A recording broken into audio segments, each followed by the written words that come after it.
There we go. Perfect. I never. Perfect. Oh. What's up, Ray? Oh, sorry. We timed that like perfectly. What's up, dude? Uh, much. Just came back from giving my four-legged boy a good quick walk, and everything's going well so far. How's everything on your all's end? Not too shabby. Not terrible. I can't speak for everyone else. Hopefully not terrible for them too.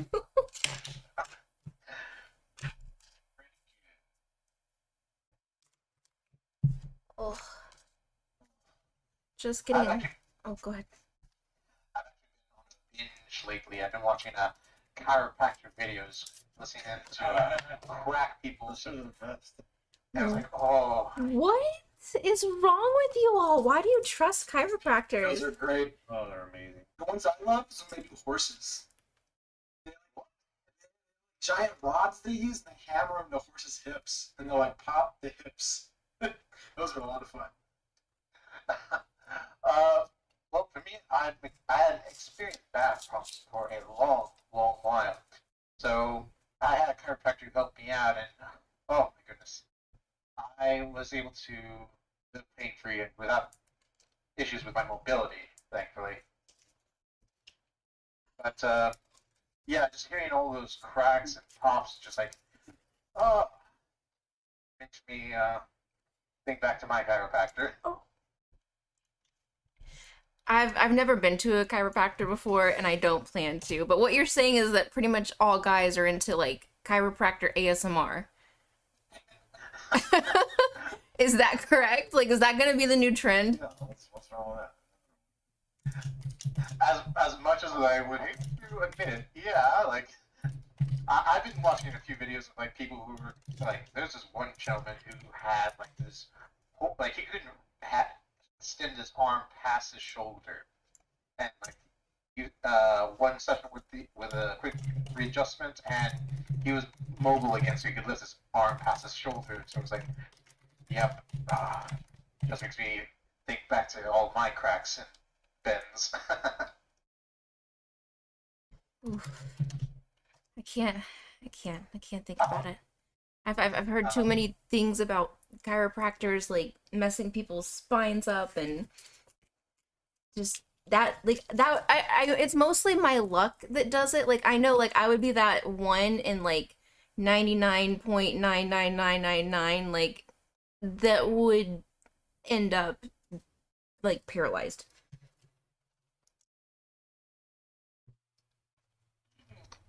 But I'm glad it works for other people. That's good. It's good that you have not had a negative experience.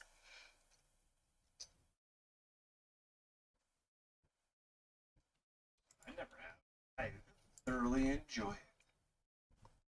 You you thoroughly enjoy having your back cracked. Yes. Awesome. Oh, I remember the first time I popped my neck by myself by accident. My first thought was like, oh yeah. My first thought was like, oh shit, I just killed myself. oh. That's never good.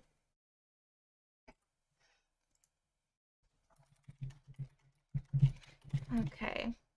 Bum bum bum bum. Pulling up my notes. Yes. I do need Stream looks good. Does it? I heard that the quality on YouTube is better than Twitch, so Yeah. that is one perk. 1080. Well, that's what I have. My internet's been like, a little weird.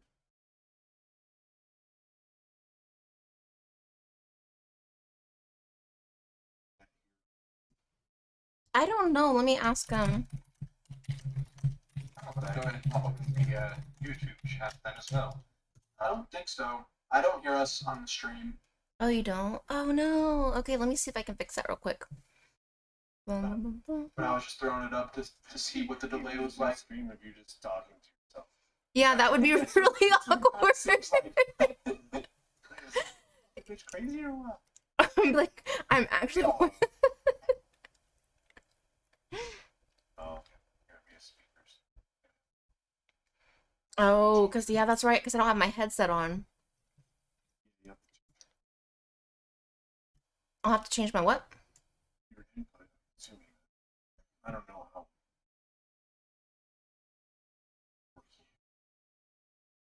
Mm. They hear me hearing them. Okay. Oh, God. Let me see here. We have to play.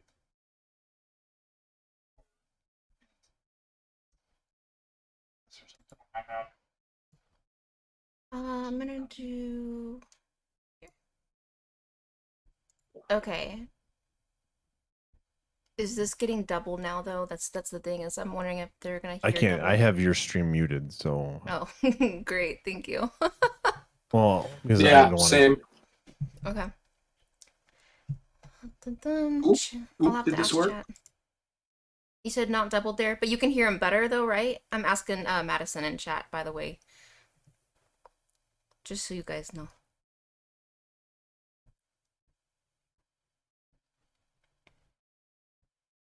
much better. Much better. Okay, perfect. Yay! I figured it out on the first try.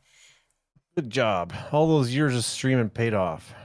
All those years, the 1 year of streaming paid off.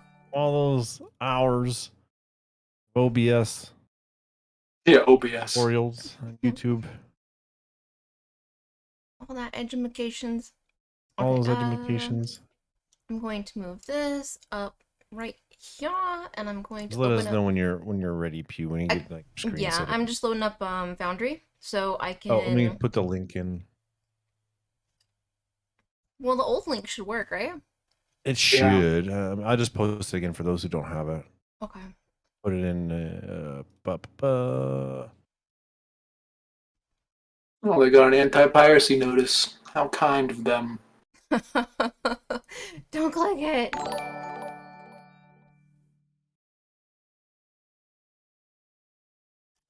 Yay, yay, let's see. Alright, clicking the link. Going here. Launching the game. Let me just change my stream so it doesn't look like I'm just staring and talking openly like a weirdo.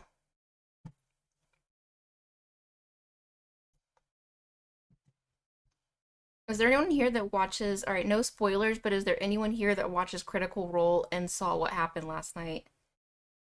I mean, I watch it. I'm not current, so no. Okay. Oh my god. All right, You gotta well, watch it. No spoilers. Watch 33 and 34. Let's just say that inventory management is very important. Right now, I haven't seen 34. Sounds I've seen 33. You saw But 33. without, yeah. Oh. Right now in my current Sunday game, I have my players going through, and I think my Sunday game is going to go through their episode 33 moments next session. Oh. God. That's what it's gonna be called now. Episode. It's like Order 66. It's episode 33. Yeah, so there's someone getting, yeah.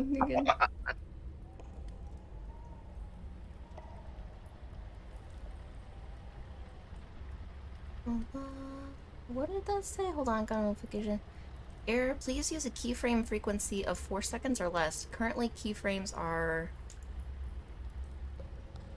not being sent often enough, which can cause buffering. The current keyframe frequency is 5.8 seconds. Note that ingestion errors can cause incorrect GOP group of picture sizes. My stream health is considered poor. Big sad. Yeah. You probably have to change it in stream settings. Oh, pull up. We demand more keyframes. I guess I could. Let's see. More keyframes. Keyframes are people too. NPCs are people too. Damn murder hobos. Streaming. Yeah, that's beef. Well, I already picked like my settings. I think I'm just gonna have to deal with it. Maybe it'll improve once my internet improves. I don't know. I can do normal latency. Well, it's already on low latency. Low potency.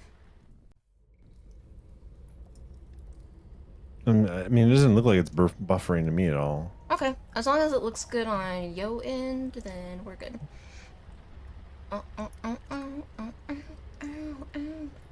Okay, one more thing to do, Oh. and I'd be just about ready to go. Chat, is her stream look okay? Like, is it buffering or anything like that, or is it edible? And by stream, I mean the stream, not me. Pay no attention to me. When that's just that's the best you're getting. Okay, I can't buffer. So. Well, I'm watching the stream and it looks fine. Yay! cool. Huzzah! Might just be OBS being dumb. All right, everyone get in. Everyone, yeah, right there. Everybody's here. Fuse ready, yeah. Hold on. Oh wait, that's the Lost Mines Discord. That's not what I want. There we go. And right in front of my face. I'm gonna make me smaller. Oh god, if only that worked on different levels too. Aren't you like 5 feet?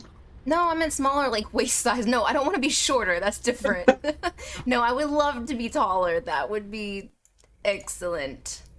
I would just make that bigger. I'm Yeah, I'd put trying that to, whole- but for some reason it's not like I need to figure out how to do like full screen. Just go to the source, edit, or transform, and then fit to screen. Or like edit or transform. Screen. See, It but should then it just still, fill. when I do fit to screen, it still does that though. Yeah. It's like scaled oddly. Oh, okay. You might have something clicked, like a aspect ratio you can click. Would it be scale filtering area? Hold on, let me pull.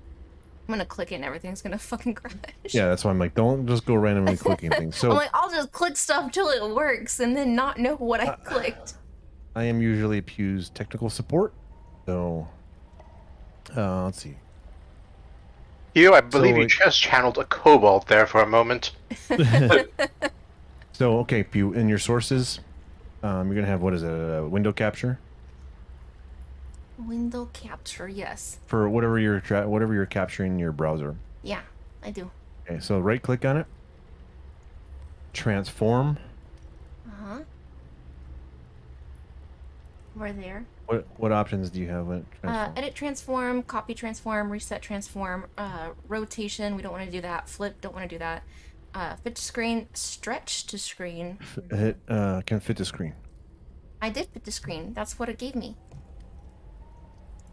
See? Boom, bada bing, nothing. Is it locked? Is it? No, it's unlocked.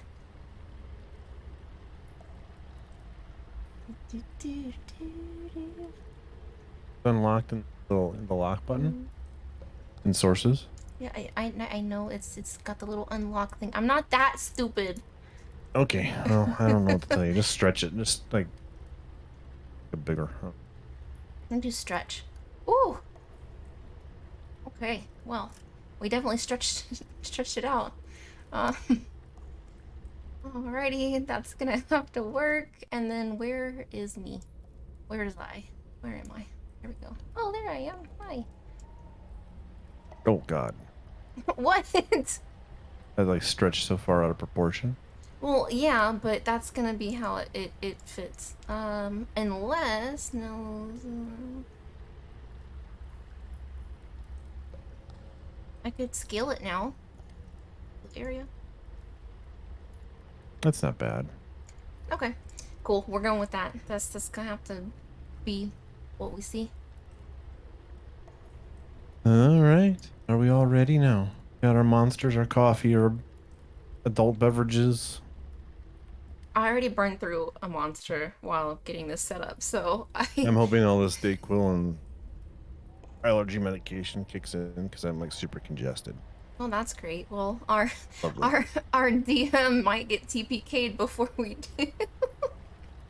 Yeah. Just mixing some I might Dayquil slip and Monster into a- back here. Medication coma. Yeah. So, all right, we're picking up. What is this episode? What is this? 3, 4, 3. 3? All right, Pew. I know you took copious notes, so give everyone a recap. I did copious notes through the Discord.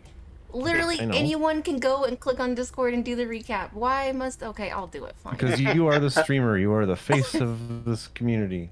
It's too much pressure! Alright, let me Too look. bad. Let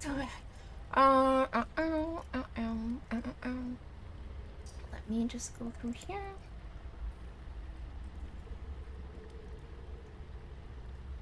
Did something get reorganized? No, I don't want to go down. I almost... Scroll up. It's there.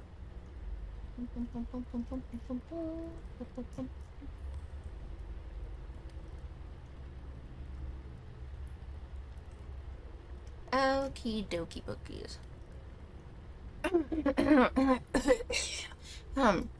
Hairball. So to recap, we went to... Is that the recap from last time or the time before last? September 10th. That was the last time we played. It started at the Lion Shield Coaster. I'm starting to lose track of time. It's all blending together at I this know, right? point. The end of the year, everything just gets jam-packed together, and I'm just like, how did we get here? Yeah, that's the proper. Okay, so Proper recap. recapping, we went to Lion Shield Coaster, the Armory and Goods place. We exchanged info for the missing crates, which we got 75 gold. We split it 3 ways. Haha, 24 gold apiece. Afterwards, we saw a notice posted by the town master issuing a reward in exchange for dealing with the orcs outside of Wyvern. We were surprised to find that Slidar was at the town hall. He was speaking with the town master about what we do not know. Slidar finally paid us that 50 gold that he promised us, which we also split 3 ways, with Lupe and Farrlaine taking 17 apiece and the gracious Einar taking 16. Slidar is now also promising us 500 gold if we do another job for him, / quest. The town master is offering 50 gold for dealing with the orcs and Wyvern, which is up near Conberry, an abandoned town outside of Neverwinter. This route should take us to the Banshee, a quest for Sister Garley to retrieve a spellbook, and a castle of great importance and most likely danger.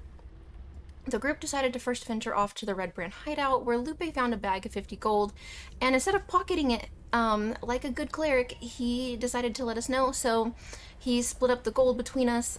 He also kept a potion of greater healing and invisibility he gave to me. Lupe, let's see, blah blah blah, Farrlaine, filler, not important. Okay, so... We came to this Red Brand hideout, wherein we bravely fought and killed 6 Red Brands, 3 skeletons. With a little teamwork and some acid, we freed a woman and her 2 kids who were being held hostage, most likely to be served up as food to whatever creature is now lurking below the cavern that demands flesh, despite being told that they were to be sold as slaves. To be honest, I would rather, I hate to say it, but I'd rather be sold into some kind of slavery than be served up to whatever monster this is. The cleric did take one of the cadavers for the Red Brands that we killed and served it up to it to kind of get it off of our back a little bit, which is smart and clever thinking, but now I'm starting to question our cleric's faith. But Oh, That cleric is savage. a paladin.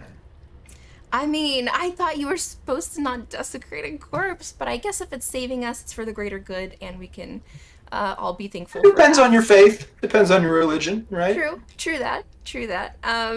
Let's see, the woman's husband that was killed was named Thiel. She has information pertaining to a precious heirloom that we may be interested in obtaining, but that will have to wait.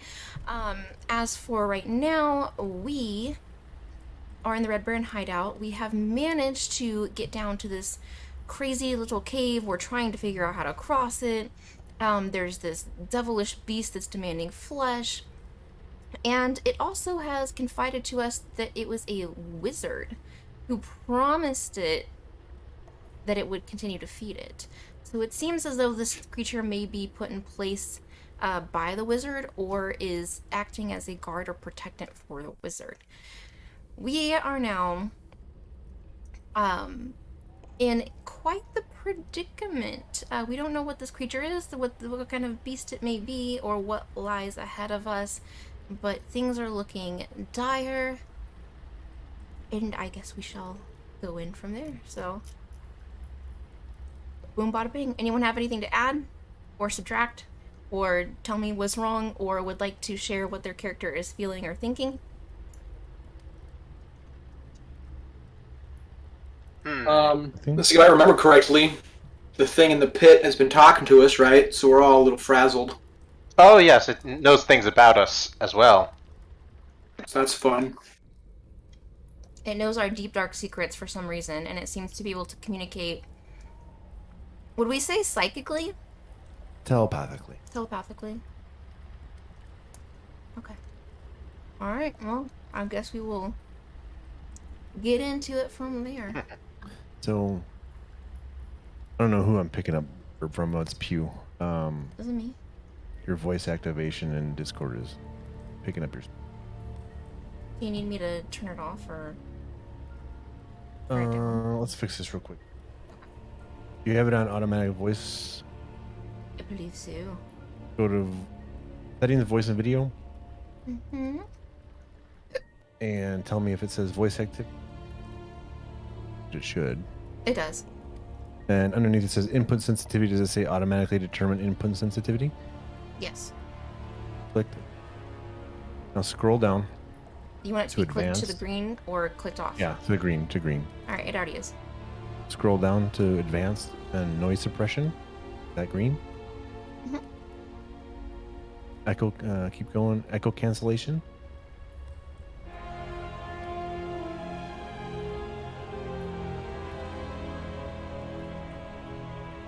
That green. I'm looking. I found. Should be under like you're gonna see noise suppression, and if you scroll down, Oh, Under, like, echo crisp, cancellation open. is already marked. okay, and advanced voice activity. Yeah, that's marked as well.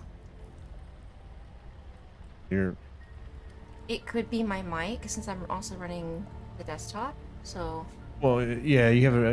I'm assuming your audio is coming through your speakers, yes. so the mic is picking up your speakers. Either turn down your speaker a little bit, or Okay. this is gonna reverb and stream.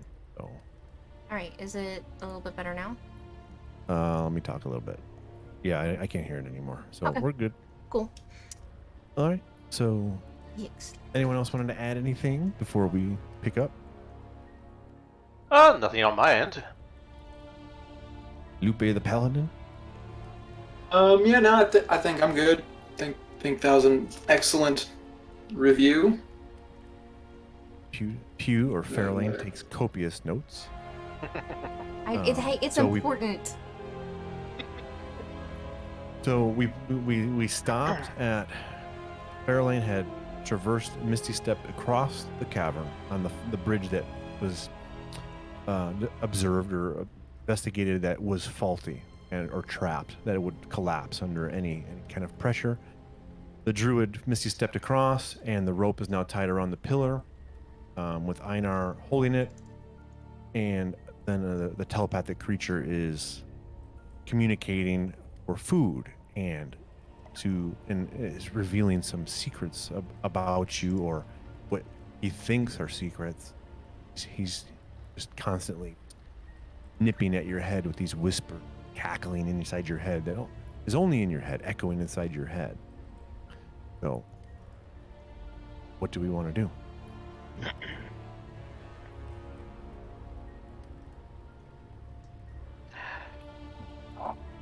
Well, team. Let me see. If I remember want to leave. correctly- If Einar remembers, didn't the creature mention that I am looking for someone? Yes, the creature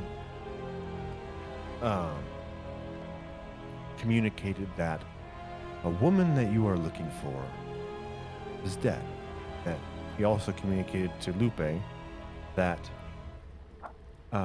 about a tragic loss of his former military company. Things that were very personal to the characters that no one knows. Okay. I would like to roll intimidation, Okay. as I'm now going to threaten the creature to come up here and see if he can take a bite out of me for making such comments about the person who I'm looking for. Okay. Go ahead and roll an intimidation check.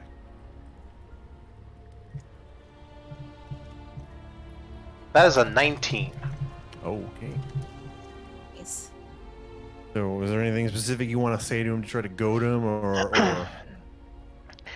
Listen, foul little thing.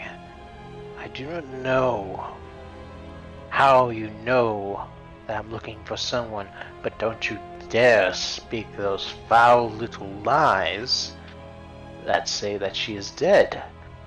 Unless you would like me to clip your tongue from your mouth. The message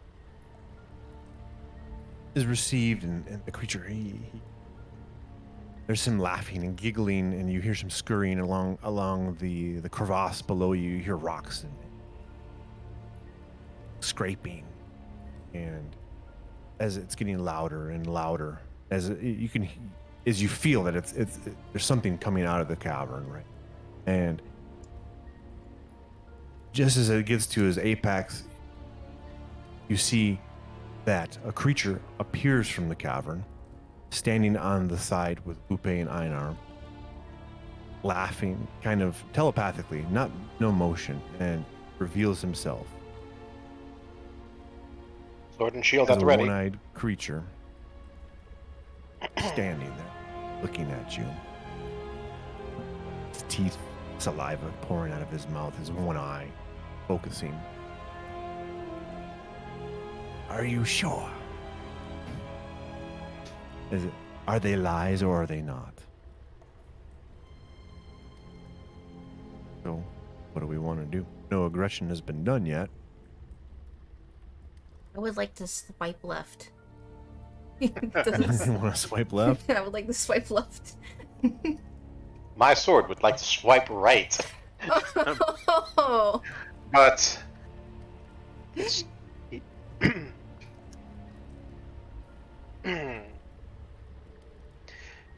how would a foul little creature like you know anything? Being stuck down in that pitiful hole of yours.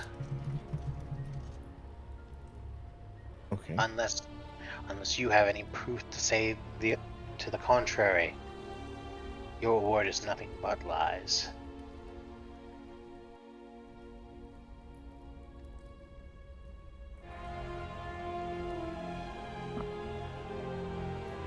Anyone else want to say anything? The Nothic, he's pacing. He's kind of like going back and forth, standing there looking at you. He's looking. His eye is focused on Einar, and you can almost feel Einar that he's looking inside of you. That there is some type of force that he is projecting onto you, as he's peering inside of you. But no words are spoken. He's just that one solid green eye, his pupil dilated, just staring you down. And he responds back, "How do you know that they are lies? I am a magical creature. You are merely a human."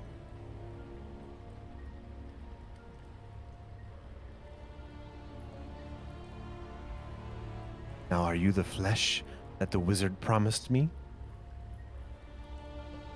We gave you some flesh. Now be on your way.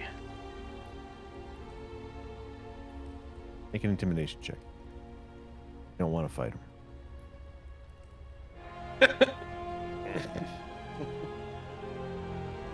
Ooh.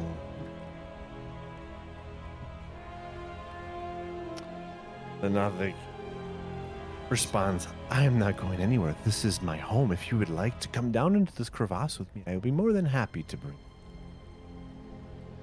And he will take a step forward.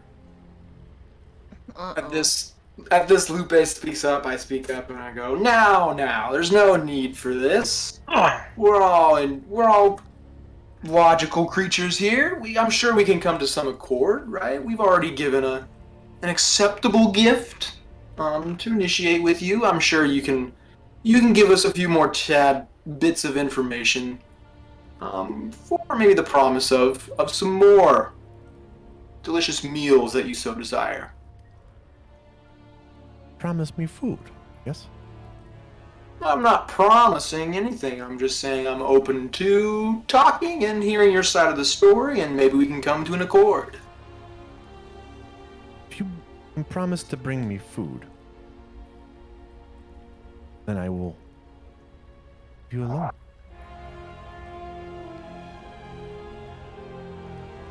And that's it? You're just gonna leave us alone? I look at Einar, take a step back.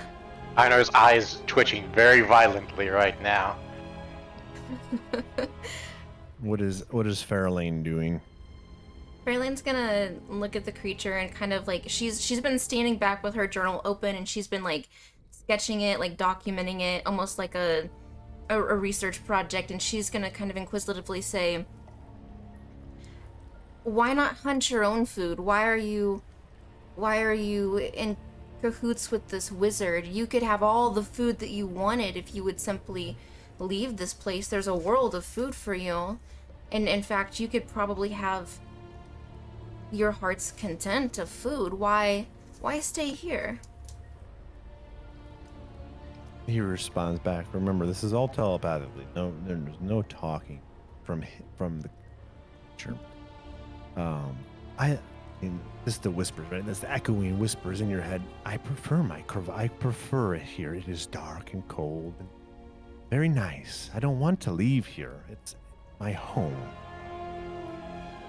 Until these people came, but they bring me food, so I don't bother. I just stay in my home, like with my things. What if we promise to bring you twice as much food? Would you be a good boy and let us pass? That you want. What do you want? Well, you want to bring me food? I will take your food. Yes, but well, first we must we must make haste so that we can bring this food. This wizard is clearly not taking care of you properly. I mean, some people just don't deserve a good pet. We can make sure you're very well taken care of, but first you would have to let us pass so that we can deal with this guy who's clearly not treating you correctly.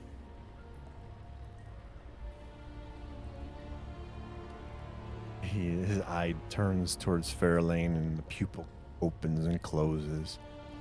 See, like his kind of sucks on his teeth a little bit, pondering. Before he responds, I am no pet. This is my home. If you want to bring me food, then you shall pass. Firstly, the bridge you are by does not work. It is broken. The only bridge across this crevasse is behind me. So, in order to pass, you must pay the toll. And what is the toll? Flesh. Your fellow traveler brought me food, which is fine for now, but before you leave again, I will want more flesh. Oh, we can totally do that. We can totally go, like, get it, like, right now. Like, the longer we do this, is the longer you're waiting for your meal, and I don't like cold food. I'm sure you don't like cold food. Make a persuasion check. Okay.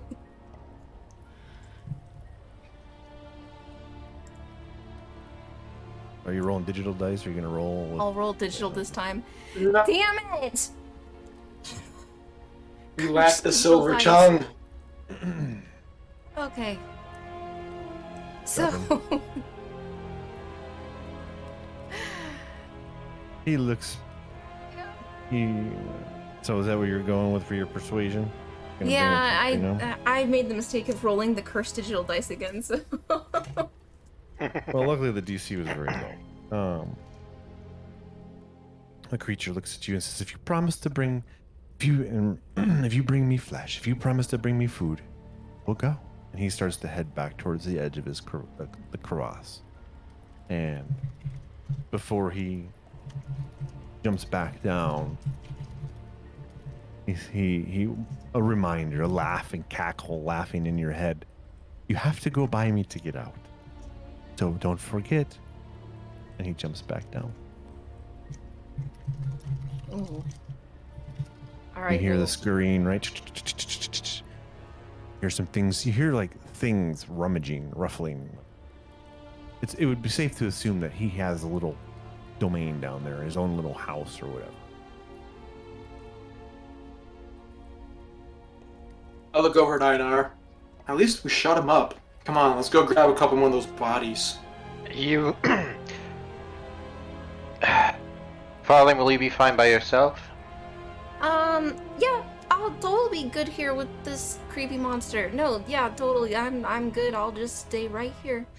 And I'm just gonna keep writing in my journal and kind of like slunch over a little bit. I'll go off with Lupe to procure some additional corpses.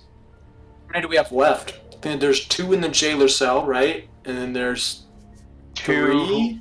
2? There were 6 total that we killed here, and one of them has already been fed up to the monster.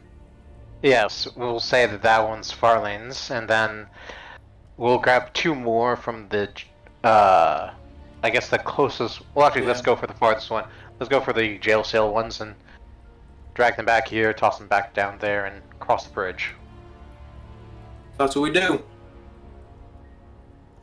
Yep. Alright, so we go get the other 2 bodies, toss them in the pit, and then I guess we go up here and cross the bridge. Yep.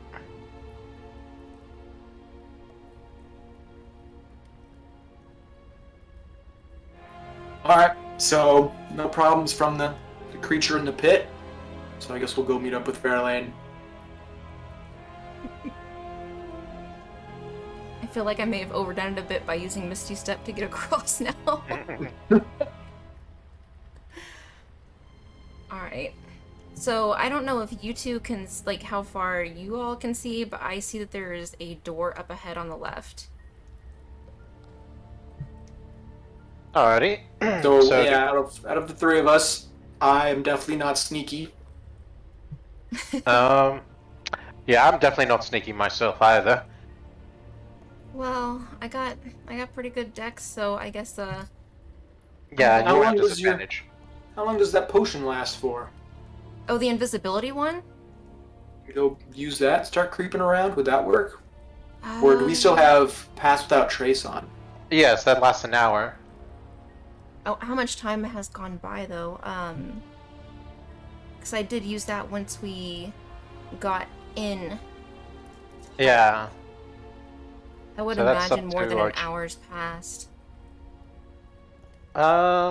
What does our game master say?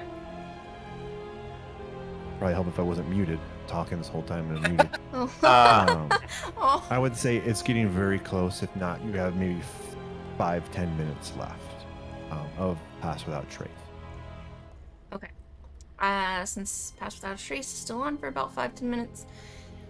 Let's hope for 10 minutes. Farlaine's going to very quietly and carefully move up towards the hallway, and she is going to use her elven senses to kind of like take a moment to pause and see if she can notice any faint sounds or anything that looks out of place, such as a trap or a pit or a big spooky scary.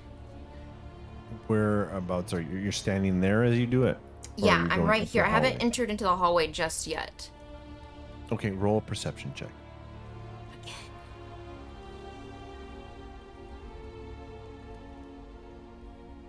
With advantage, since I have... With advantage, Yeah. since you have Pass Without Trace on, which is fine. Hot diggity dog. Okay. As you stand in the threshold of the hallway and you try to listen your elven senses and reach out with your hearing, you hear some voices from the room left. You think you hear like roll like a dog, lick the floor, and just some goading, like some verbal bantering back and forth. Some gruff, demeaning chat or interactions are going on. Alright, I'm gonna look back at my companions and I'm gonna say, I think we stumbled across someone's BDSM room. We should probably give them some privacy.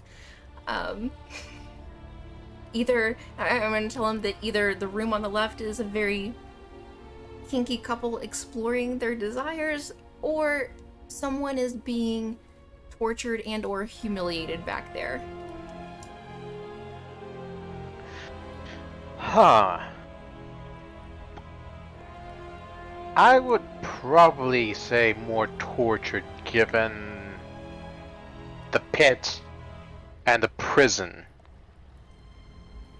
And I think because they also were dealing in human trafficking.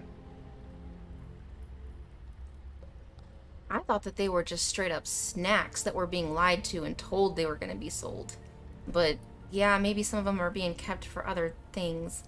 Oh, I hope this isn't a Pulp Fiction moment. I really don't want to open the door. Well, might as well open the door, say hello. All right, let's do it.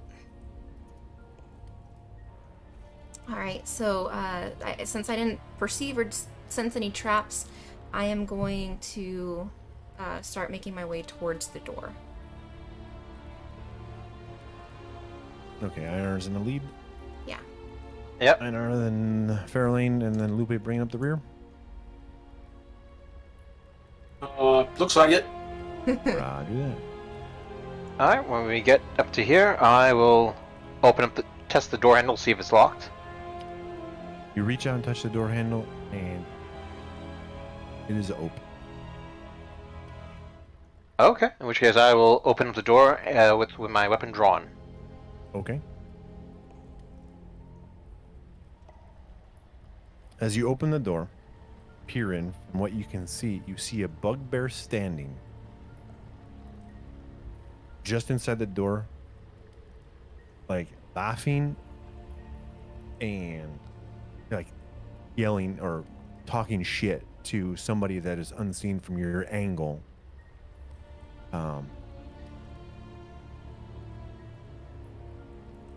He hears the door open and he turns to see you, weapon drawn, and he's caught by surprise. I will charge on in and attack him. Okay.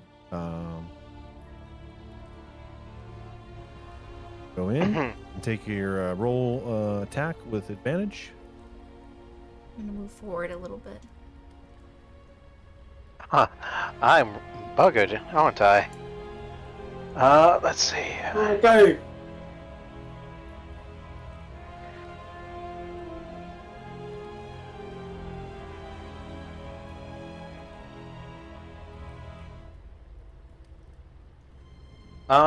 Oh, I have advantage, that's right. So I have a choice of an 11 or 16. Let's see, that is going to be 22 to hit. It hits. Oh,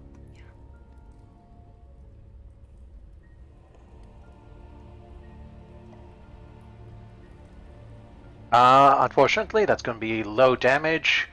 That is going to be 6 points of slashing damage to the bugbear. Okay. You come flying in and you come across his body, you connecting with your sword and give him a good slash across his shoulder and down across his chest. As you turn, you look over and you see that there is another bugbear, a small little creature. It would be safe to assume that the creature between the two bugbears was the one that was being degraded. As he sees you come in, he dives under a bed, hiding. And then you stand between two bugbears. And then now, Farrlaine and Lupe, do you want to do anything? Oh, go ahead, Einar. Since we have surprise. We have not rested, and I am low on spells. Let me just check real quick. So, Lupe, I see Einar enter the room. I remember the last time I did not go in. I ended up getting stabbed a couple times from around a door frame. So, I'm gonna slip into the room after Einar. And then I guess I halt. I don't know, I guess maybe try to slip past him to cover his back, and I'll go back to back against him. Because I saw the bugbear behind him. Is that a bugbear, or is that the thing under the bed? The two that are visible. The two are visible? Okay. Two bugbears, yeah. The creature or goblin dove under the bed to get away from the fighting when he saw the fight break out, and he's currently cowering under the bed, like kind of like peeking up, like sad puppy dog eyes from underneath, like scared. Okay. Okay. So yeah. Do anything before? Oh, go ahead. Lupe. Sorry. So we're gonna move in, and then I think I'm gonna go ahead and cast Shield of Faith on Einar here. Okay. Right. I think I do it like that. You guys see that?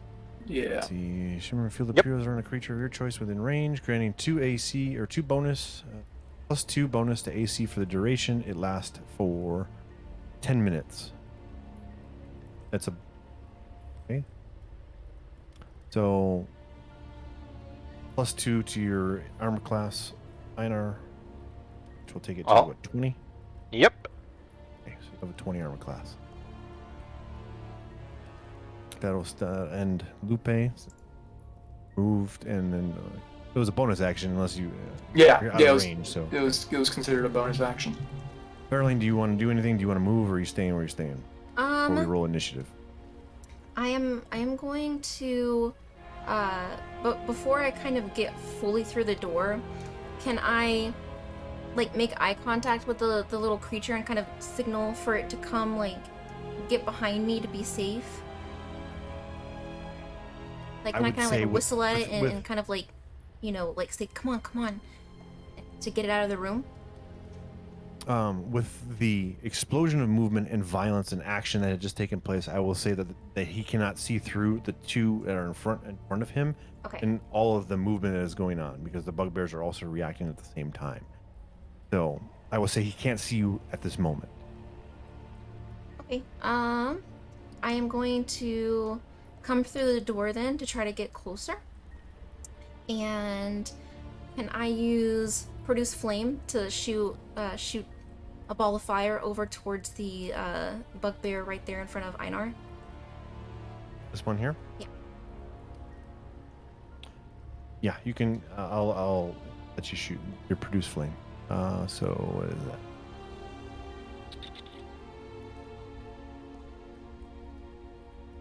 Yeah, go ahead. Let's see.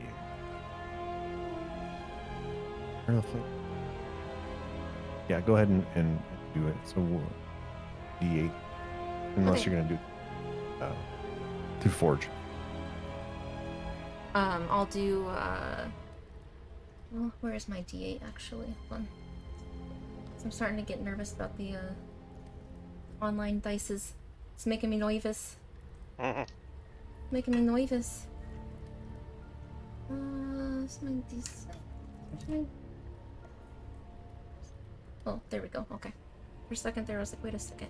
Alrighty, I will do that. So, like, as Einar burst through the room and slashed at the bugbear, I will, like, and Lupe has also fallen suit, like, to push through and get to the other one. I will move forward to shoot an explosive ball of fire towards the initial bugbear that I saw, and that is 4. 4 points of damage? Yeah.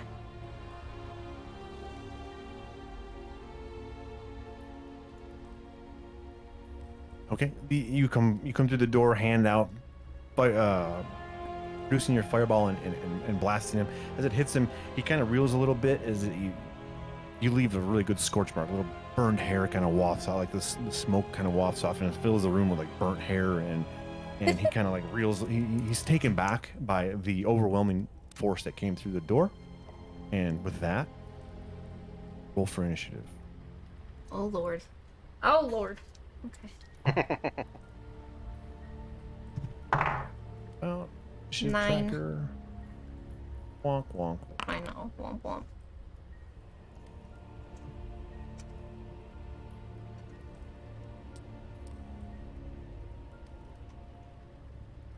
You rolled a 9, you said? Yeah. Update.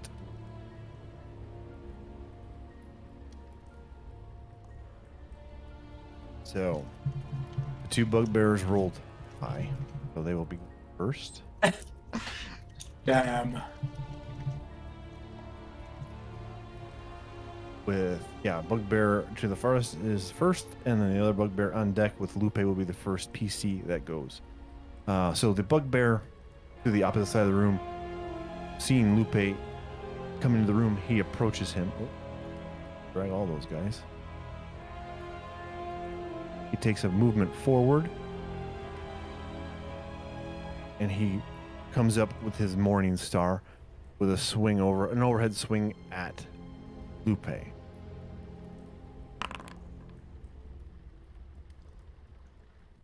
Which is a 23. Oh no! Oh, My luck. Which Damn. I'm assuming hits. Yes, that hits.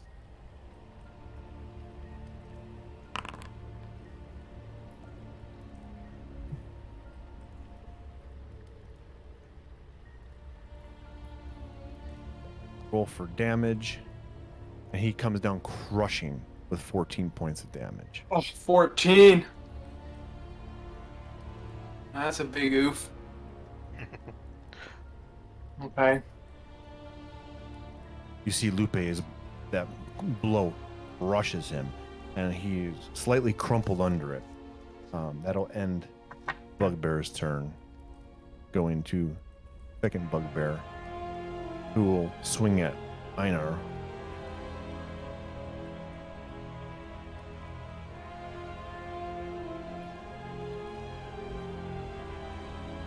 He has a javelin that's at hand, so he comes up with a javelin and takes a short swing with it, and he rolls a 23 damage. That does hit. Yeah. For 7 points of slashing or piercing damage.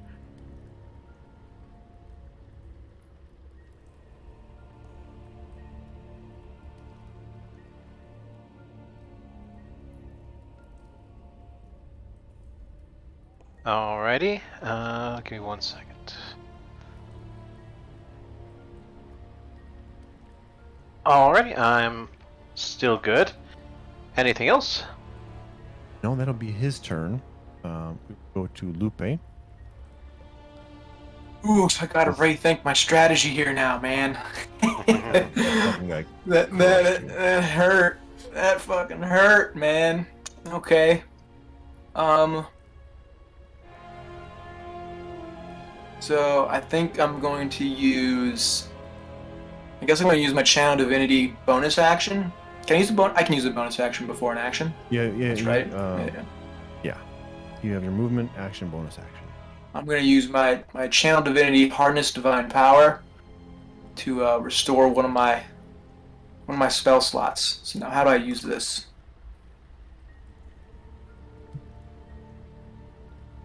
I think I just use it, right? Which one is it? Harness Divine Power. I think it gives me back one of my spell slots. What subclass are you again? Subclass? Paladin Oath of Vengeance. Oh, right, that's what it was. Oath of Vengeance. See these. And...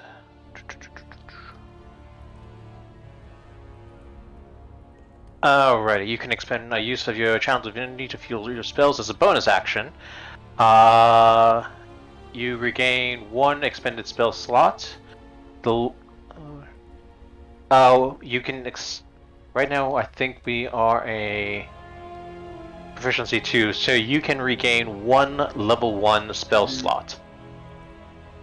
And you can still attack or cast. Yeah. So then... You do have that potion too. Do I? You have a potion of greater heal. yes, I it was do. in the recap. I do. This is why inventory management is important. I have a problem. Stuff goes in one ear and then it goes out the other, and you gotta tell me twice. I got a problem. That's all right. The same way works with tacos with me. It'll be your action to use the potion. Yeah. So if you use it, you get 4d4 plus 4 hit points back. 44? Well, we're doing that then. 4d4 plus 4. That's the way to min-max that gain, that item. Yeah, we're gonna use this thing. We're gonna use our potion of greater healing. I whip it out and I chug it down. Okay. Use ability. And all of a sudden I'm feeling great, right? My wounds heal. I'm standing up straighter. The rage has come back into my eye. So click on the healing button in the chat there. It's gonna probably down in the chat. It'll probably roll the dice. Oh, I gotta roll it. There you go. You get 13 points back. I've got a 44. Oh, okay, 13. At least I'm not dead. 4. Or D4, 15. not 4. 4. I'm sure you wish it was 44. Right? I was like, yes! So you Alright. use the bonus action to bring back a spell slot, and then you drank healing potion, ending your turn. Yes. We'll be moving to Farrlaine with Einar on deck. What are you gonna do? Oof. Running out of choices. Let's see her. I am going to now turn, I'm going to, well, hold on. Let's see if I can do this real quick.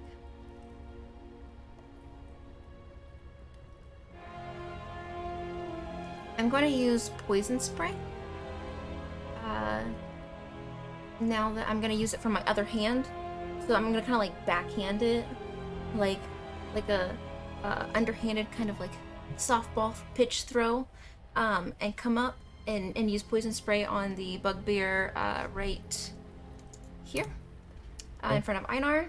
And try to get him completely down so that I can move in towards the bugbear, towards Lupe. Okay. Now that he's healed. Go ahead and roll. Okie dokie. I'll do digital roll. I'm not gonna do digital roll. I'm scared. I'm scared with the digital dice. Fine. Ooh. Let's see. That plus my.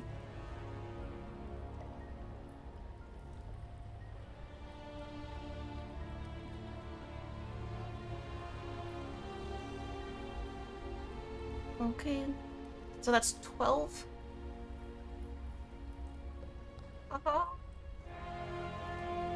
Okay. Let's see. Constitution. Bum, bum, bum.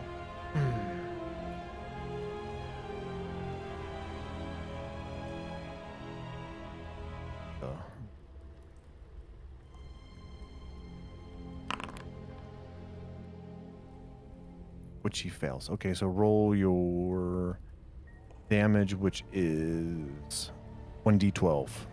Yeah. Not that one. Oh, this set doesn't have a d12. Damn it. Okay, it has to roll virtually. Shitballs.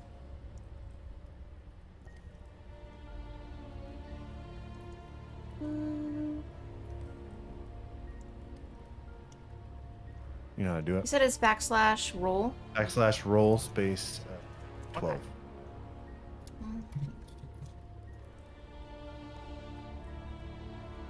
Eh. 7. 7, you said? Yeah. Okay. With that, you come up and blast him in the face with the poison spray like you've known to do, right? And it catches him. He gets a whole big whiff of it, right? All And powerful. he is Giant whiff of coughing. it. Yes. He gets a giant whiff of it. He's coughing. He's very, very hurt. He's kind of like trying to get his javelin back up into the fight, but he's kind of blinded and he's coughing and very, very damaged by that. Yes. That'll. Do you have any bonus actions or anything that you want to do? I do have. Let's see. There's no.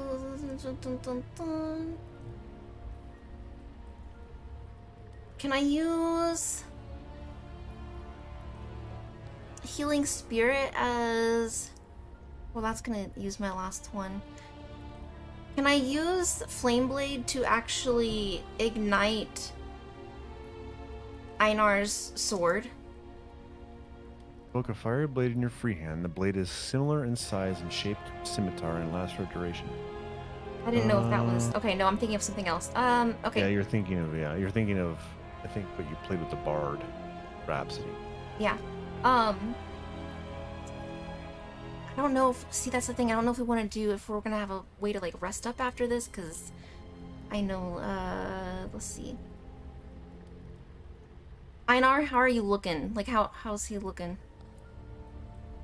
Health-wise. In terms of health-wise, 17. I'm in a 17 out of 28 is how I'm sort of looking like. Okay. But I still have that potion that you gave me as well. Oh, okay, so you guys are good. I'm... Alright, cool. Then I don't have a bonus action that I can use this time. Sadly. You don't want to use Shillelagh? I don't think I can. I thought I had to... Well, it's a bonus action. You did a movement, cast, right? You cast Poison Spray. Yeah. Did you do anything else? No, I didn't. Okay, I'm gonna... You have a bonus action. Okay, so after I shot the poison at him, I am going to grab my shillelagh and I'm going to reach around and try to cock him on the side of the head. Okay, roll an attack roll. Dun, dun, dun, dun, dun, dun, dun.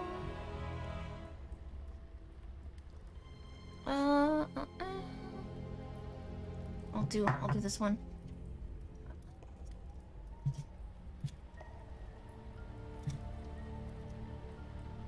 Oh, that's not... What? I don't think she can actually use Shillelagh right now, though, unfortunately. Yeah, that's the thing, yeah. it's not... Yeah, I'm reading it. Yeah. Yeah, you can't. That's it. Sorry. I knew it. I was right the first time. You were right. I read it wrong. But you I can know use we it had this next discussion turn. Last time, yeah, last turn. Alright, next turn. Next time. All right, I'll that get you, ends Gadget. Farrlaine. That ends Farrlaine and goes to Einar. Alrighty, I will go The- ahead. The Oh. bugbear, the closest bugbear that Farrlaine just attacked, he's looking pretty hurt, while the other one is pretty ragey, and he just crushed Lupe with a very heavy blow, and which, you know, Lupe had to drink a healing potion. Gotcha. I'm gonna go ahead and see if I can try and finish this one off a little bit quicker, and I will attack. Okay. That is... Let's see, 19... 22. It's And...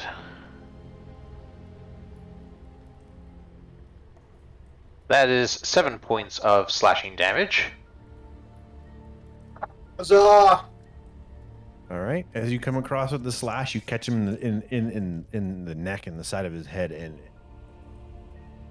you cleanly cut from like his trap down to his windpipe, and then as your sword comes, he falls back, boom, on his back on the bed of the pool, blood running down in the sheets, dead. Alrighty. In which case, now that he's dead, though, right? Yes, he is. Oh, dead. yes. Okay. With that, I will go ahead and... Oh, wrong way. 5, 10, 15, 20. Move Okay. around to... Can I move right there? Is there enough space? Yeah. So you just, you ran across the top of the bed. Yeah, that'd be nothing. Did the too bugbear difficult. get like 3 opportunity attacks on that, or is that one? I guess that's one reaction. If it counts. In surprise, he does. I don't know how it works. Yeah. It's up to you, DM. Up to you, DM. No, but you're good there, Einar. Alrighty. And that is it for my turn. Okay, and that will go back to the top of the order with the bugbear and Lupe on deck. He's going to come back for a follow-up swing onto the paladin. With So, his, I think, does he qualify for disadvantage from my protection, or does he have to be attacking somebody else? what was it? It was Shield of Faith. Protection Say again. attacks a target other than you. Okay, yeah, never mind. Has to be somebody else. Yeah. Sorry. Don't No listen to worries. me. Yeah. Okay, so he takes an attack roll with his Morning Star again for a 10, which I believe this is your armor class. I raise my shield and it squarely hits my shield. Yeah. Okay. Taco Bell. I hate those commercials, but they're effective. And that will be his turn. He comes down, crashing his Morning Star into the top of your shield as you hold it up, and it just rings. It just echoes through the room and kind of stuns him as he comes back up, seeing that Einar has now got behind him. And then it'll move back to Lupe, bringing his shield down. What do you do? Yeah, so I think I'm split now. I'm split. I didn't expect the other bugbear to die so fast. I gotta change my strategy again on the fly. I think we're gonna stand strong, right? After raising our shield up, we're gonna take the fist that's wrapped around my sword and kind of mash it into my forearm, and then use my lay on hands to heal up 10 more points. Okay. Features this sucker. Usability. I'm gonna use all 10 points. Okay. And I think that's it. That counts as a full action. Yep. That'll take you And I to don't think there's any 25. bonus actions I want to do. Yeah, I think I'm gonna stay with that and just heal up to 25 health points and hold strong against this beast in front of me. Okay. Damn Discord pings. So you stay steady, healing up, feeling very rejuvenated and looking quite dapper as you the turn moves to the world famous druid / YouTuber. Alrighty. I'm actually gonna take a step forward, and in doing so, I'm gonna close the door behind me. Okay. That way, it does not arouse, just kind of muffle the noises and sounds. And also, I'm interested in talking to this creature, not letting it slip by. So I'm gonna, just close the door behind me as I move forward. And in doing so, I'm gonna move right here, like fully forward. I am going to use, I'm gonna use Produce Flame again, towards the bugbear. Okay. So.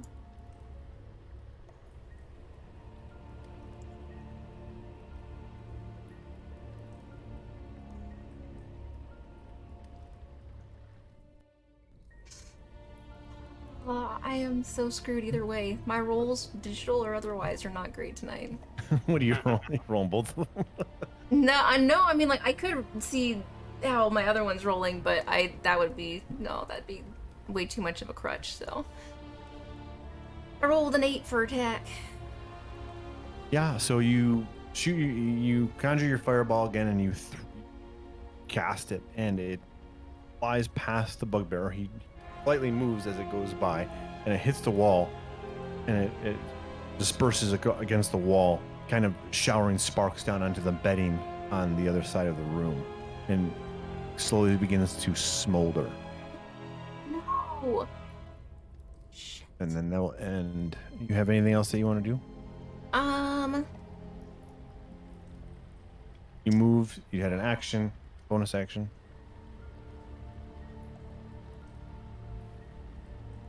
I don't know if I should use this right now.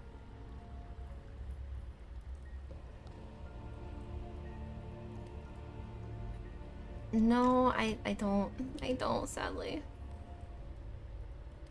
Okay, that ends Farrlaine's turn. Going to Einar. Alrighty then.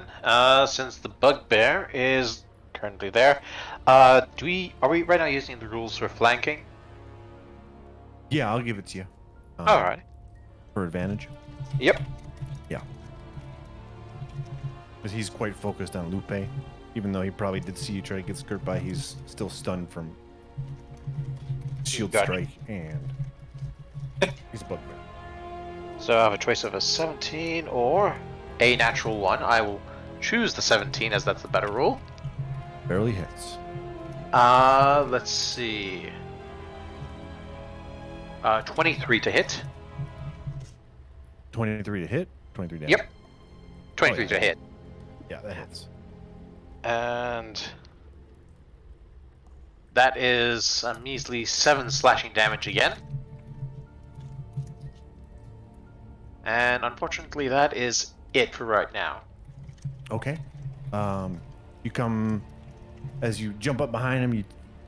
You jab your knife into his back, and it does get purchased, and it goes in probably a couple inches, and he winces from it as he begins to turn to face you. Now he's caught between two, and he's having trouble on what he will focus on.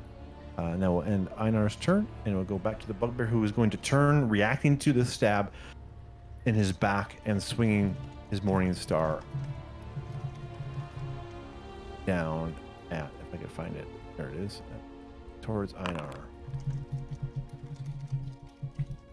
The 10 that misses, so he completely whiffs as he turns in a reactionary strike. It goes, it misses you by like 6 inches, ending his turn. Going to Lupe. All right, so Farrlaine on deck. I've seen Einar vault onto the bed and take a leap onto the bugbear's back. I'm thoroughly impressed. So I'm going to take my time and take a swipe at this bugbear with my longsword, trying to get purchase on it in this cramped space. So we'll roll for attack, being a 21. That hits. Right, so then do 10 points of slashing damage. Trying to aim for the throat and underneath the chin of this hulking beast. Okay.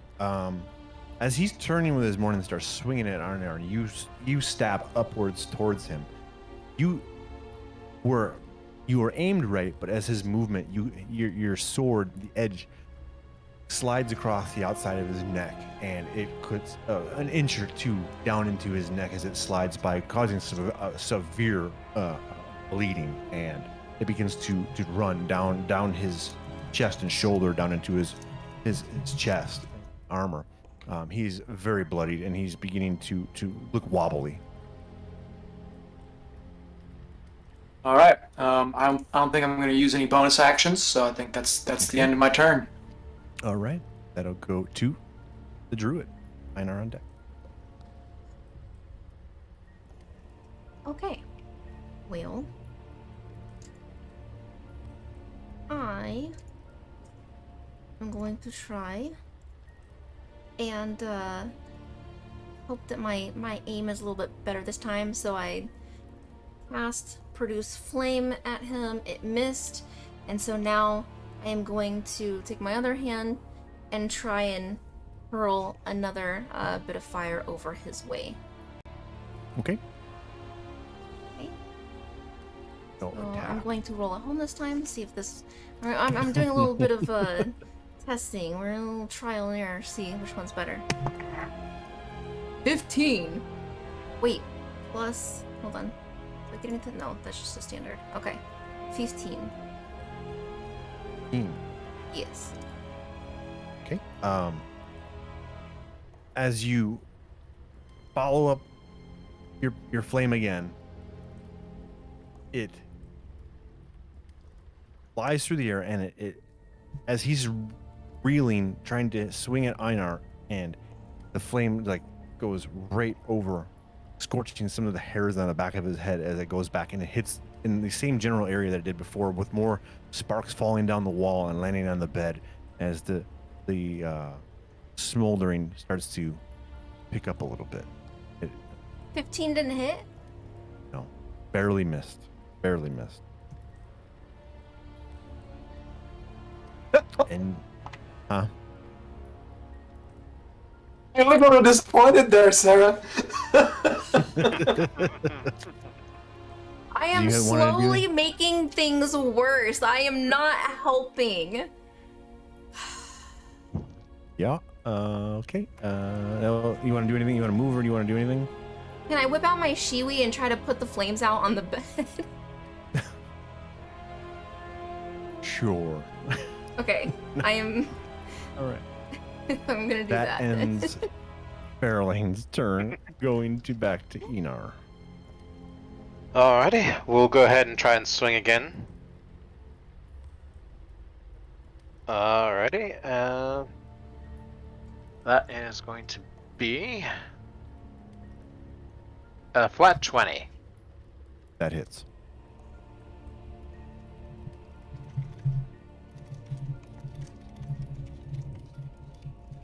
That is a total of 6. Okay. I've been rolling nothing but 2s and 3s for damage. Oh. At least you're making contact. And that is it for my turn. Okay. Your slash again, very deep, damaging. Wobbles him severely bad, like where he's barely standing. He's very bloodied. As we move to the bugbear's final turn, or next turn, he will Hopefully. swing back at Einar with his morning star, trying to get payback for all the damage done, and he will swing at a 19.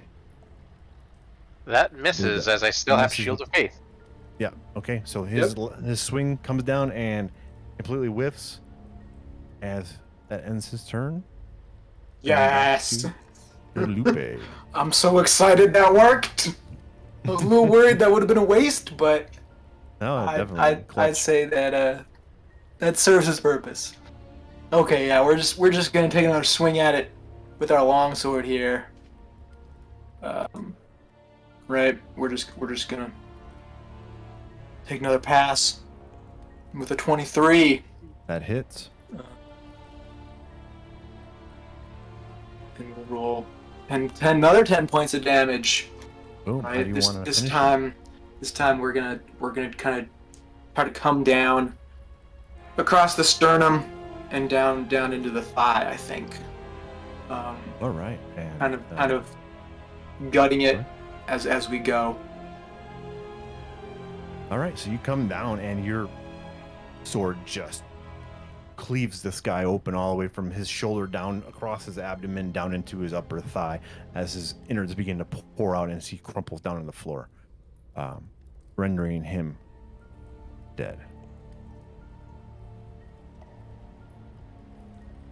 As a little goblin sticks his head out from under the bed, looking up at all of you standing around his bed, or the bed that he was cowering under, wide-eyed, terrified.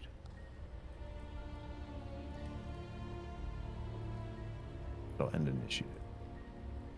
Ending combat. Is the bed still on fire, or have I successfully managed to put it out? It's still smoldering. I didn't let you do it with the shiwi. Well, go if you want to go pat it out, RP it. Yeah, I'll just grab a blanket from the bed and almost, like use it to put out the fire. Like Okay, you successfully knocked the Yay. fire out. Give me 1 second. Go. So I'm gonna wipe my sword off on the bugbear's fur in front of me, trying to find a clean patch. And then I kind of turn over to the goblin. I considered kicking it for a second, and I go, "What are you doing in here?"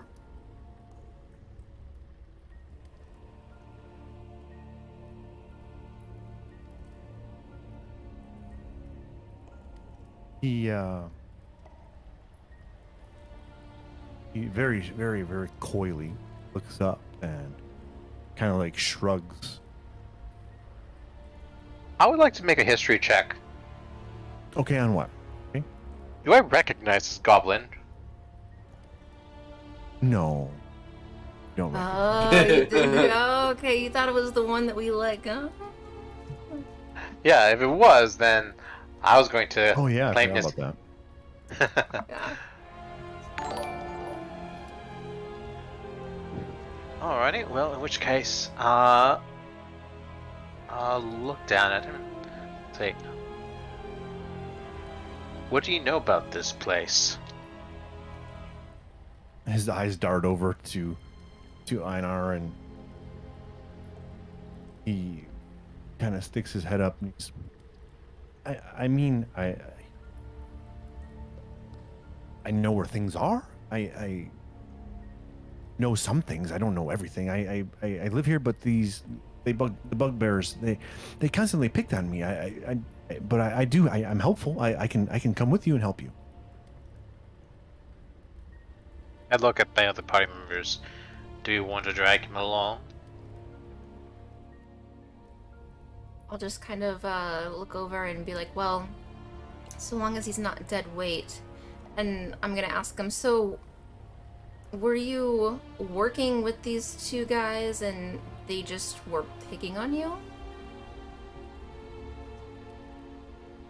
I raise my arms up into the air, kind of frustrated. We should just chuck him in the pit. It's all useless. He cowers back under the bed as he hears Lupe say that, and he sobbingly says, "No, please don't put me down there. Please don't put me down there. I can tell. I just lived here. I kind of worked here for the wizard, but I just kind of like help around, but I'm not very good at it. So they just kind of like put me in here." I'm gonna kind of snap around and ask him, what is this wizard's name? Who's this wizard? Little beady eyes, kind of they're looking back up at you. Glassstaff, the wizard that his office is right over up the hall. Like that's where his laboratory, where he makes his things. That's where they are, past the kitchen. That's probably what's at the other end of that doorway over there. Well, we go pay the wizard a visit and see what information he offers.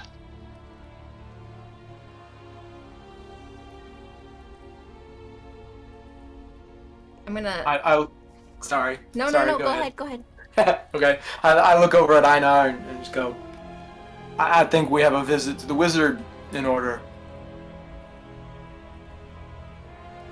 And I promptly go over the door, open it, and walk out of the room.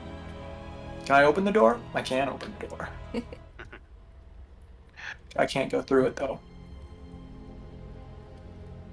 I will look back at the small creature. Would it be fair to say it's a goblin? A goblin, yes. You've I'll say encountered enough to know that he's big. I'll say to him, you can come with us for a time. Really? Kind of like sticks his head out, looking at, kind of coming up out of underneath the bed. Can I really go with you? Yes, for a time. And then afterwards, you can make your own way.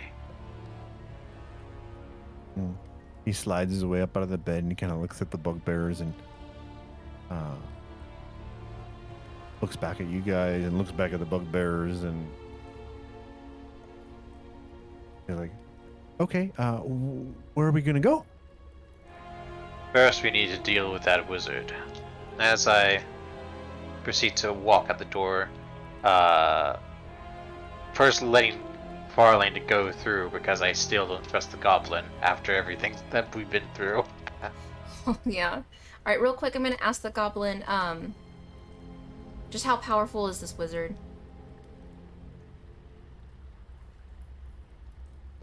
He takes a minute and he's very powerful. He's a wizard. Or wizard Harry? Okay, You're a wizard, Harry. can I search Creates the magic. bugbears to see if they have anything of use or value on them? Do an investigation check. Okie dokes.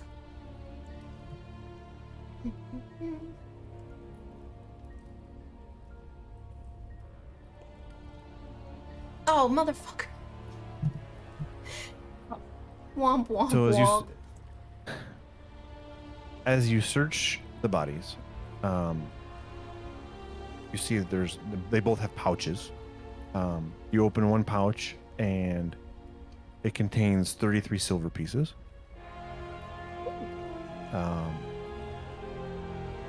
The other pouch, the one closest to the goblin, has some stones. Some small gemstones and a key. Ooh. I am going to yoink all of that, and I am going to divide the silver amongst our party as evenly as possible. I believe that's 11 apiece. Technical term. Yeah, it'd yoink. be 11 apiece. 11 silver each. Yeah, I'll split it up for 11 each. I'm going to let them know that I'm gonna kind of like look at it, inspect it, and pocket it somewhere safe in my front pocket, in my front prison pocket, and then the gemstones I will hold on to so that we can divvy those up later. Okay. And then I am going to follow the paladin, Lupe. The goblin sees you kind of like rifle through the bodies, and he kind of sighs as he follows, but he's kind of like just staying in the back, kind of like very skittish, eyes darting around as he's following behind you guys. Okay.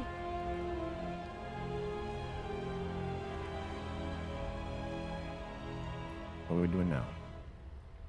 Right. I think we're gonna pay a visit to the wizard in the doorway that's at the end of this hallway. Yeah. I'm gonna take the key from in between the ladies and pull it out and hand it to Lupe and be like, this might prove useful ahead. I take the key and go, so you just picked it up, put it down your shirt, took it out of your shirt, and gave it to me. I have a tendency to lose things. I do. I have a tendency to drop and lose things. So, I kind of just roll my eyes and turn back to the door. And then do a second take. I point to the goblin. You, here. I point in front of me. You get to go through the door first. He's hiding behind the corner. He says, I tell you, that's the kitchen, but I'm not going first. As he kind of looks down the hallway towards the crevasse. No, there might be more. Did he just say Unwanted. that's the kitchen? Yeah. Did we just now get to like the... Didn't they say that there was a secret entrance to the kitchen? Did we just now get to the... I think this is a second kitchen in particular okay. for the creatures down here. I was like, God dang it, there's more bugbears, aren't there? Well, let's say kitchen. Okay, not kitchen. More of a common room. Okay. Call it common room to alleviate confusion. Common room. Hmm. Gotcha. Well, means that there's probably more enemies through here. I look back at the goblin. Is there another way into Glassstaff's chambers? He looks back at Lupe and he shakes his head. Yes, there is. You have to go by the creature up, and then there's a hallway. takes you to his laboratory. Okay, then probably we'll go that way. Okay, so you guys will follow the goblin Yep. down the hallway, back out to the crevasse. Can Up I the go side. grab the body of one of the bugbears? What are you gonna do with it? I figure since we're passing through again, I can just chunk it that way, or you think? How we'll be big's good? a bugbear? Huh? How big is a bugbear? Yeah, I was gonna say you, without rolling like a very very high. I don't think you'd be able to pick him. I mean, do it. Do it. I want to see this. I mean, my character's really tall. Tall people Go for are it. strong. Go Okay, for it. Do it. Alright, let's go see. Alright, so I'll go back in, RP it out. grab him, and see if I can, what is this, more athletics or strength? Strength. Shit. That's a 9. You Do I have... No, okay, yeah, it's just a straight 9.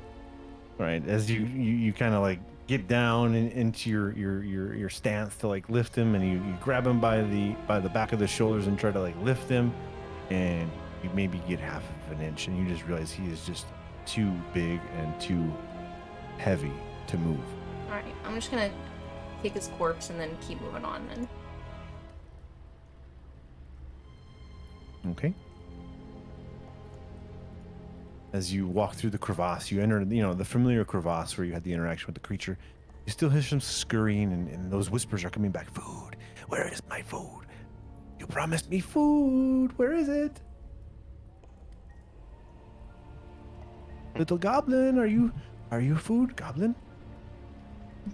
You see little goblin like shivering fear as he's trying to get away from that hole as fast as possible.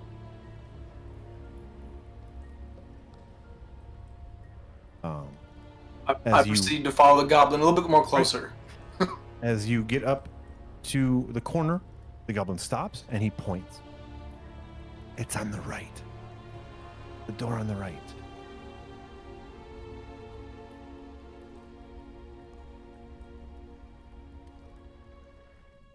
Ooh, wow, okay. All right, crew. I guess what do we want to do? We want to try to surprise attack or just charge in? I say we send the goblin first. There might be a trap or something waiting for us.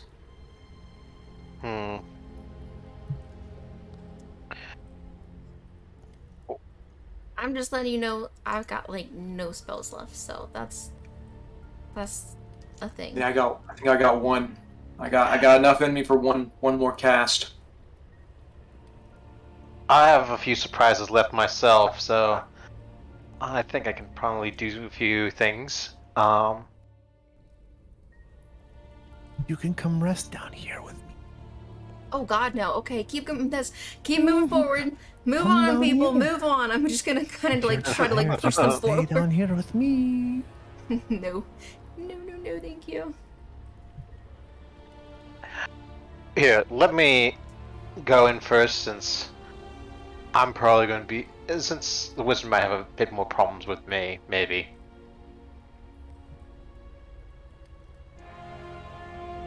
Be my guest.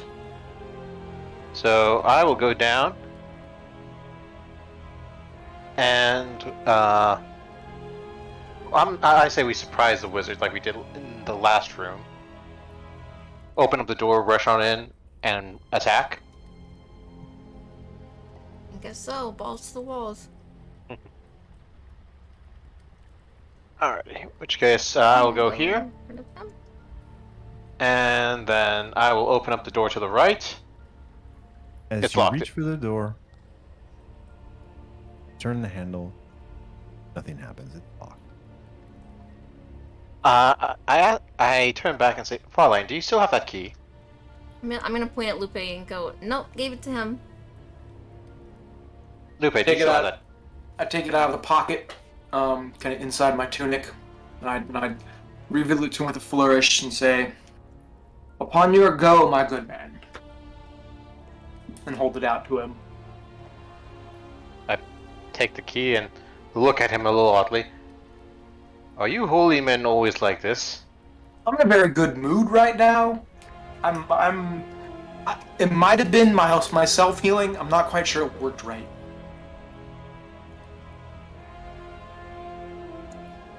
You need to get drunk again. Touching myself has done funny things to my mood. I apologize. I tried the key on the door. It opens. Or unlocks. Unlocks.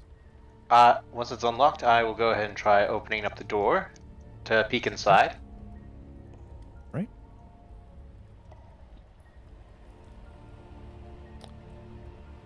As you peek inside, you see that the room appears to be a workshop, a wizard's workshop.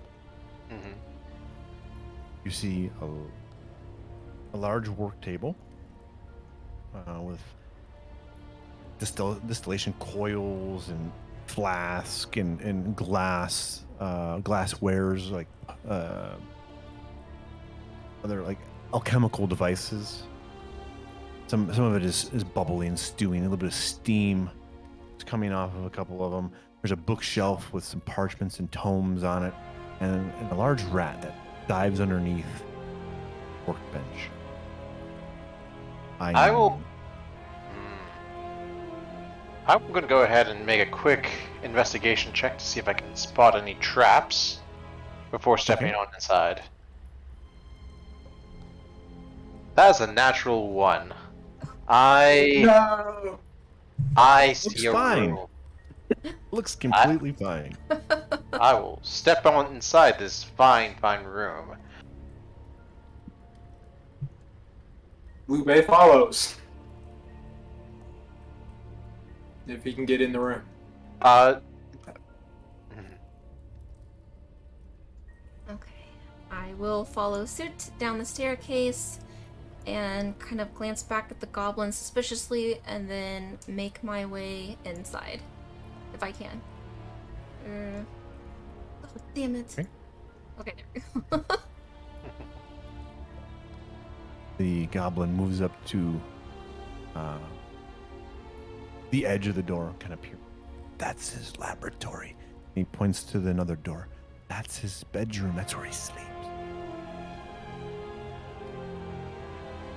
Alrighty. I will make my way over to this door and test the handle again.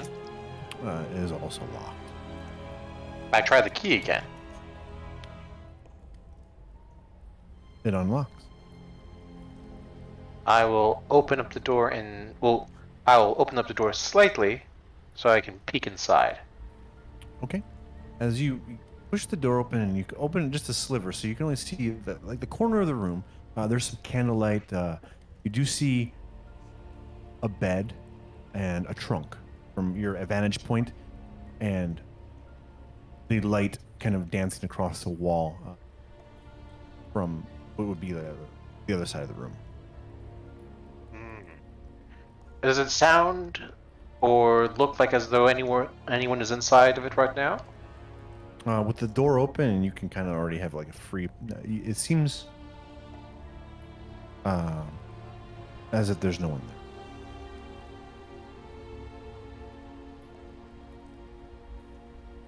I will open up the door fully now. Okay.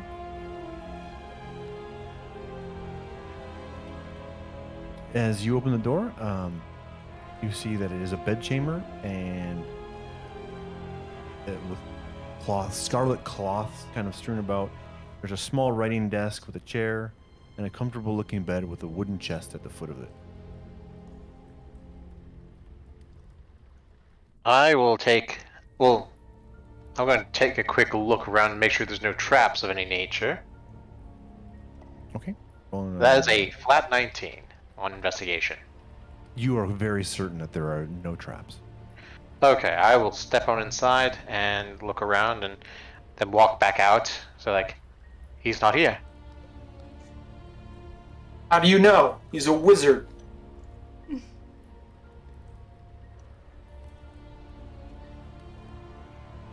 I sort of look at the paladin sort of incredulously, like, did you just talk back to me, boy? I reach out and kind of give Einar a slight shove. Boy, you walked into a room, looked around, and walked out. Do you know anything about the intricacies of magic? Who, you? More than you. And at which point I use my last spell slot to cast Detect Magic.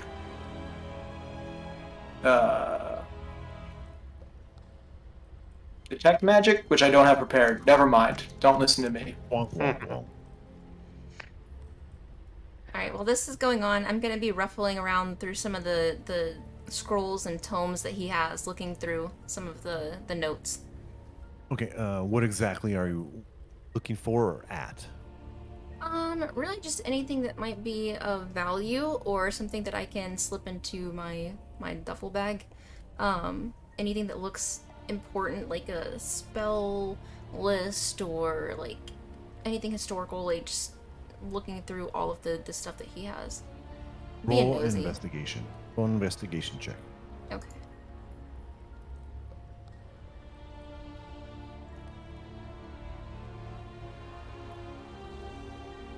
$14.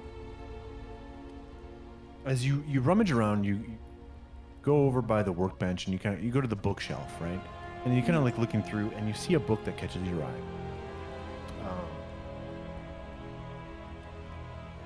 Take it down and you open it to see these runic drawings or the scripture that you are unsure of. I'm trying. Oh no, actually, you are very fluent. You open it up and see that it is written in Dwarvish, and you are able to read it. And it seems that it is a journal of an adventurer named Erman. And as you briefly thumb through it, it is the history of the Mine of Phandelver and the Forge of Spells. Information that you were already told previously about how the Forge of Spells was used to create magical items, and then it went missing or it was lost, and all the information that you've already been given is talked about in that. It also mentions a magic mace named Lightbringer that was commissioned by priest of Latharndir,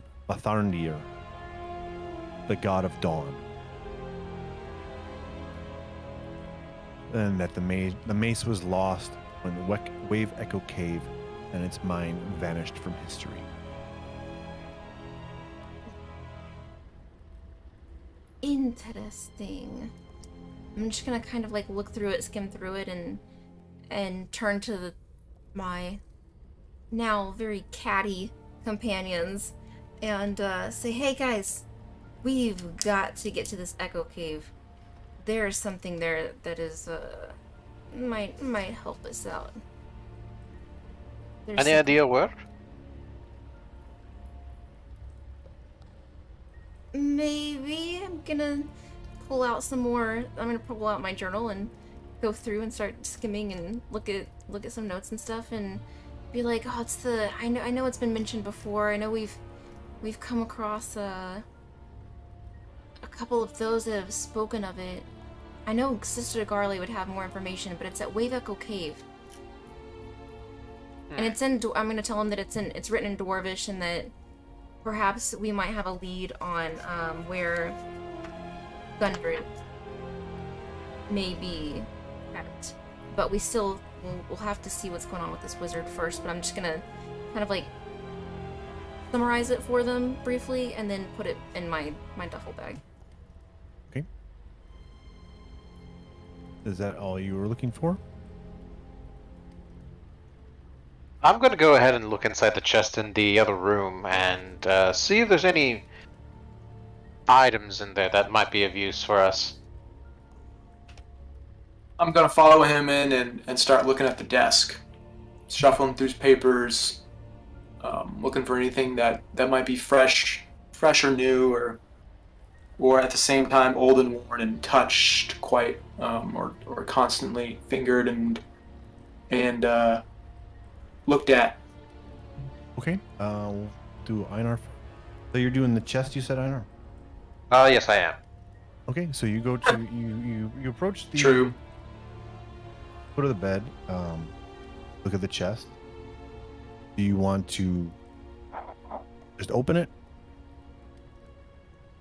Yes. Okay.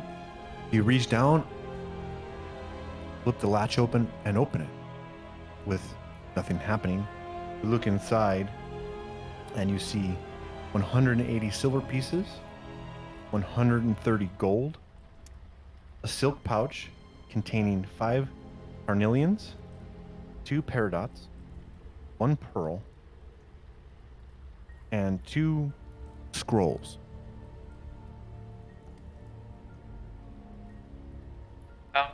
I will pick up pouch with the gems and the 2 scrolls, and call for Farrlaine in here.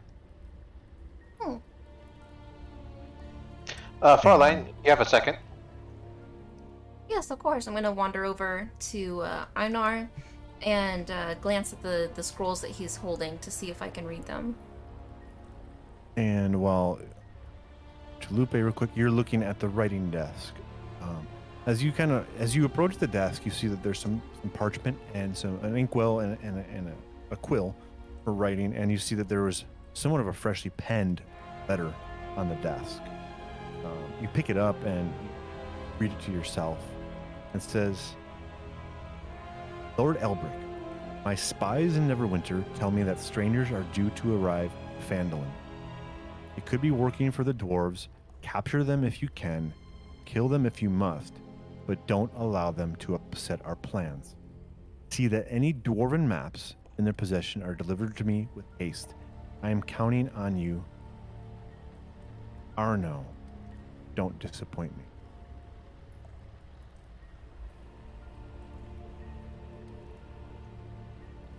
I finish reading it and I hold it out to Einar as I go through the next couple pieces of parchment, which I proceed to burn as I finish reading them. Okay. So, Einar, you hand the scrolls to Farrlaine, and what are you going, right? Yes, I hand the scrolls to Farrlaine. Okay, what are you going to do with them, sir? What do you mean, me? Yeah. What are you doing with the scrolls? You've been I'm gonna try to read them. I'm gonna try to see if I can discern like what language or text.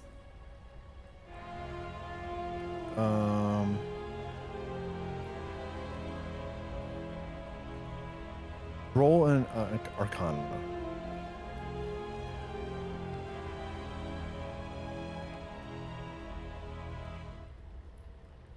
Oh, The nat one.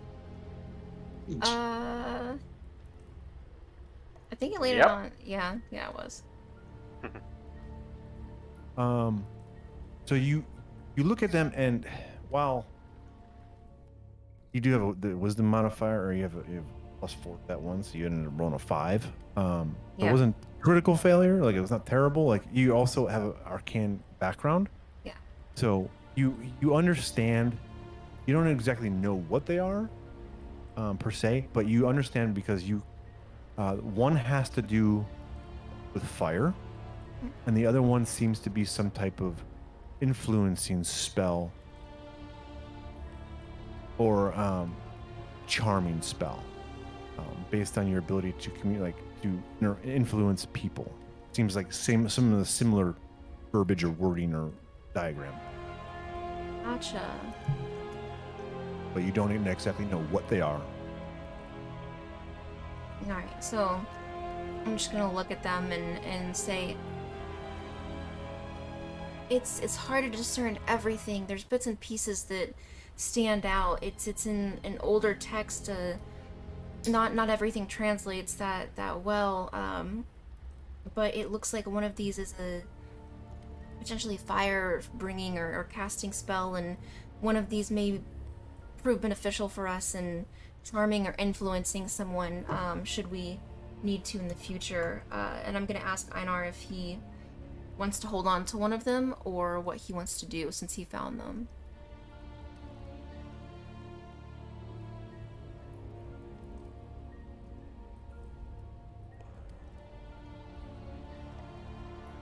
As you are conveying this back to them, the little rat comes in and slides up, scurries up under the desk, kind of just watching you guys. Oh, that's not good. So I'm still at the desk, right? Do I see the rat go under the desk? Yes. I try to step on it. Okay, roll an attack.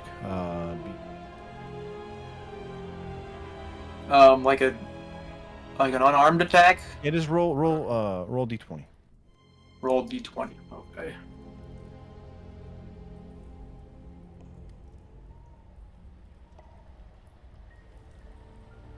Oh. I'm assuming I don't squish the rat. Well, luckily for you, the rat is not armored. And as you see him scurry, you go to step on him. You aim for his head, but you end up catching the back of him. And as you step on him, he squeaks and disappears.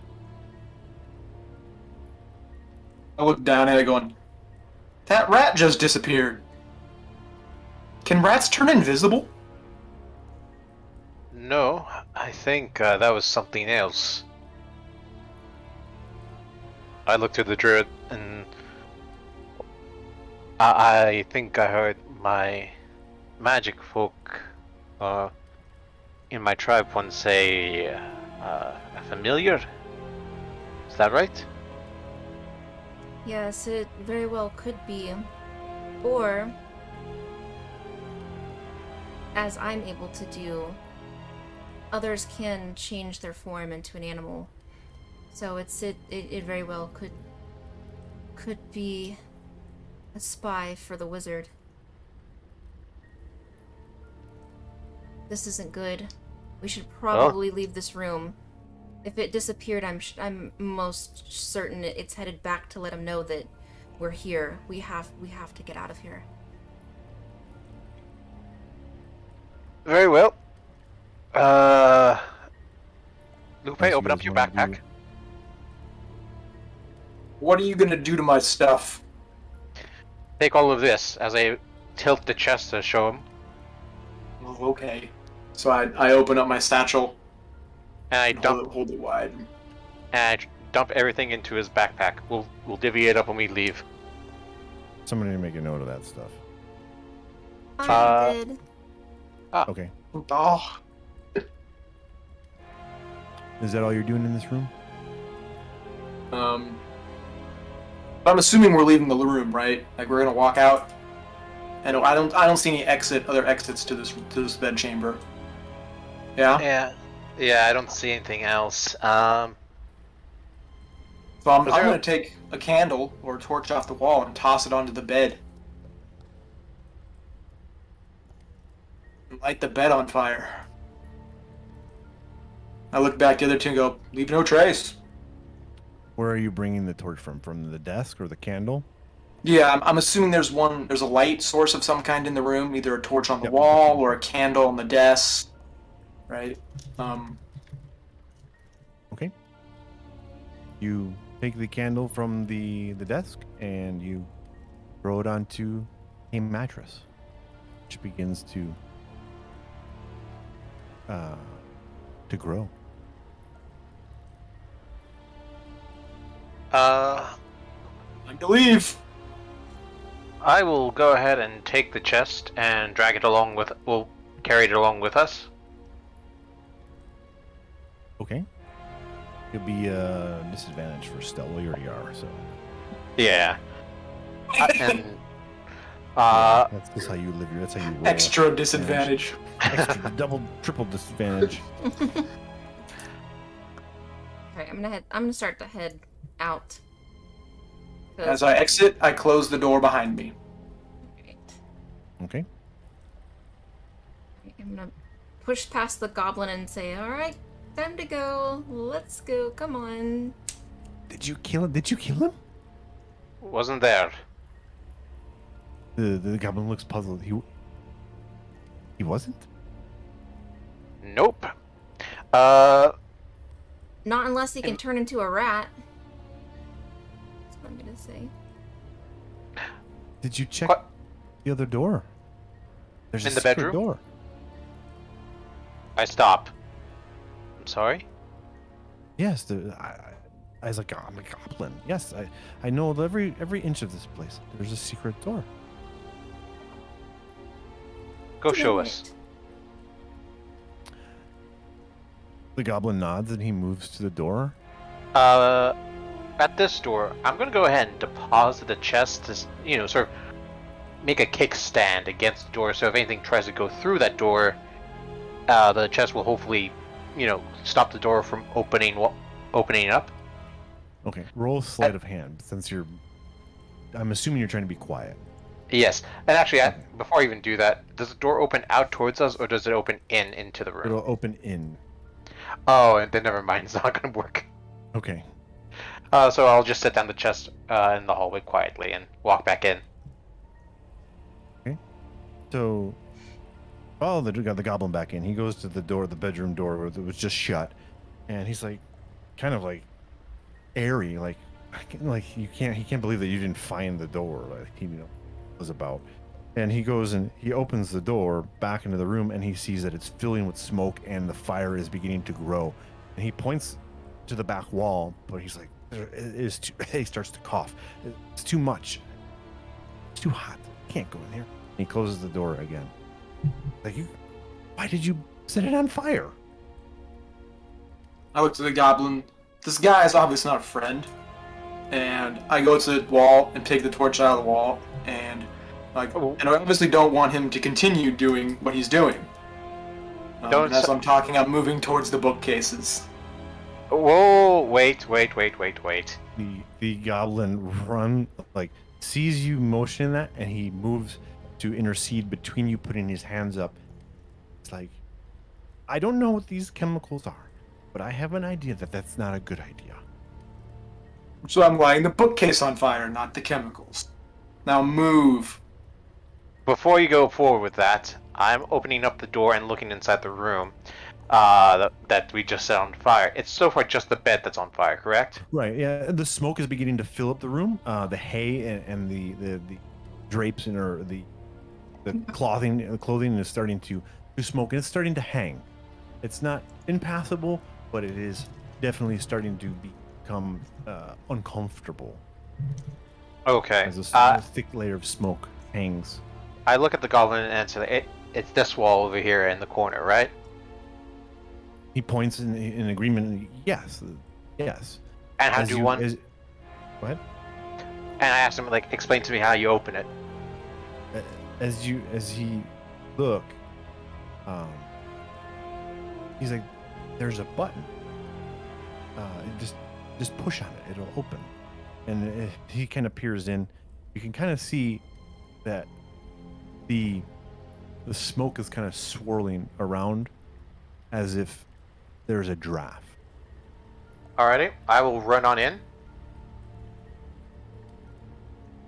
And I will try and locate the button and try and click on it. Okay, as you approach and with the smoke and everything, you kind of have you can kind of see that the wall is off. It's almost as if it was ajar, and that there is in fact a door there. So when you push on it, it gives and it opens to a hallway. I immediately run back.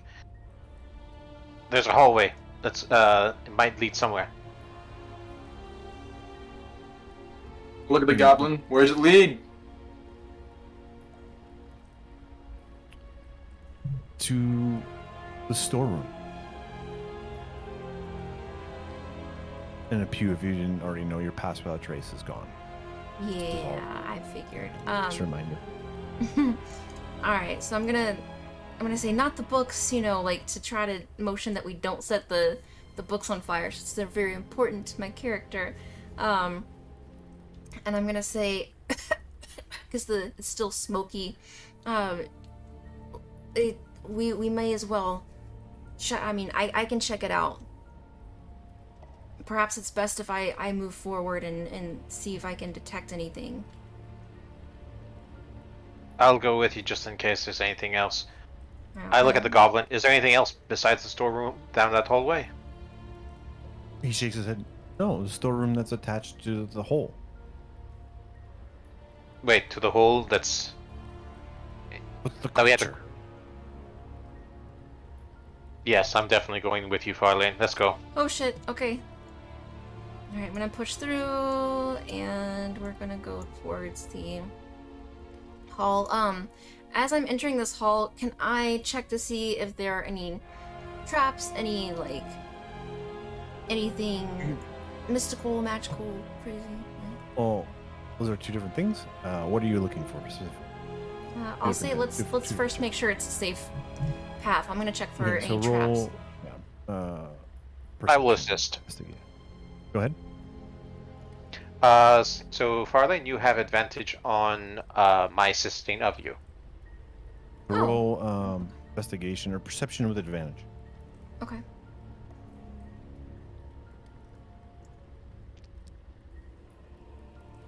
Natural Oh. 20. God dang. God Yeah. dang, finally some luck. Where were those rolls earlier? Oh, needed that Sheesh. like an hour ago. So, Yeah. you enter the hallway and you look and you go, this hallway is super familiar. We've been here before. There's no threat here. Okay. And there is nothing other than you saw the first time you entered this hallway. Oh, is this? I think it was back. Alright, so should we go get Lupe and the goblin and tell him to follow? Yeah. You wait here. I'll go fetch them. Okay. So I'll run back in I'm gonna move Through the forward a room? little bit. and tell Lupe and the goblin to follow me. The passageway leads back into that storeroom from earlier. I shrug. Okay. That we don't have to And- deal with that forsaken creature. And I proceed to force the goblin in front of me. And as I go through the door, I toss the torch onto the bookcases and close the door behind me. And follow Einar. With the goblin running in front of me. And then Okay. I believe we find our way through into this storeroom. Oh, nice.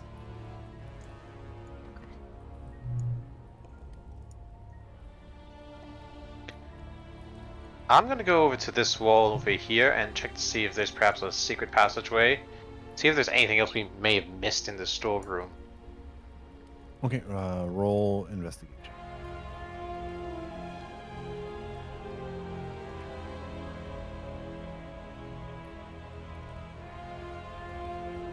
Flat 8. You look at the wall and can't really discern if there's anything different with the wall. While there some things look off, you're not exactly sure. I look at the goblin. Is there any secret passageways in this room other than what we just went through? Goblin kind of like sighs, takes a deep breath. He walks over, he presses a button on the wall, and pushes open a door.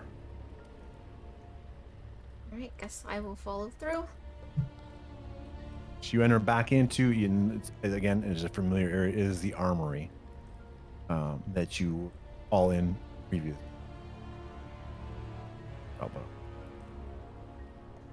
Well, it appears as though Glassstaff has gotten away. For now. But not for long.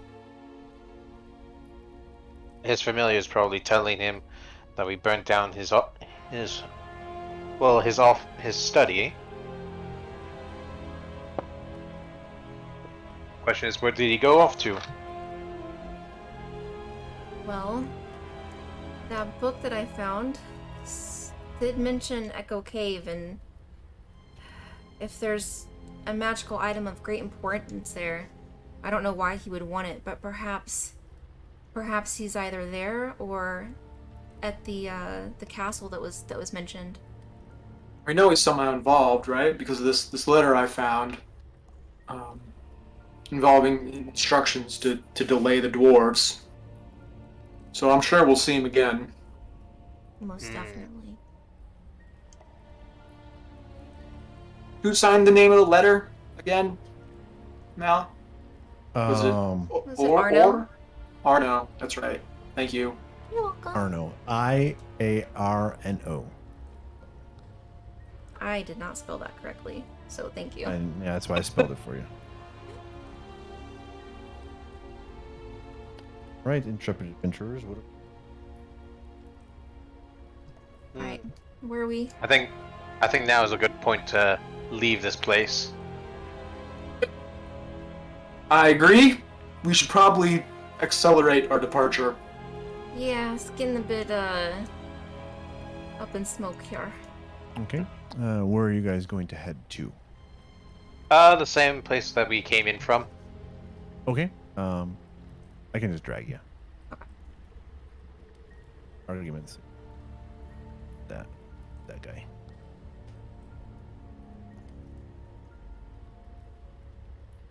Whee!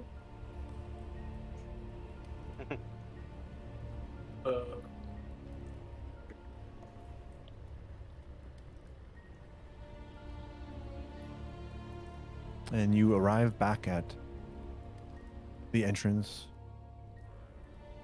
of the Red Brand hideout.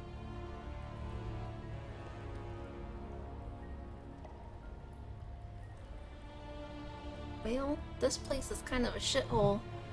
I say we skedaddle. So we'll go up the steps. Is the goblin still with us? I assume. He is there. He's going to stop and kind of look at you guys and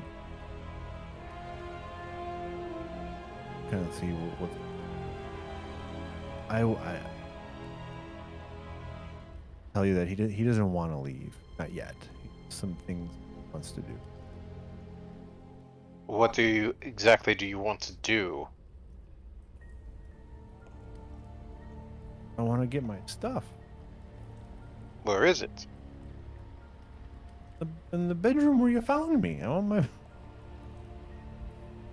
I'm gonna roll my eyes and say, back. "You're telling us this now?" He sighs. Fine. Motions to the.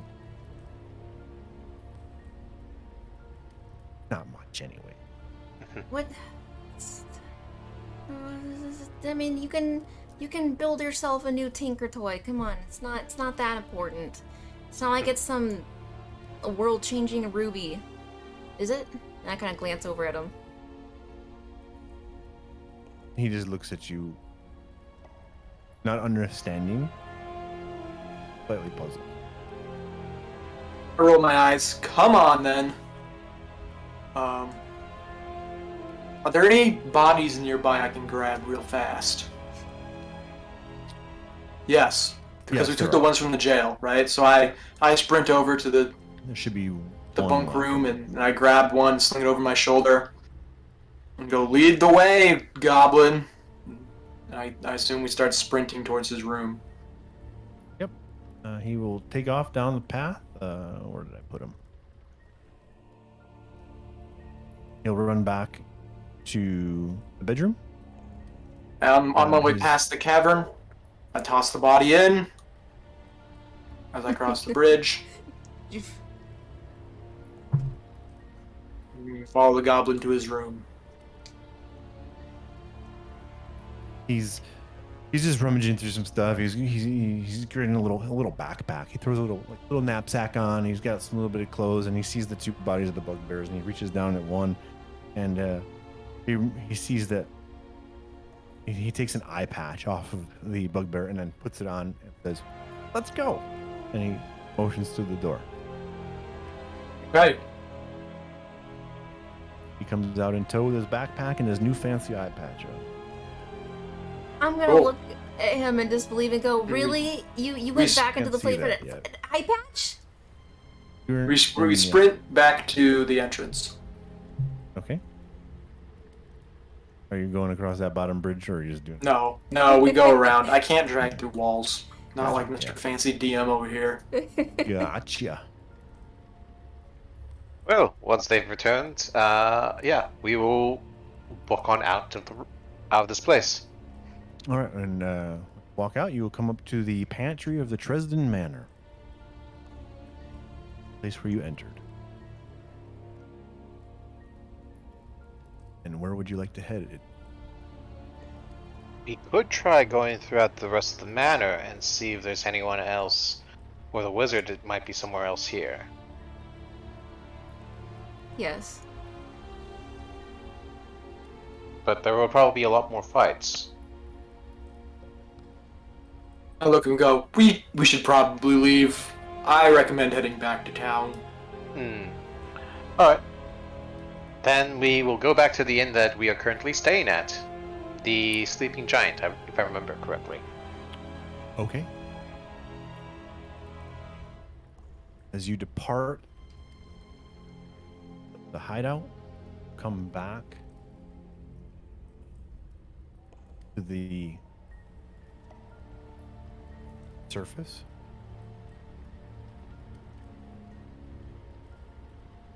Compare this real quick here.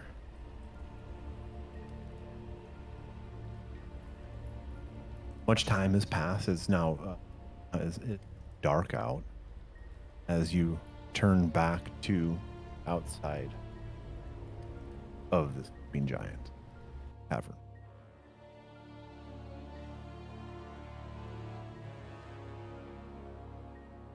Ooh, key map.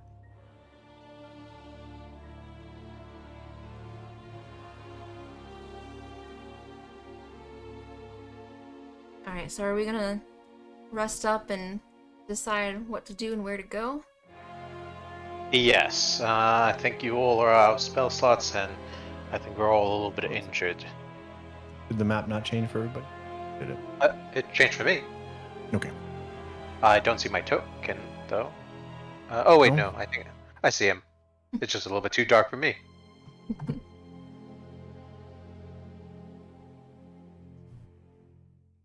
As you enter the familiar Sleeping Giant Tavern, the old man behind the bar looks up and gives a curt smile and begins pouring some ale. Welcome home. How was your day, boys and girls? Good. I assume the goblin's still with us. Yeah, he is. I'll Quite meet- nervous, but he is there as he kind of walks in, looking around, and We have an unexpected guest with us. As I look back towards the goblin. he walks in with his little knapsack, looking like a little toddler, his fancy eye patch that he took off the bugbear. He's like, oh, kind of nervous, look around, and then he's like, oh, kind of shakes his head up, like he is pleased with you digs.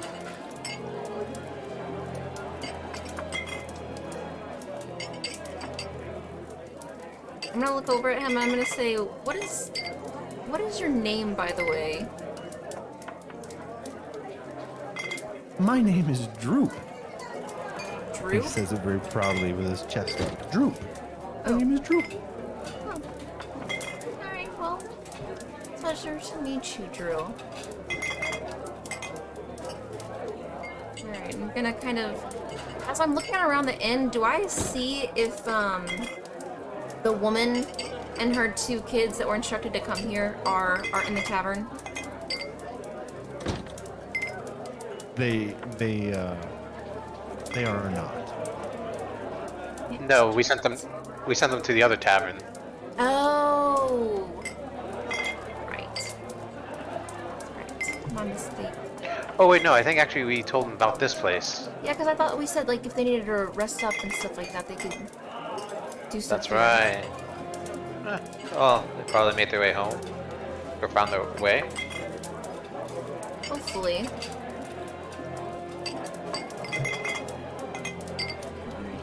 Alright. I'm just gonna ask the old man for a drink to go, and I'm gonna say, look, I took first watch last time. Would anyone care to take first watch this time? I will. Alright, I'm gonna pat him on the back and say thank you, and I am going to head over to sleeping quarters.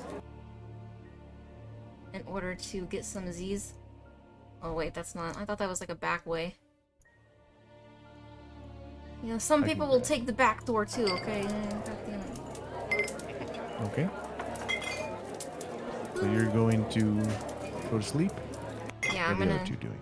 I'm gonna take a nice little 4-hour elven nap. Meditation. I think. I don't know. God. Yeah, I believe you only have to meditate. Alright, yeah, I'm just gonna go get a little bit of shut-eye. Time Okay. for rest. Lupe and Einar, what are you going to do? What time is it approximately? Has the sun Uh, just gone down? Is it like 10 o'clock? It'd be probably around 10, 11 at night. So kind of late. Yeah, we're gonna go up and ask for a sandwich, or a piece of bread and meat. Ask for a slab of bread and meat from the barkeep, from the old grizzled barkeep, and then head out to the well to try to start washing the grime and blood and grizzle off of our armor that we've accrued over the past day. Okay, yeah, he That's our he plan. nods and he runs to the back and he comes back with a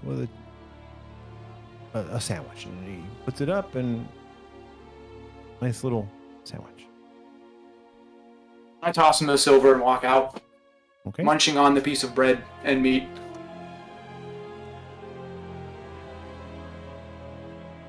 Well, now that he's gone, I guess. Oh wait, I'm on watch. Best drink something light. Some ale. You have it. Any kind of special kind you want, or is it just a normal, just a normal pour? Just a normal pour. Then we'll get to the shots later. Right. Or he gives a nice wooden mug, a nice ale up on the bar for you. And I'll turn around to watch the door and see who else might come in for the evening. Just in case the woman and children come in. Or in case trouble walks in. Okay.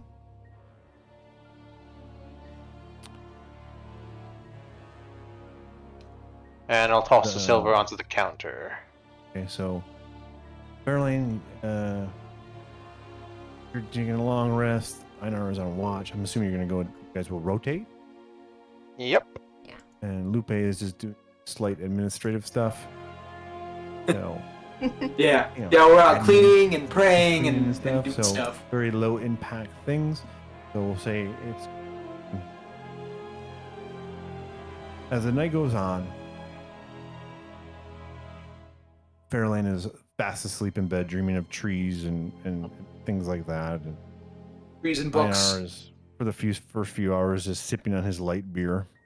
Lupe is out at the well close by, polishing his paladin armor and shield. The night passes uneventfully. I'm assuming that Lupe, once done, he will come and take a long rest also. Yes, Okay, correct. so the next 10 hours go by uneventful as you finish your rest about 7 in the morning.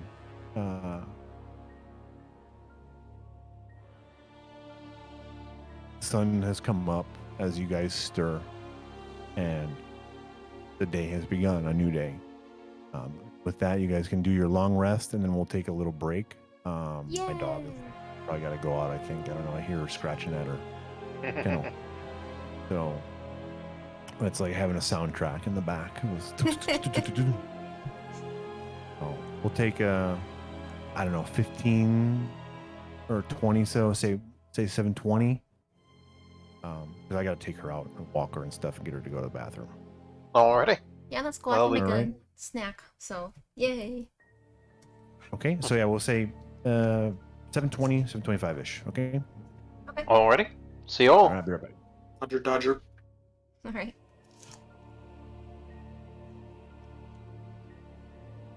fast-paced stream. I will be right back. I know I won't need as long of time to break, but I am going to make something to eat because it's 7 o'clock where I am. I'm hungry, so I will be right back.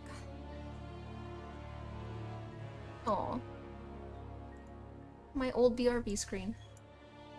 Let's see here. It will be. Let's see here.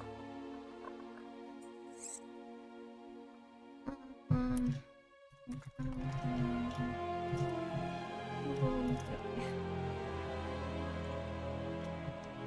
Shall briefly.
I'm back for now. I know that not everyone is back yet. Uh,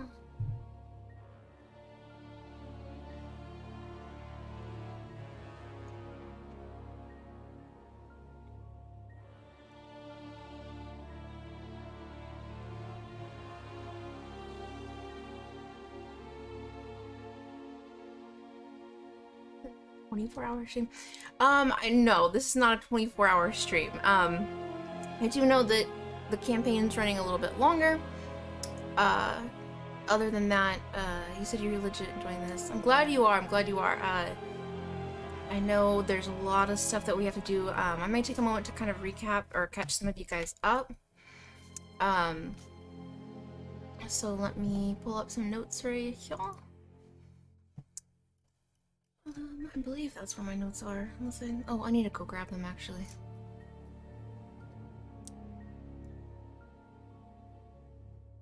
Nice. Alright, so I think we have all taken a long rest. Recovered some very much needed spell slots. Yes, I'm just joking. No, I figured you were, but I know, like, there would be that one person that would be like, oh my god, is it really? And like, no, it's not.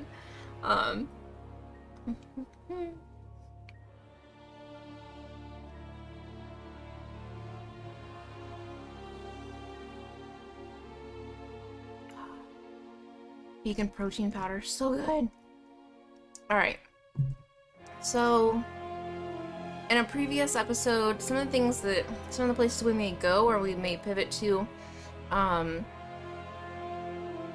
we met with a sister, Sister Garley. She is with the order of the Shrine of Luck. They follow the goddess Tamora, who oversees good luck and good fortune. Maybe I should start praying to them for some of my dice rolls. 60 miles away in Conbury, just outside of Neverwinter, there is a lair with a banshee named Agatha. Sister Garley gave us a silver comb, and that is to be gifted to the banshee, and we have to be nice to her, apparently, to try and persuade her to tell us where the location of a spellbook is. The Red Brands were kind of like a group of thugs slash hitmen slash roughhousers, like a local biker gang, only with no bikes. And they were kind of roughing up people in town, extorting them for money and dominating some of the mining activity that's been going on. So Sister Garley actually got beat up by these people. We just took care of them at the Red Brand hideout. We do still need to go see the Banshee, and that's why I touched on that. We're currently at the Sleeping Giant Tap House, which we defeated some of the Red Brand members there, which is why we get to stay for free. Yeah.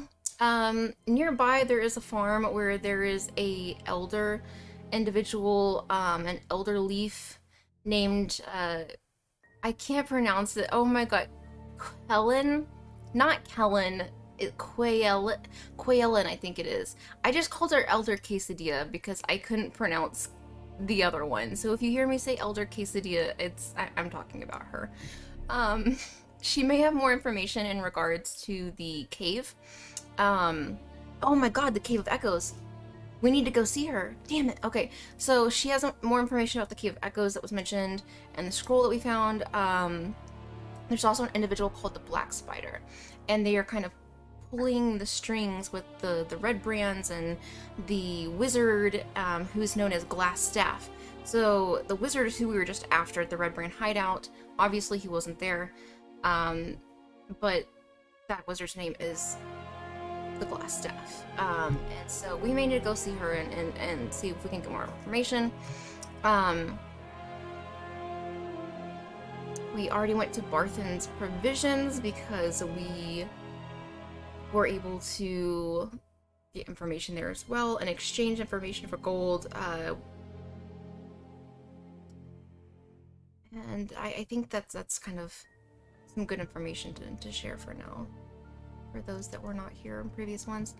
Thank God you said that, because I can't actually say Sarah, so you're to no.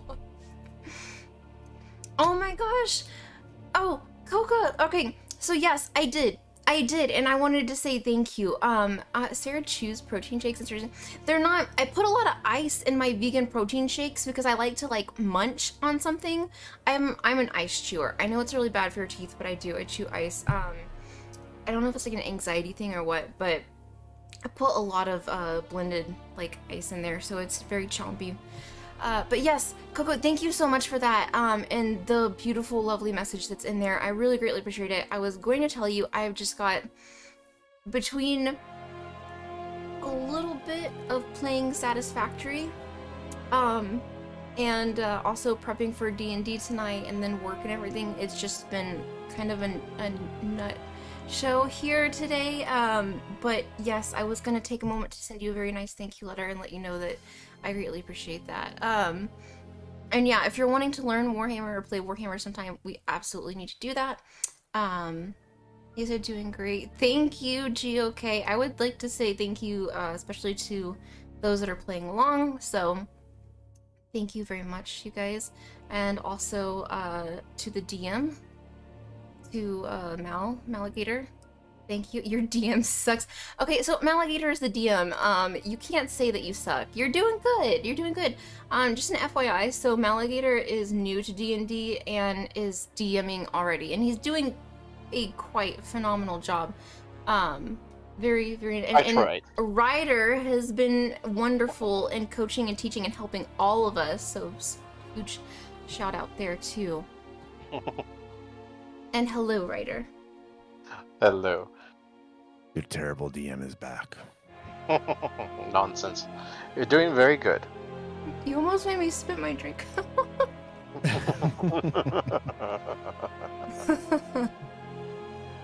You've been hooked on a few indie games. That's nice. To steal a line from is. Hold on. It's oh yeah, Lupe's back. Everyone's back. I like myself as new DM. I know Pew's back. I know Ryder's back. Yo, what up? Welcome, welcome, hi. So to steal a line from Ryder, welcome back, intrepid adventurers. I love it. It's so good. Everyone's completed their long rest. Everyone's healed up, got their stuffs. Yep, I feel friggin' amazing.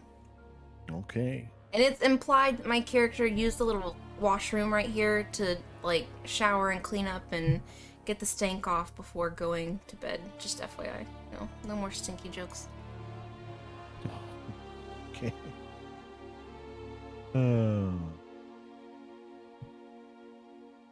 Okay. What are we going? What are y'all gonna do now? It's the morning. Everyone's rested. It's a new day. Just eradicated the red brands from their hideout. Still hot on the trail of Wizard. What do you want to do?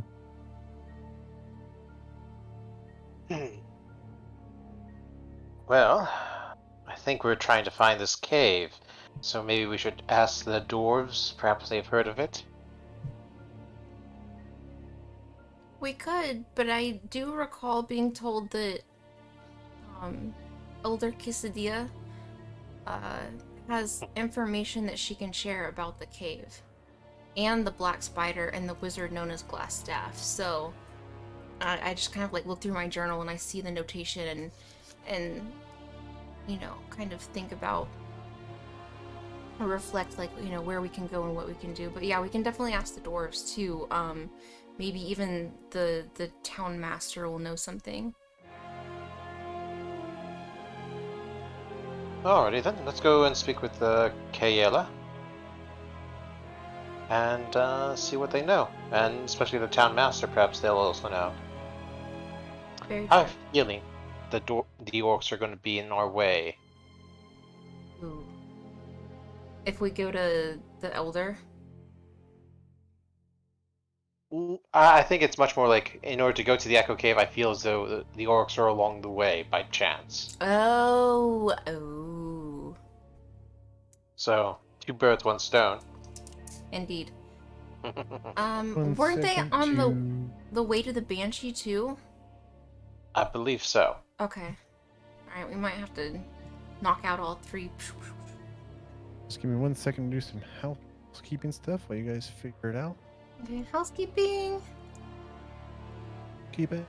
Okay, I'm just gonna make my way out of the sleeping quarters and stretch. Isn't there a reward for driving away Glassstaff? The town master indicate there was like 100 gold reward. There's We have to kill him. I That can't was remember. for the orcs and Wyvern orcs. Tor. Mhm. So it's 50 for the orcs. Maybe Slidar has some more information about like because wasn't he the one that tried to contract us to get rid of the wizard I believe so, yeah. for 500 gold? Okay, so maybe he knows his whereabouts. If he's not at the hideout, he may know where else he's gone to. Hmm.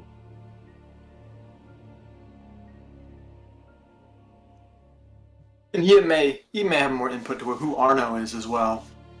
Mm-hmm. True. Maybe we should go find Slidar first then. Alright.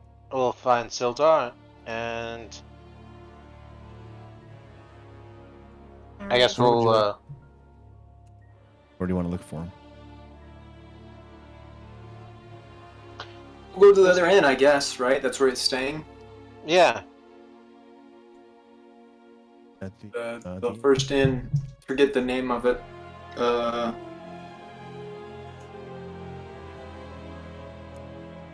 one with the really good breakfast that you threw up?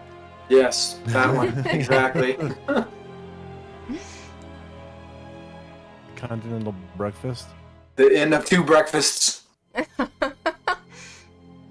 I think it was, let's see. No, it wasn't that. I forget the name of it too. God dang. The one over by Lion Shield Coaster. Yeah, it's Got me. It's fuck. Okay. I even forgot it. Let's go to fuck. Stone Hill Inn. Okay. Stonehill. Inn. Stonehill.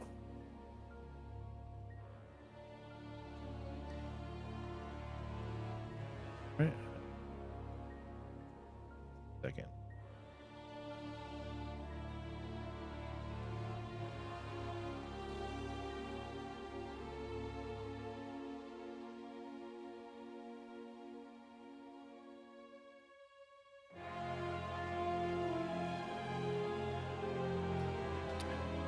Walk down town square and walk down to town square, the familiar town square. You are standing on the path next to the town master and Stonehill Inn.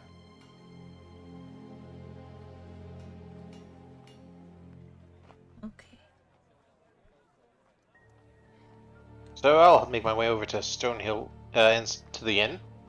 I will go into the town master's hall. Okay.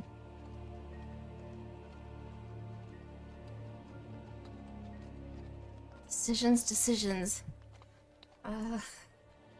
I'm going to go into the Stonehill Tavern as well. Okay. Einar and Farrlaine walk into the Stonehill. As you walk into you've been here before. You look up, you see Toblin behind the bar and barmaid that so chatty the first time. Just having a small conversation across the bar. It seems rather empty. There's one individual that you recognize to be Sildar sitting at a table, enjoying a light meal and some breakfast.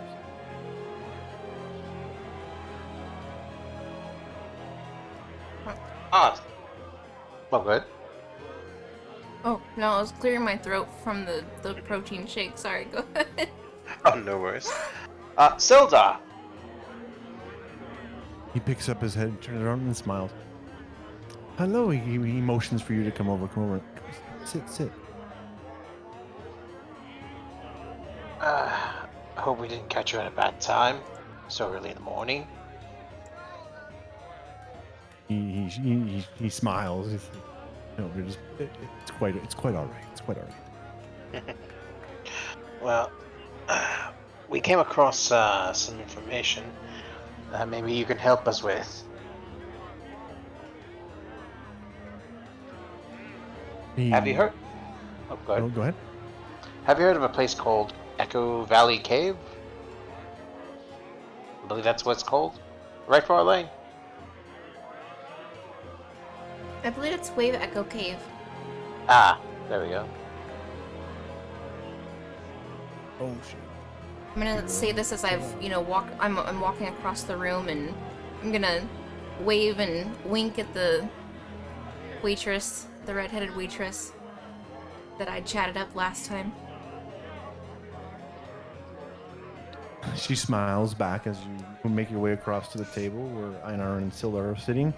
Scylla responds to the question rather quickly. He says, yes, that absolutely. I know of it. I don't know exactly where it is. That is where the map was taken. Gundren had the map. He knew where it was.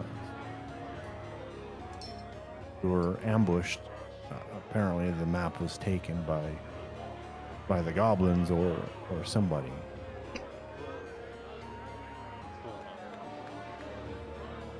How goes the red brand? He asks as he takes a little sip of coffee and sets it back on the table. Well, there was a wizard there. We burned his domicile, along with any research that he was conducting there. I'm gonna also... Wouldn't be surprised if there's anything left.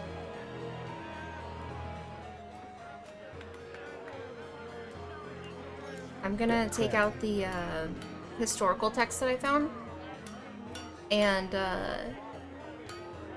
I'm going to let him know that I believe what I found may be why his friend Gundred was taken, and let him know that we did kill all of the red brands. However, we now believe that we didn't locate Gundren there, and we now believe that he may be either dead or being held by the glass staff, who was not there. Takes a moment and ponders. He's reaching down belt. And he asks again. Eliminated all the red brands.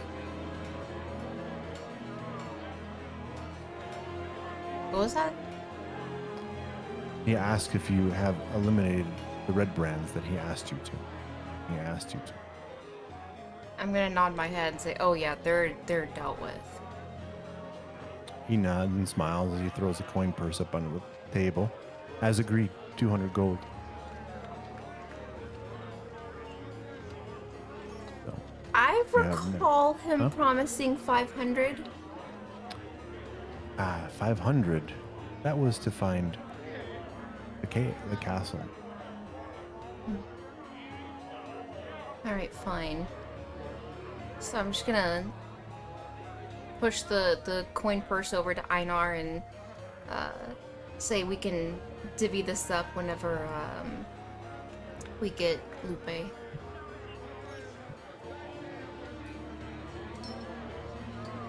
I've walked into the town master's hall and not seeing anybody right in the main room. I've walked Right, back yeah. out, and I decided to go across the street into the. As you went into the town master's hall, it seemed rather desolate. It was very early. It doesn't look like it was open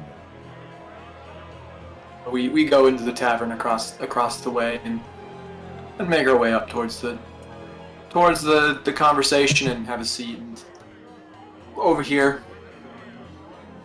And as the conversation kind of winds down, I pass Sildar the note we found regarding Arno and the capture of Gundren and the dwarves, and I ask him, who else have you told about this map? Because it seems that you may have a problem regarding information. He takes the letter and opens it up, reads it to himself.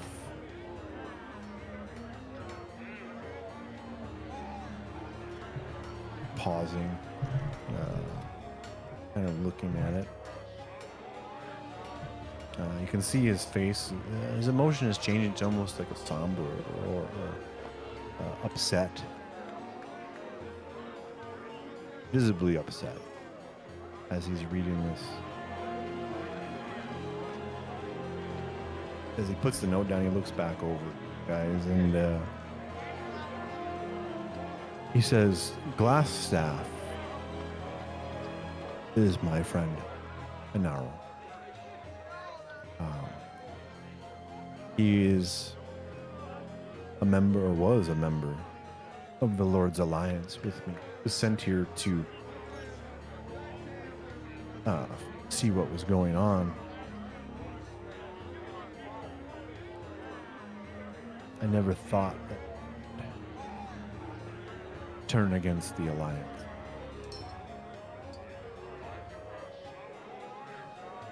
He must face judgment.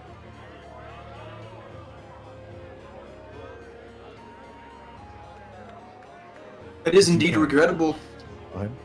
It is indeed regrettable, I say to Sildar. We did find in the basement of the manor up on the hill, there's a large crevice with something living in it that was being fed people. We rescued a mother and her children and sent them back to town here. We haven't heard from them yet, but it seems as though that the Glassstaff was making deals with this creature, and the cavern had a very distinct smell of decay to it, so I think it may have been going on for some time. He processes all that, and I don't know about the creature you speak of. I mean, I fought many creatures, hideous and disgusting, all of the above. There are many vile and disgusting creatures that feast on flesh.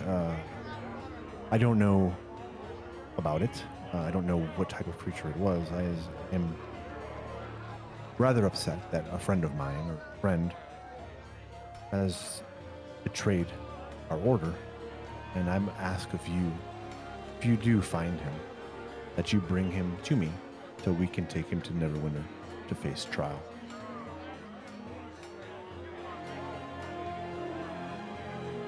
How exactly do we go about bringing a wizard to you? Any suggestions? Smile. Be resourceful. Bind his hands, gag him. Does he need his tongue? I would assume that he needs his tongue. Well, to cast magic. Oh, yes. I mean, to speak. At this point, I don't really care. Okay. Good to know. Good to know. Did your friend happen to have a familiar? Like that of a rat? I know he has the ability. It's been many years, I would assume, that given his depths of arcana knowledge, that, yeah, a simple parlor trick as a familiar would not be above him.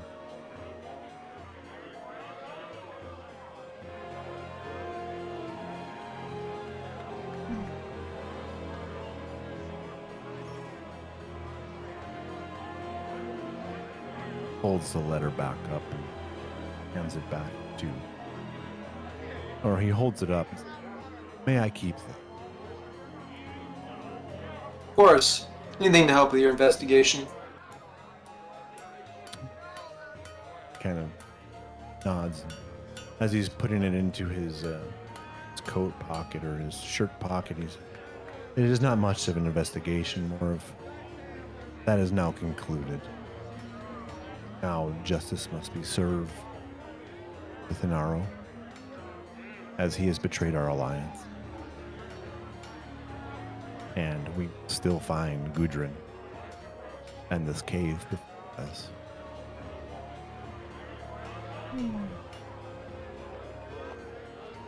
Interesting. Alright.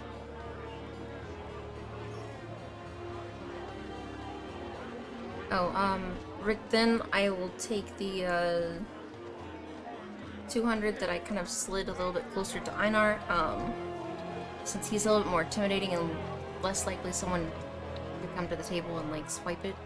And I'm gonna divvy it up to everyone. Okay. Believe. That'll be. Ooh.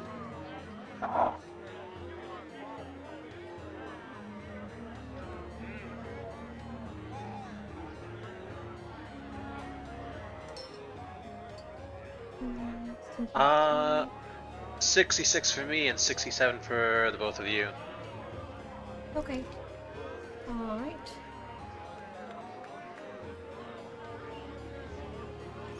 So while that happens, I stand up and walk over the table and start taking out all the stuff that was dumped into the chest, dumped into my satchel from the chest. Start putting it on the table. Oh yeah, there's a lot of silver and copper there. Yeah. Did you have it? Or? I think you said that she took down a note of what was all there in the chest. 180 silver, 130 gold, 1 pearl, 2 scrolls, and 5 something that started with a C, but I can't remember what that word was. It's weird. Carnelian. Carnelian? It's a gem. Oh, But it was 5 carnelians. I did not know what Carnelian was. Well, Now we I all know. get. So it was 180 silver, so that's 60 gold. 60 silver for each of us. Mhm. And I'm sorry, how much gold was that again? 130.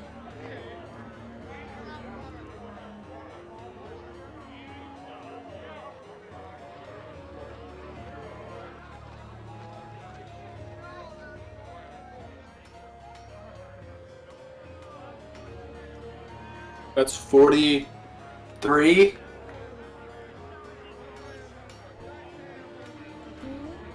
I think.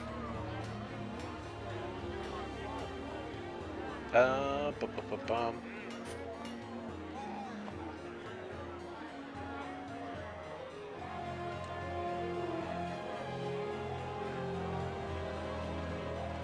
Might be a calculator app. Let's see, it's 44 for one person and 43 for two. Okay.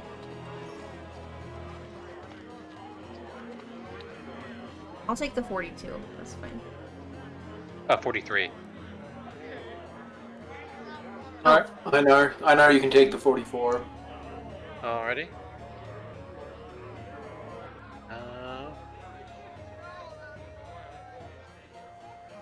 And I think we all have enough gold to pick up a horse for each of us ourselves. I believe so. Let me just add this in real quick.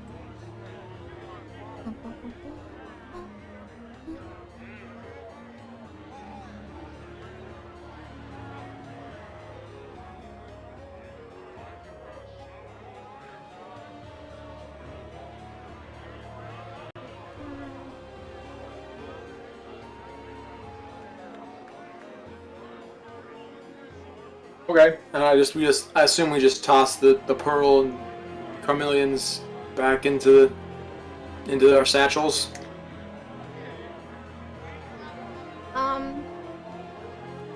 I'm gonna look at the pearl and then slide it over to the table to Einar and say,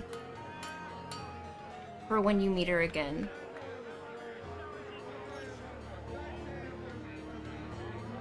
Thank you. Nice And try. I'll put that into my pocket.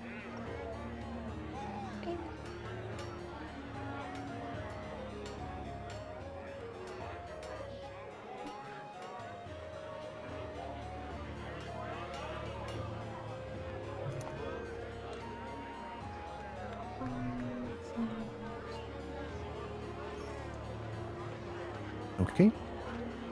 What's we got going on? I'm assuming we're going on to the Elder, and then the Orcs, and then the Banshee. Are they all in the same direction? The elder farmhouse, elderly farmhouse is in town. It's not very far. It's not a far walk at all. It's like 0.2 of a mile down the road. Alright, yeah, we'll quickly march on over there. Yeah, maybe she'll have some horses that we can buy off of her since it's a farm.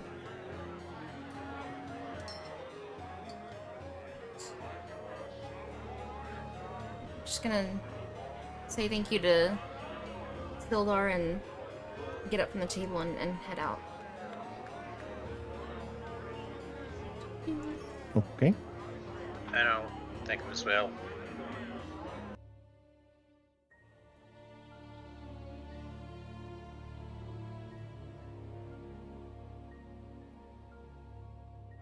New loot.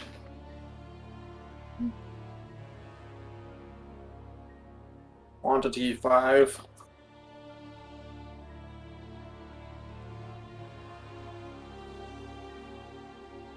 Scrolls? What do I add those in? Just under loot, I assume? Yeah, it'd be under loot. Just add 2 scrolls for loot. Put scroll fire, scroll of charm. You know, they haven't been identified yet, so you don't know their exact. They are. Yeah.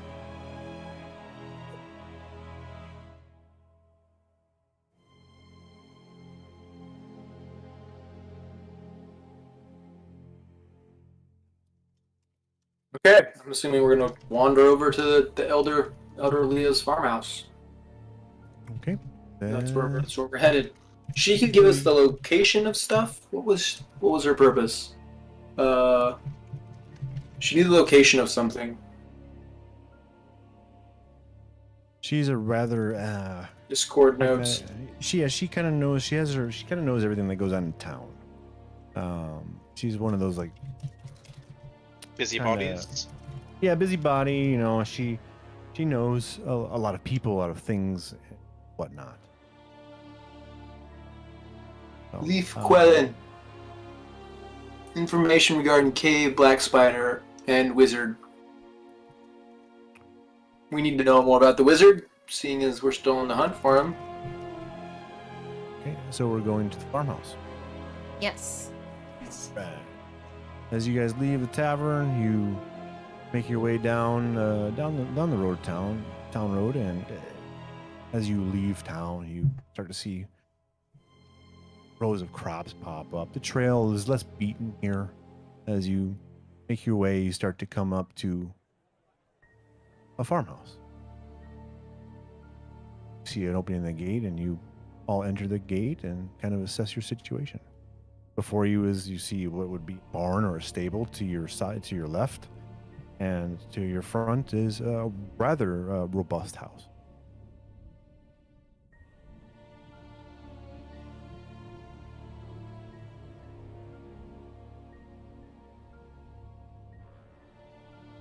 I want to make a quick survival check, just to see if there's maybe any tracks of anyone else having been here before us. Okay, for tracks. Okay, roll survival.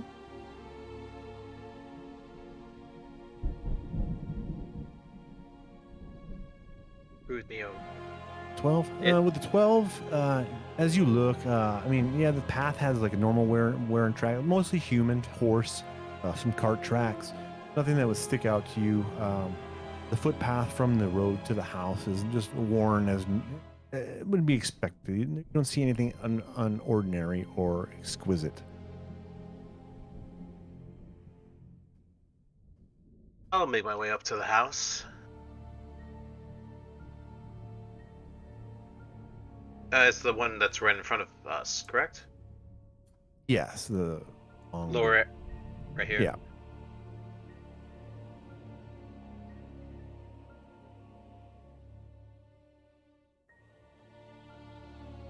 I follow Einar up to the front door. My notes. Can I look around the farm just to see if I notice like anyone in the fields, or maybe like hear anything in the stables, like and call out for her and be like, Miss Q, like, you know, Colin, like, we mean you no harm, just have a couple questions, hope you don't mind.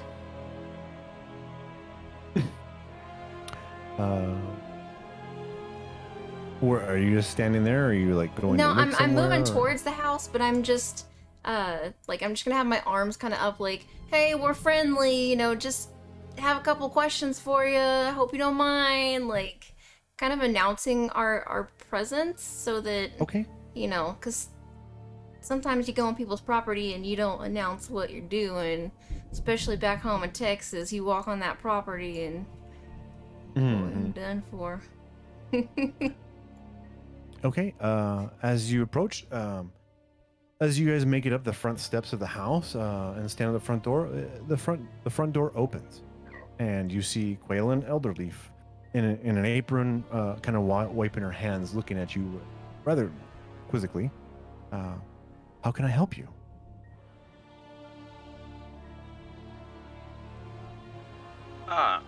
Hello.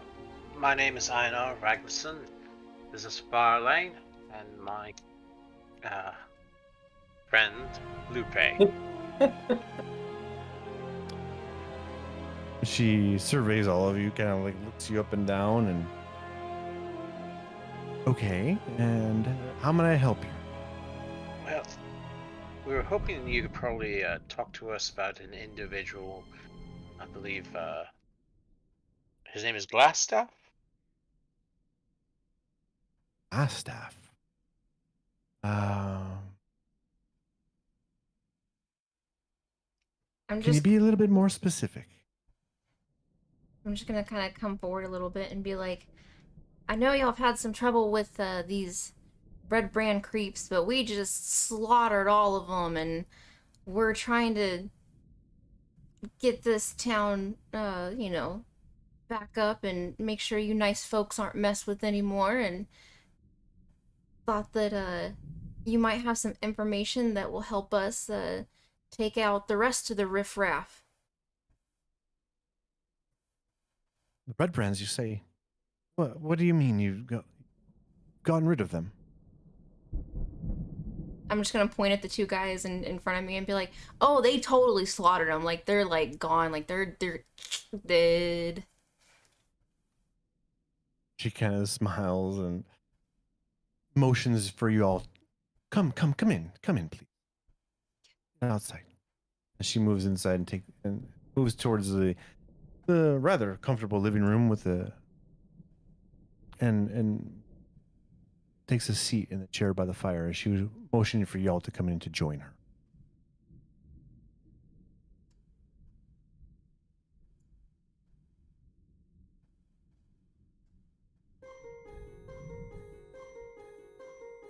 I'll proceed to sit down, not wanting to be rude to hospitality that is freely given.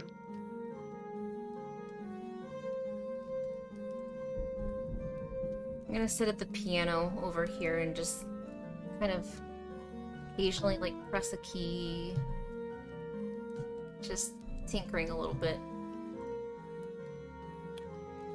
Waylon kind of like looks at the druid, messing around on the keyboard, just randomly pressing keys ever so randomly, and kind of squints her eyes and then looks back toward Einar and Lupe.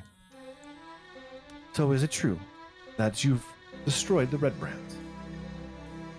Very much so.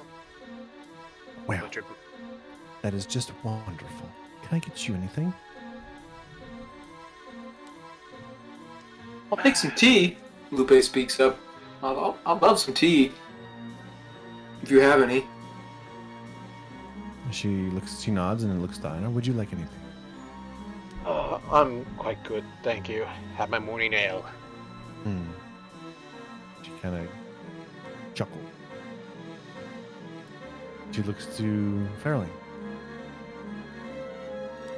I'm going to look over and say, you wouldn't by chance happen to have any warm mud, would you?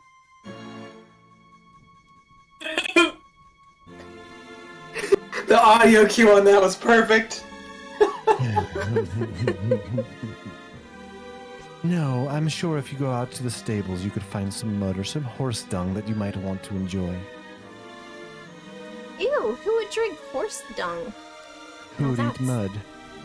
No, mud She- is she very gets up different. It's very and- delicate. She moves towards the kitchen and comes back shortly with some tea for Lupe and takes her seat again. So, what is it, this glass staff that you're looking for? I know much of everything that goes on in this town, and I don't never think I've ever heard that name. Some wizard that was in league with the Red Brands may have been leading them, oddly, or advising them. Oh, the wizard, yes. He came, I don't know, maybe a month or two ago. It's been a while since I remember hearing about it, but no one had heard from him since. We assumed that he just left. Probably why we didn't see him there. And yet, there was that rat that disappeared. As I take a sip of the tea. Probably to watch for anyone who came in after he left.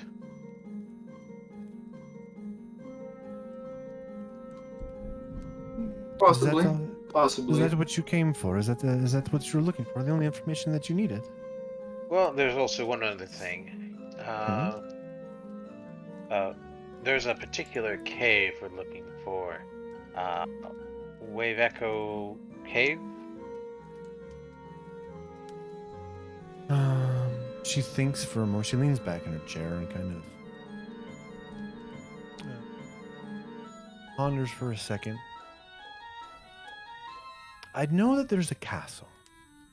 It's up the trail, northeast. I don't know exactly how far or exactly where. I do know somebody who is a druid friend of mine. I've known him for years, and he knows every inch of his land. Every inch. Radov. Yeah, he would know. He's a...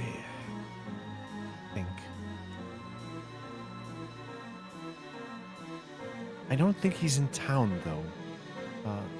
Last I spoke to him, I believe he went to an older ruin called Thunder Tree. It's just west of Neverwood. It's about 50 miles from here. I'm quite sure that you could find them here. I know he will tell you. He would know exactly where it is that you need. He knows every inch of these lands.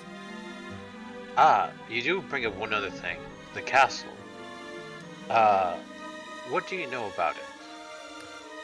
I know that there was a castle that I've never seen it myself, but people have spoken. I know it's off the trail. I don't know where exactly. I know it's to the, east of here, down up the Triboard Trail. But no one I know has ever been there. By chance, now that we've I think gone most of the information that we need. Would you happen by chance to be selling any horses?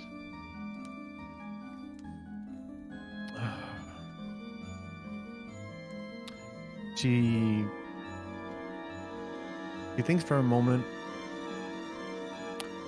and she's like, I do not have any horses to sell. But since you have helped this town so greatly in feeding the red brands. I do have some horses that you could borrow. I would also like to extend my home to you, as you've done such a service. Uh, Horses are very valuable, and while I don't feel comfortable selling them, I would let you use them. Oh, thank you. That will help us run a few errands a little bit more expediently. We have to. For one, we definitely need to go investigate the castle, but we also have a errand to run for the local town cleric. I believe it was something regarding a banshee. Oh, that old wives' tale, a banshee. Agatha, I think her name is. Yes, they speak of her, but it's just wives' tale. Well, I guess we'll see if there's any truth to said wise tale. I guess so. Hmm. What about the old wives' tale? Did you hear?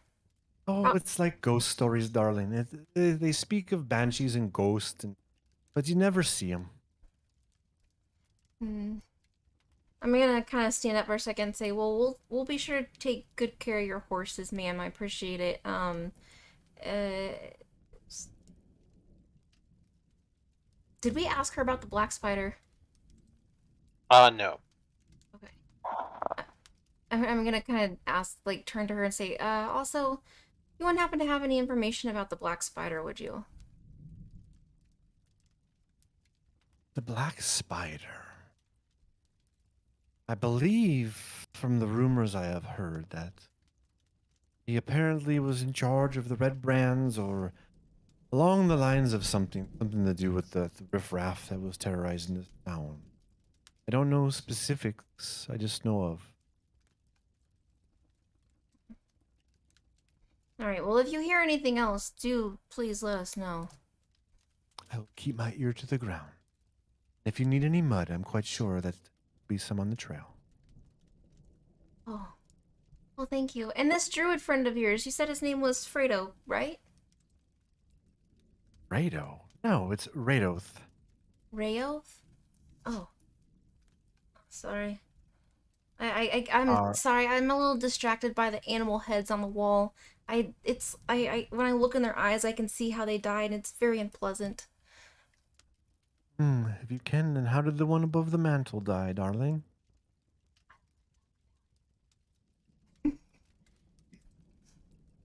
I'm just gonna kind of Hmm? shiver and walk off. Killed it myself. If you want to spell, it's Reidoth. Doth. Ridoth. Rei? Yeah. Doth is the. Oh, I so did not spell that one right either. I know, that's why I spell them for you guys. Thank you. Right. Uh, ma'am, is there any areas in the house that we should steer clear of, or are you kind of okay with us, making ourselves at home here? You're more than welcome. I just ask that you just clean up after yourself, and there's feed in the stables for the horses. I just ask you to return them back, healthy and all. Absolutely. I'm gonna go out the front door and inspect the stables real quick. Uh, And you two, what are y'all doing? I'm still just drinking tea. I'll proceed to get up and walk on outside. as Waylon as said as you he guys get as up. he stands up and I follow him and return the cup to her, saying thank you and blessings. She smiles, taking the cup for you, and she sets it on a shelf and follows you guys out, um, going to the stables, to show you where all the things are. ooh, fancy. So she enters the stables with Farrlaine and the rest of you. He says, I only have a few. The tack and everything is in the back. Just take care of them. There's some hay here. Just bring them back. Feel free to drop them off at any time. Which one's your fastest? Oh, that'd be Duchess. That's this one here on the left. You don't have one named Roach, do you? No, not Roach. There's Duchess, Okay. Rook, King.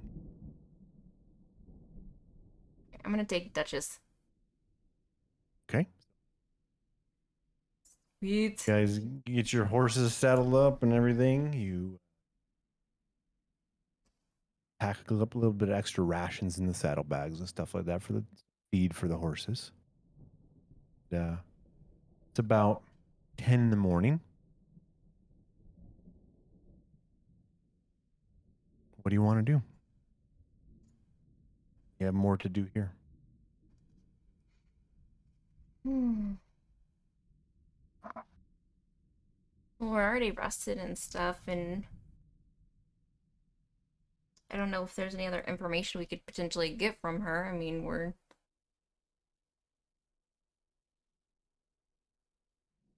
Let's see, we discussed the Banshee, discussed the Castle. Black Spider, yeah. We got a new lead on a druid that can direct us to the castle. Do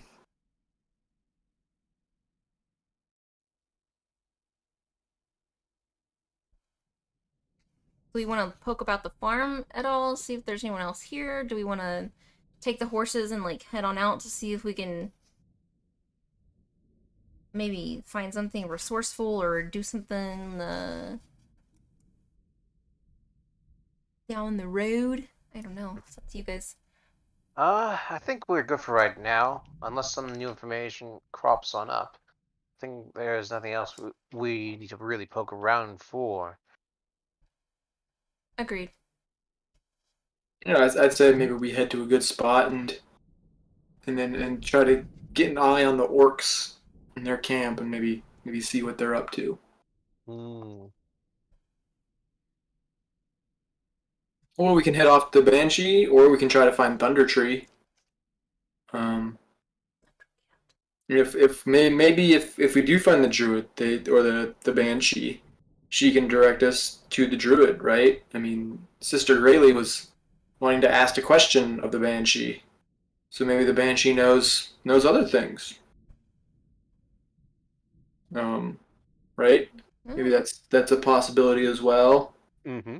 But we do need to find Thunder Tree. It sounds like, because that is a most definite trail to Castle of Cragmaw. Quaylen, she told you exactly how to get to Thunder Tree. She knows exactly where it is. She told you exactly how to get there. She even drew you a map. That she's very confident in that. And yeah, so she told it's to the east of Neverwinter. It's known. It's a known area. All right, so we know what Thunder Tree is. Do we just want to go straight there, or do we want to try to finish up stuff here in Phandalin, help out the villagers here? And what do you all want to do? Well, let's see how far away how certain things are from us. Because if Thunder Tree is closer, then we can just stop by him and chat him up first. Thunder Tree is about 70 miles to the north. Oh, damn. And the Banshee is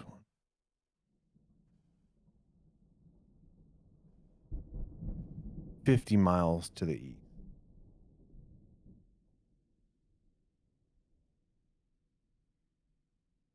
Let's go ahead and stop by the Banshee, since that's probably more out of our way than anything else. And I think we did promise Sister Graylee. We still have her comb. Yeah. So we should probably Well, and she probably finish would that up. be, she probably would be happy to hear that we killed all the red brands that beat her up, so she knows that she's safe, or at least safer now. Hmm. So. But let's also be true to our word and meet with this so-called Banshee. All right. There is apparently even one. Yeah, if we get this like spell book too that she talked about, perhaps it can help us take out the glass staff, or help us in any way possible going on. So, all right, I'm gonna get my horse saddled up and fed and all that fun stuff. Okay. So you guys will be going to Conbury then. Yes. To the Yeah. lair. So you want.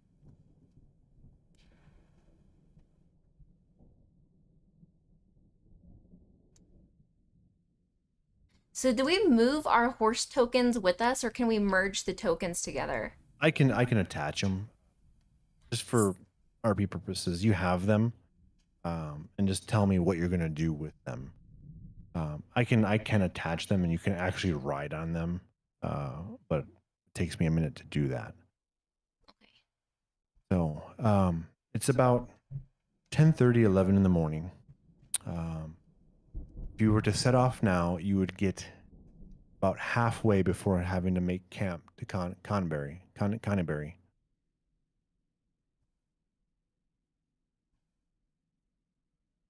You can only go about 30 miles a day with the horses. Okay. All right, we'll set up camp, rest up, give the horses time to rest, and I'll probably tear into some of my rations.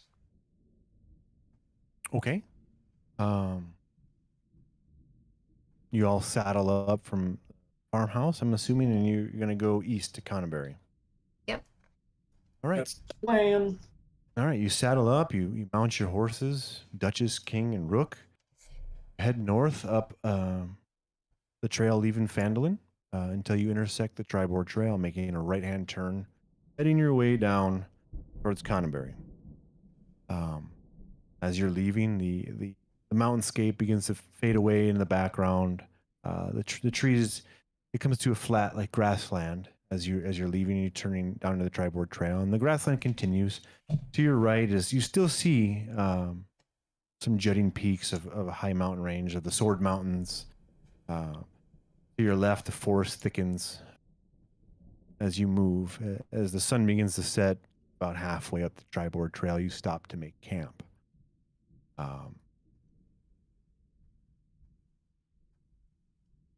With that,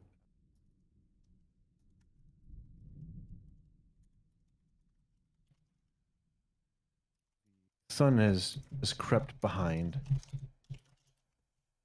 and tied the horses off for the night, got your bedding out, fire started, and you all are just kind of settling down for the night.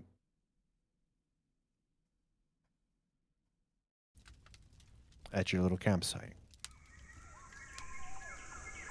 Oh, we got a campsite. God dang. I know, so fancy. All right, who brought the s'mores?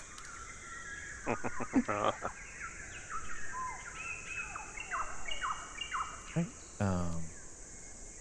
What do you want to do? Well, my butt hurts from riding, so I'm gonna like rub my butt and like do squats and kind of like twist and turn and try to get somewhat stretched, or at least moved around before I go back over to the campsite and see who wants to take first watch. I will. First. Oh, I alrighty. think you did last time, Einar. So go grab some sleep. Alrighty. I'm gonna stay up, and I keep kind of poking the fire a little bit and kind of staring into the flames with a faraway look.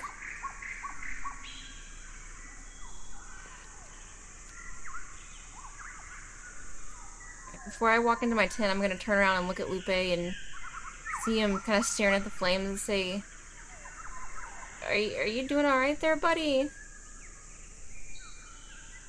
He doesn't seem to hear.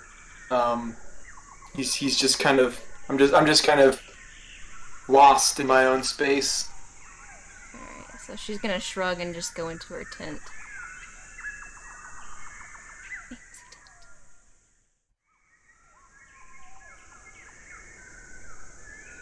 First, so let's see. You're gonna do rest. You've already done long rest, so you don't need to do it again.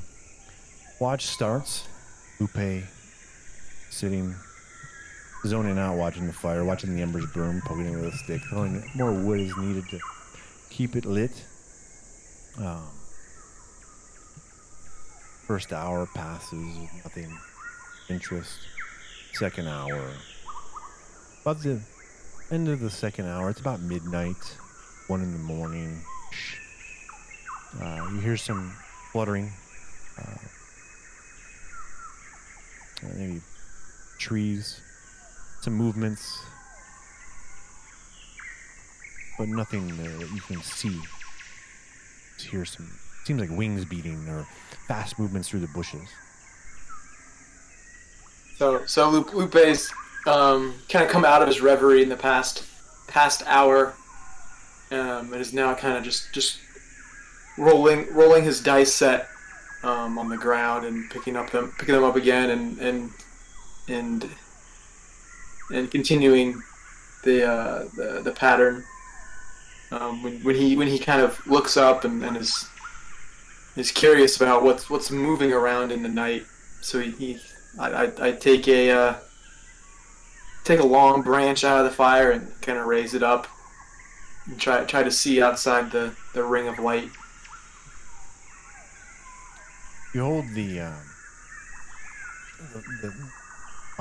mock torch or pseudo field-crafted torch up to shed some light into the area, and in the trees roughly behind you, catch the movement of almost looks like a bird, or a winged creature, small little creatures that are just kind of like perched, observing. I reach into my pack and break off a part of my rations, a small crumb, and then put it onto the log that I'm sitting on, and scoot down to the other end and try to lure whatever's watching me out.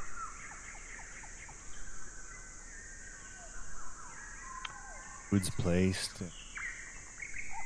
You hear some more flying or some branches moving, leaves snapping.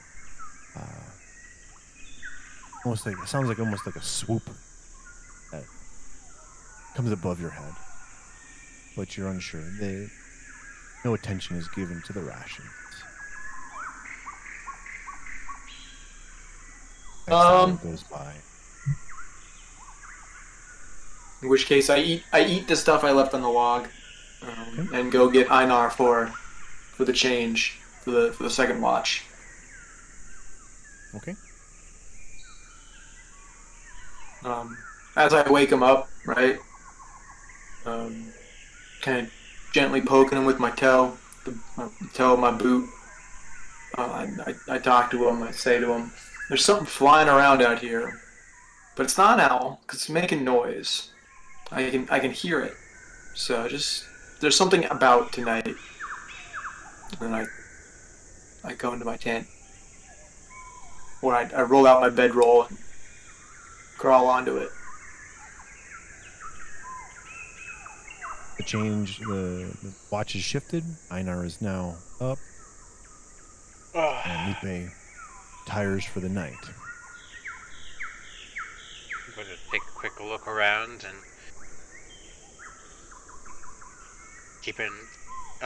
listen out, and tend to the fire, make sure that's still burning. Yep, the fire is tended to. It's still going. As you go, do investigation or perception check.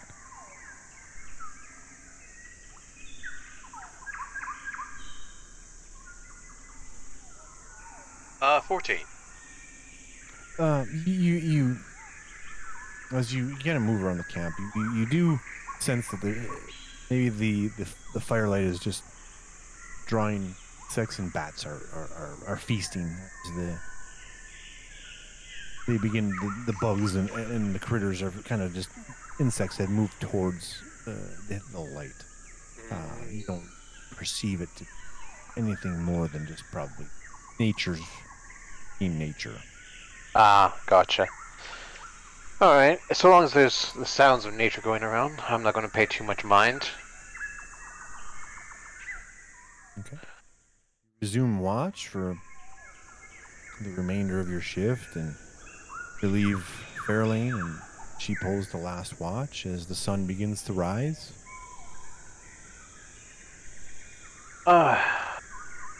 Good early morning, Farrlaine.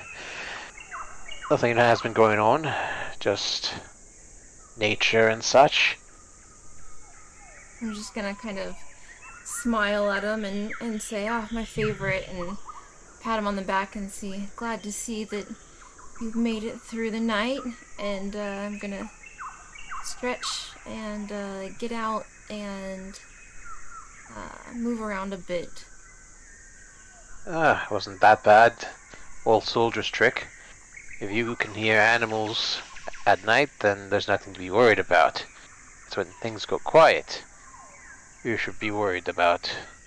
I'm gonna get some more sleep and leave you to it. I'll nod As and... Einar retires about, I don't know, 3:34-ish. The sun is just starting to make its presence known.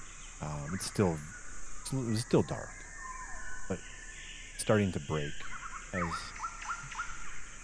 summer sun is coming up earlier. As Farrlaine takes her morning to last watch. Anything you want to do? Oh. While the guys are asleep, can I use this opportunity to handle my business in the woods? Yeah. Okay. I'm just gonna kind of go behind this bush, take care of some stuff. I'm still keeping watch, even though I'm in a very vulnerable position.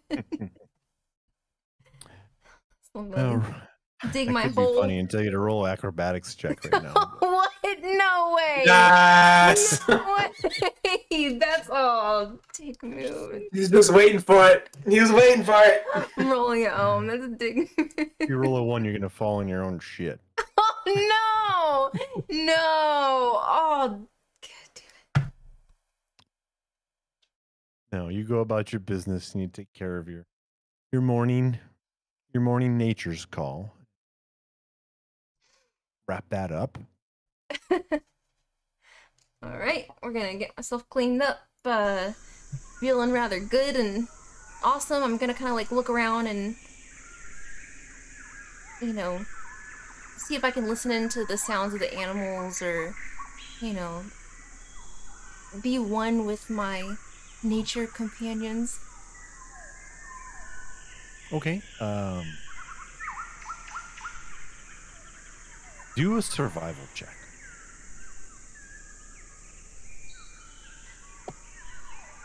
No, God, no. No. What did you roll? Natural 1. See? Oh, I should have had her roll, guys, for the shit. God dog. As you look around and kind of in tune with nature, you see that there's trees. Wait, I should have... No, it's plus always the best. 2. You are in a forest. Technically, There it's are 3. trees. Uh-huh. I have plus 1, so technically it's a 2. Okay. So I'll give you a little bit because you're a druid. You're that. You kind of sync up with the trees and kind of listen. They seem rather pleasant. They're just talking of happiness and no trouble.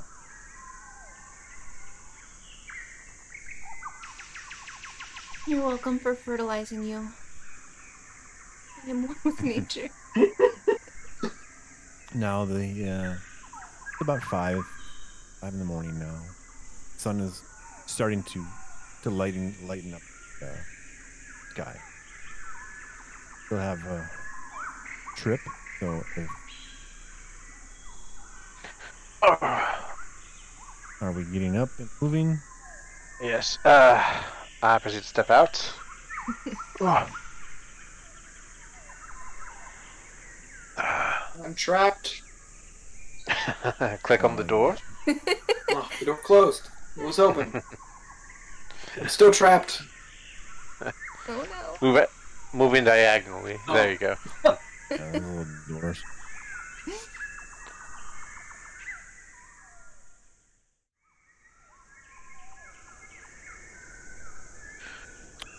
Yeah, I get up and put on my heavy mail, and wander off over into the bushes, stand up against a tree.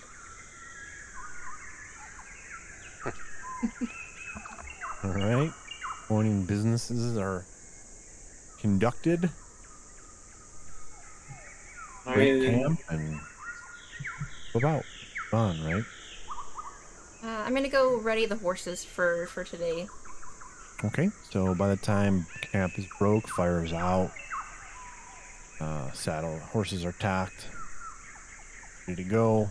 About 6:30ish. Sun has come up, visible for human eyes to see safely travel.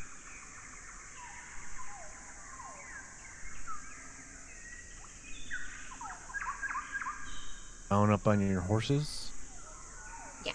And continue down the trail. As you saddle up and leave camp for the morning and begin your travel to Conneberry, the surrounding the forest, the large forest to your left, kind of comes in closer to the trail. The peaks to the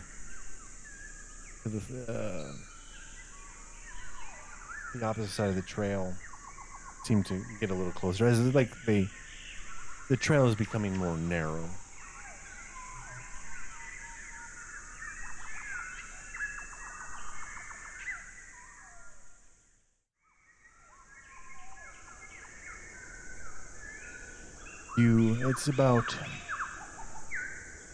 You stop for your afternoon lunch. Break the horses, water them, feed them, sit down, take a quick break, stretch your legs. After you picked up your rations and stuff, you continue down, and you will be reaching Conneberry at about dusk. You pull into the very, very small town, and you can either choose to stay here or proceed to Agatha. It's maybe a 15-20 minute ride up the trail.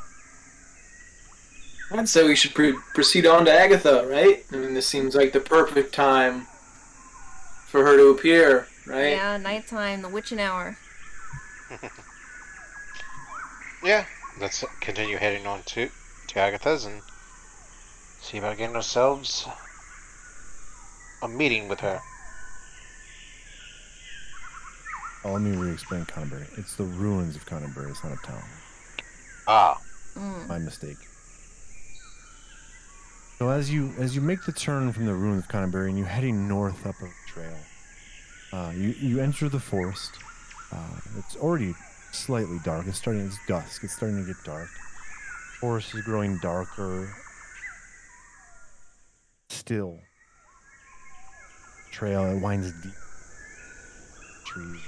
Heavy vines and thick layers of moss drape the branches. The air, you feel as it's getting colder. Round a corner, and you see like a dome-like shelter, kind of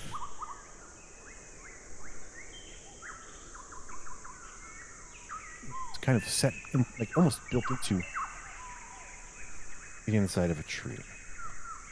By now, it's completely dark.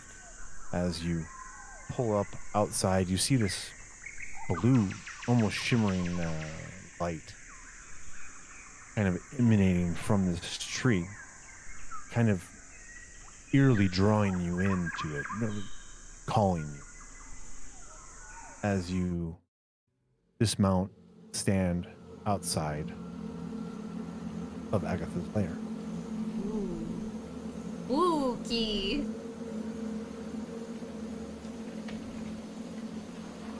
I'm just gonna kind of whisper over to Lupe, still have the comb, don't you? I believe I do. I start digging in my pack for it. And I'm gonna say, remember, Sister Garley told us we have to be nice. I don't know if this creature is something you consider to be evil, but for the time being, we have to if we want that spell book.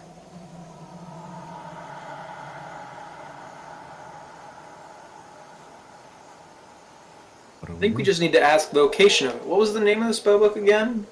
Did it have a name? Pretty sure Sister Grayley gave it to me. Ooh. Let me see if I can dig it out of my memory.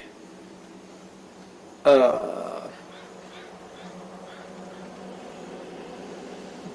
not right. Where did I put it? Oh my god, I have so many windows open.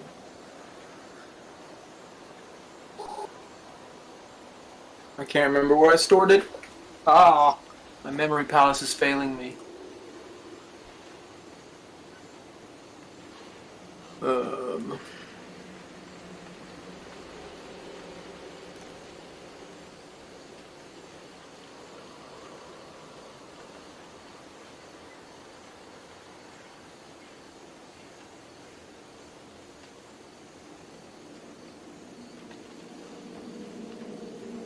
Want a hint? Maybe. If you give me like 5 minutes, I'm sure I can find it, but... What about Pew's copious notes? About Right the there. silver comb? What was the spellbook's name? Do a history check. Me? Whoever wants Me. to see if Okay, they yeah, can remember. this. Alright, it's not right. That's right. Oh, what is this? Skills? History? That'd be a 15. Right. As you ponder for a second, you snap your fingers. Bow Gentles. Bow Gentles spell. Oh, that's right. That's right, that is in my notes. I forgot. Not Bo-Katan. Bo Not Gentle. Bo-Katan. Bo Gentle. Alright, yeah, we're looking for the location of Bo Gentle's spellbook.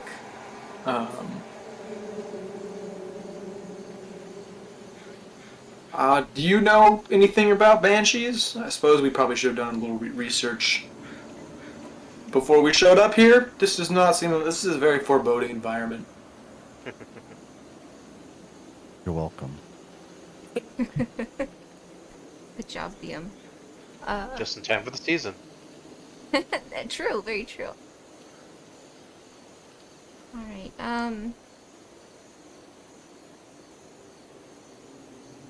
well, do we rock, paper, scissors for who sets the comb on the plate, or do we all go up? Einar starts walking up. Okay, I'll follow suit. Oh, like this wall there? Invisible walls. Check. 1 second.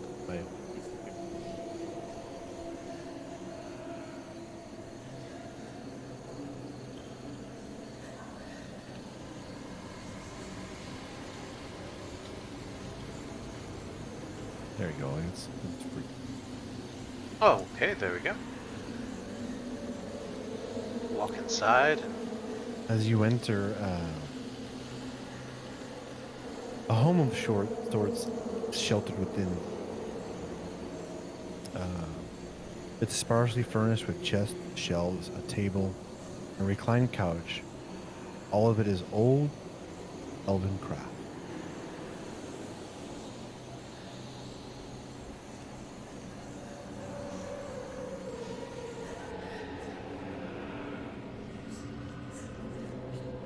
You said it's all elven craft? Yes. Would I recognize any of the symbols or the words or anything?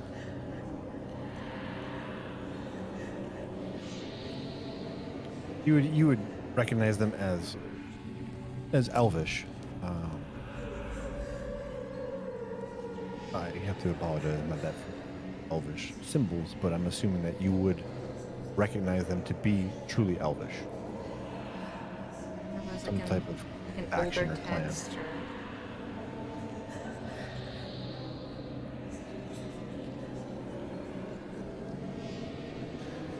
Lupe staying in the back, or is he coming in? Yeah, I'm coming in. Sorry. No, I can just drag again. Yeah, I'm coming in. I follow them in, I'm gonna take out the comb and place it on the. I'm assuming that's a table in the center. Place it on the center of the table. As you move towards the table,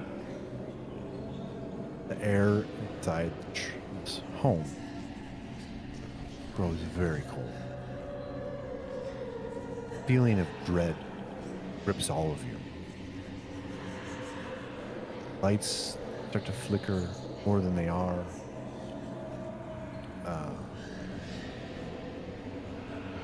You see by the large chair, the reclining chair, that lights begin to flicker very rapidly, and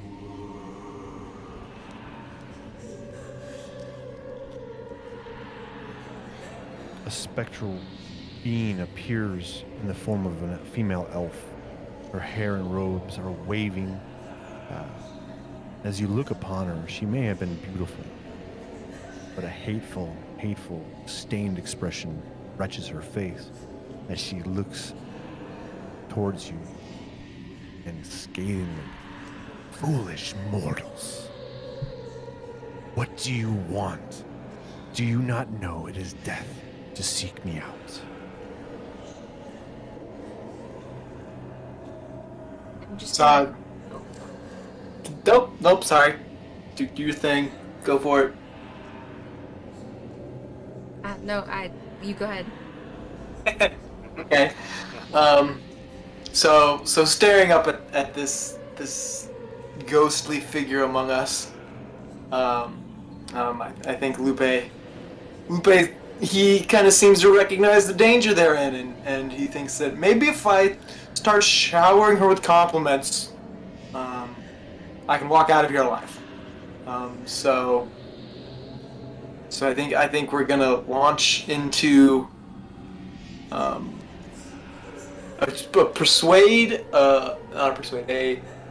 parade of persuasion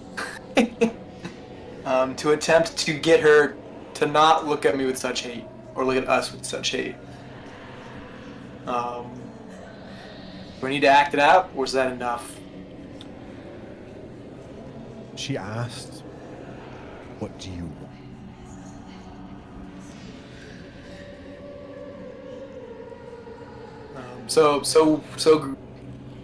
Oh glorious Agatha, we come with a simple request, bearing this gift, for that beauty, and with wish your humble knowledge be bestowed upon us. We seek the location of Bo Gentle's spellbook. If you can grant us that wish, we would depart forthwith. Are you placing the comb on the table? What do you do with the comb? Yes, we're placing the comb on the table.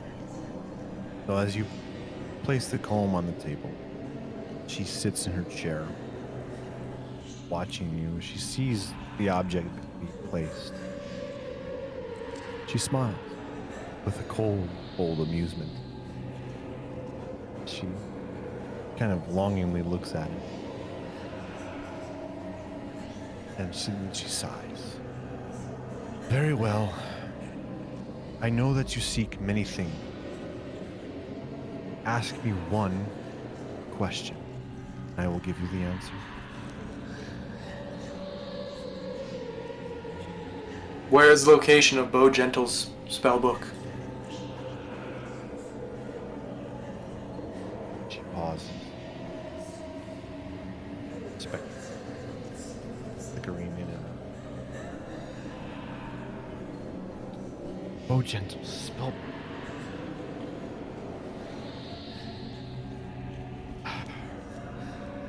I traded that book to a necromancer 100 years ago.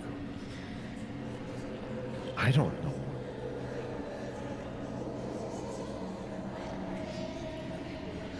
Then perhaps the name of the necromancer who you gave it to. Tis not. It's his name.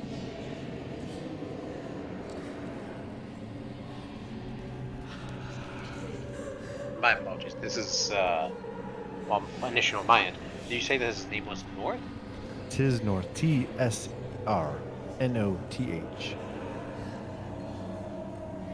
Tis North from the city of Einar 100 years ago.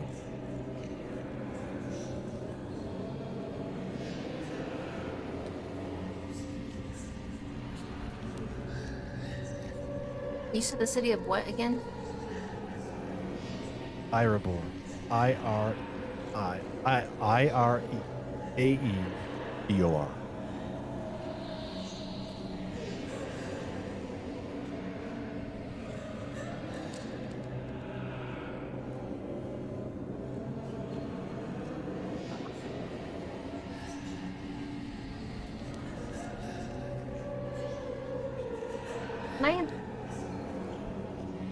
Since she's a spiritual being, can I tell if she's being truthful with us?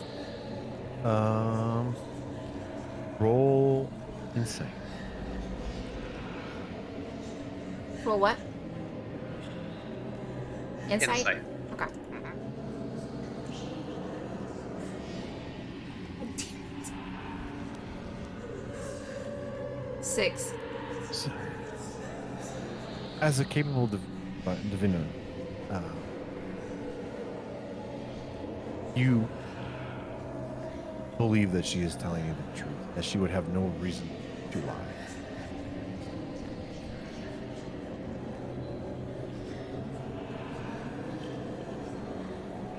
Being that she did appear and has never appeared for Sister Garland, she appeared.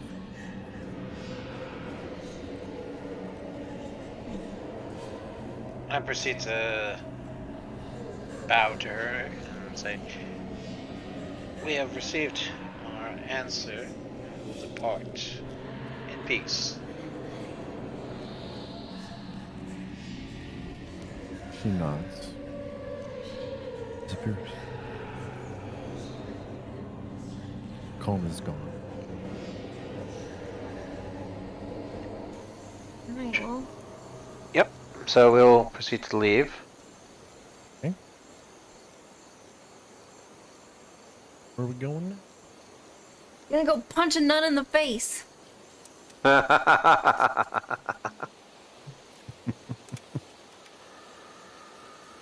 Yeah, I mean, I guess we either go to Thunder Tree or we go back to Coneyberry and spend the night there, or head back to Sister Grayley to tell her information, right? I think we should go back to town because I think it's a little bit later in the day now, right? Yeah, it's late now. It's probably Probably too late. Yeah, it's too late. It'd probably be too late to head back out. You'd be in darkness. Alrighty, in which case, probably have to set up camp for the night. Here? In Spookyville? Well, nobody's going to let us back into town. I guarantee you that. Yeah. No. Well, Conneberry is ruins. It's an old Oh. settlement that is ruins. Oh, well, in which case It's not inhabited at all. It's just we could set up camp in the ruins, but there might be other creeping things around there unless you want to risk it. Think Whereas Agatha will here- mind if we camp out in her place? I think so long as we don't enter that, we should be fine. Alright. so you're making camp outside the tree. I thought we were headed back to Coneyberry to make No, camp. we can go to the ruins if you guys want to. That's fine. Yeah, we'll go back to the ruins then. Okay. So you assuming marching order would be Pew in the lead with her dark vision, Yeah. leading the way back to Coneyberry, where you make camp for the night. Settle in. Horses are set to graze. Camp's made. Fire's lit, and you start your watches for the night. First watch goes by, no incident. Second watch, no incident. Third watch, also, again, uneventful night. As the sun comes up, break camp and start your trek back down the Triboard Trail.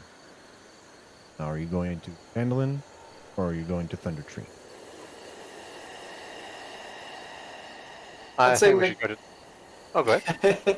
I'd say we go back to Phandalin, right? And then stock up on health potions and whatnot before we go meet up with the druid. I think the druid's technically closer, though. No. So the druid is farther. Ah. Yeah, so making the right out of Phandalin took you to Conneberry, which is farther than Neverwinter. You need to go up north of Phandalin. It'd be about 4 days ride to Thunder Tree. It's a day and a half to Phandalin from here, then be 2.5 to Thunder Tree from Phandalin.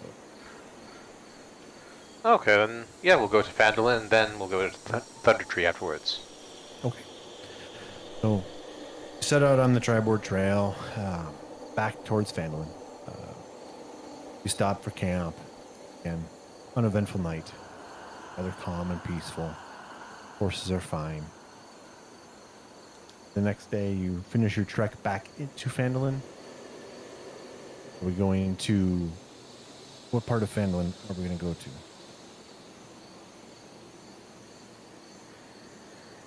I think we're going to Sister Grayley, right? We arrive around noonish, I think, day and a half. Yeah, it'd be about Yeah, noon, something. Yeah. midday. Unless we want to return the horses, but yes, we need the horses to get the Thunder Tree. So, Yeah. Yeah. straight to Sister Grayley, I think.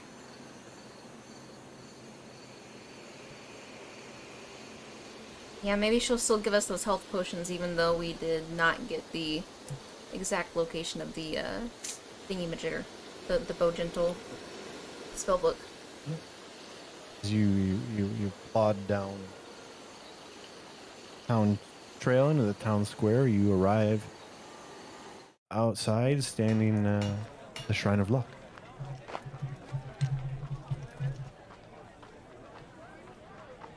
Although, I do sort of question, Uh-huh. why would she be interested in, to my other party members, I do ask them, why do you think she'd be interested in a book about necromancy? We know it's about necromancy, though. Who was Yes. Bow Gentle? All good I can questions. clarify that for you guys if you want.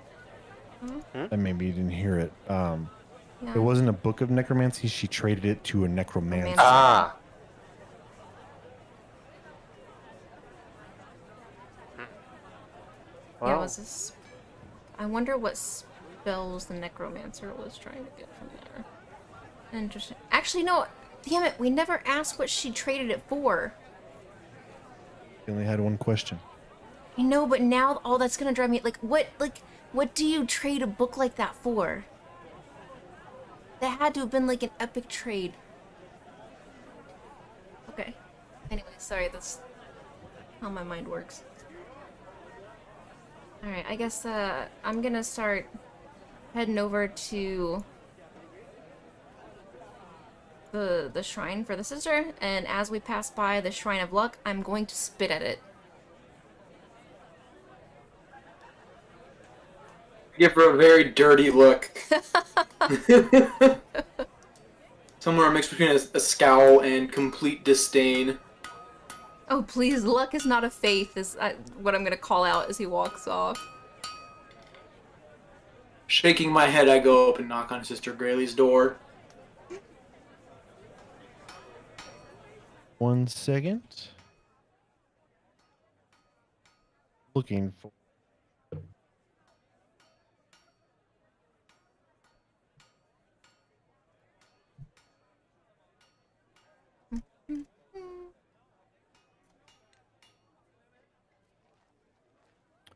Sister Graylee answers the door, smiling. Lupe, come in, please. Thank you, sister. And I go in. I proceed to sit down and tell her what we have found and what the interaction with Agatha was like. She nods and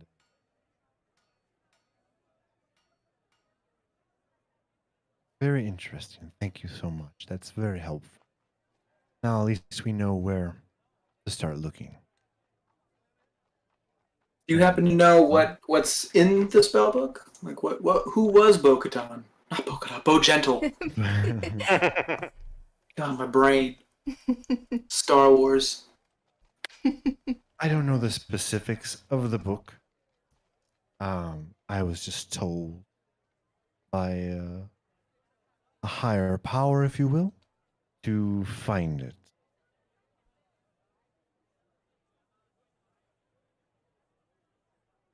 And Intriguing. she places the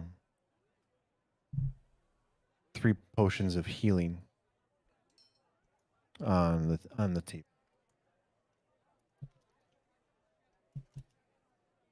All right, Which is very trouble.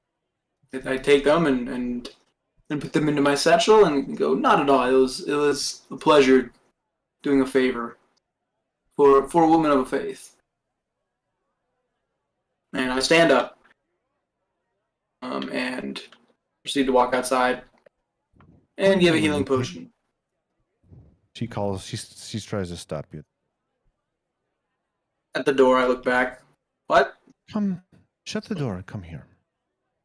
Okay. Turn around. Oh, Q beat me to it.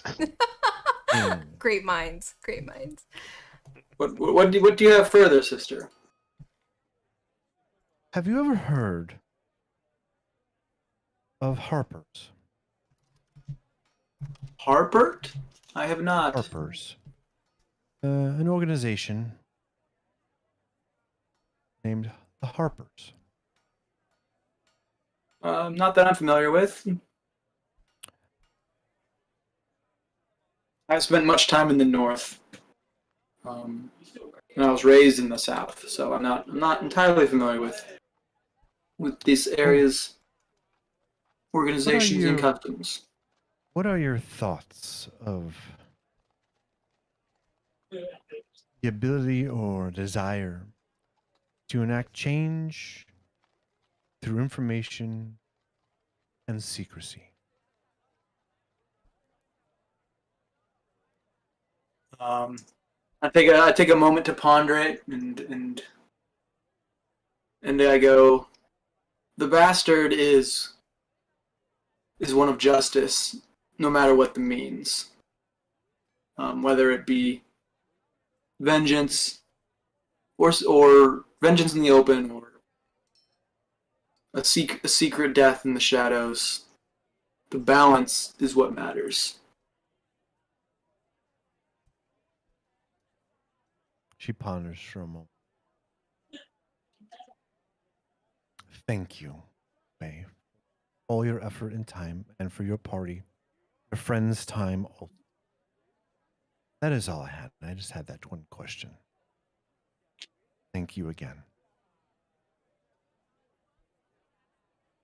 And kind of with a look of confusion, I walk back outside and tell the other two what happened. And go, have either of you heard of the Harpers? I'm just gonna shrug my shoulders and be like, Harper's Ferry? What?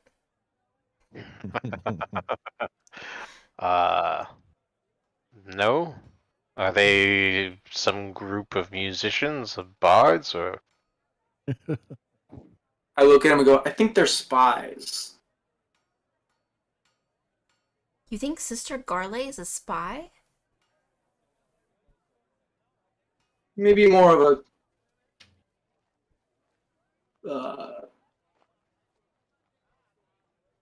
not a spy necessarily, just someone who is trying to enact change. She gives the impression of trying to do good. Hmm.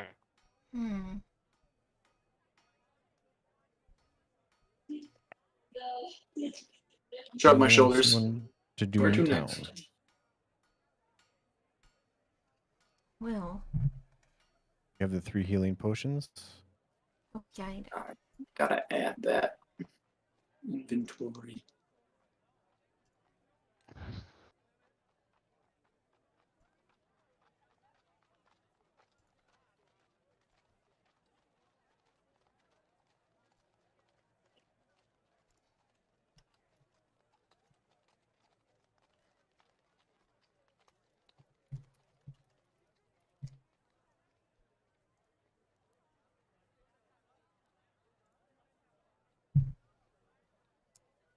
Okay. And they're just regular healing potions. Yeah, they're just regular. I think. Let me check.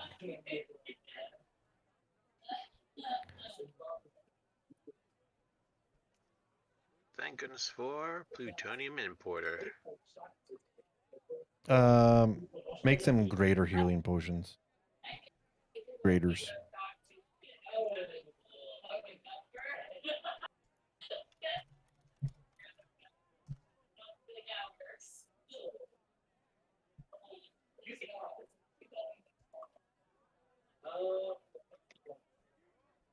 I'm having a brain fart. Greator? Greater? Yeah, okay, just making sure. I can add them. No, I got it. I just... Ocean of Greater Healing. Yes. Okay. Import.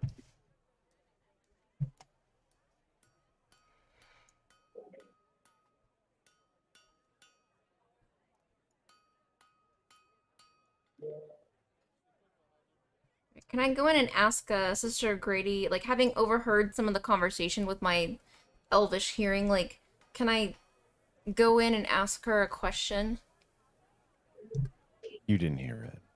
God damn it. Fine. Ask anything. Just, no. You didn't hear it. You're too far. You're 30 feet away. I have not been turned down that hard in a long time. That hurt. I'm sorry, but No. Right in the goddamn feels, okay? listen here, Snoop the Snoop. This isn't TMZ. Alright.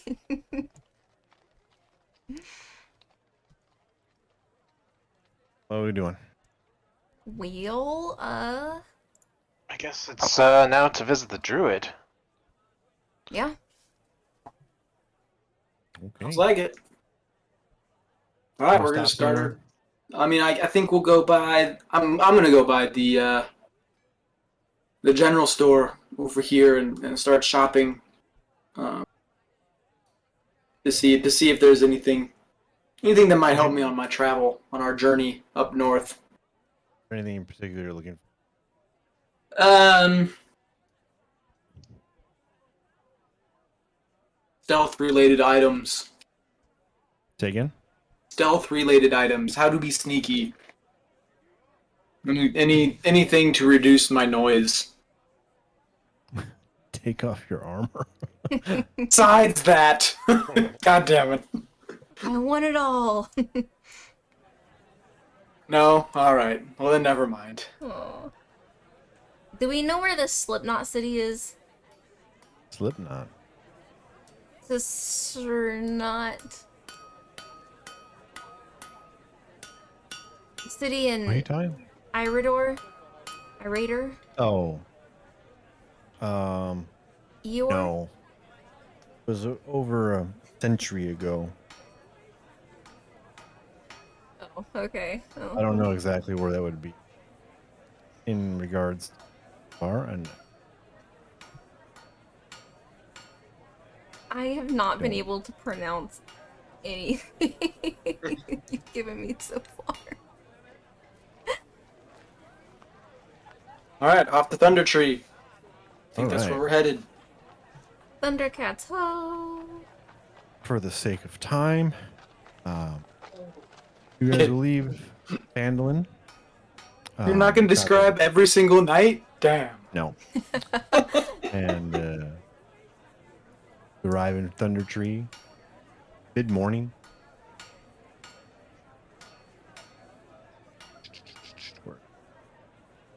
I was really looking forward to your owl impressions. We are what, like 4 rations less? I gotta remove 4 rations. Yeah, about 4 days. Use 1 day of rations. You, Yeah, there we go. And I will go ahead and see about purchasing some additional rations. okay. How are you gonna do that? Oh, that I used them 1 by 1. I did not mean to do that in chat. I apologize. That's fine. You're fine. That is aggravating. So, starting to approach the ruins of Thunder Tree. The trail becomes an old, overgrown lane winding between dilapidated buildings, choked in vines and brush.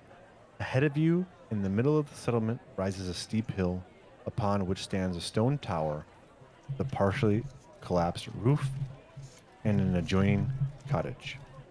Dirt road hugs the base of the hills and wings its way between stone houses, many of which are roofless ruins with interiors open to the weather. Other buildings appear more or less intact. The whole place, as you stop and look, a wooden sign is nailed to a post nearby. It reads, "Danger. Plant monsters and zombies. Turn back now."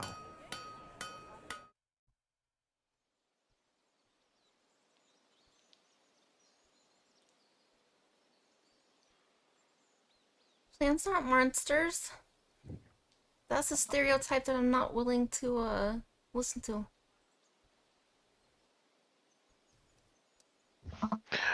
Well, I think it's much more for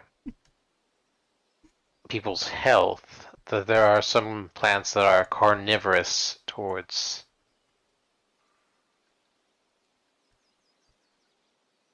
us.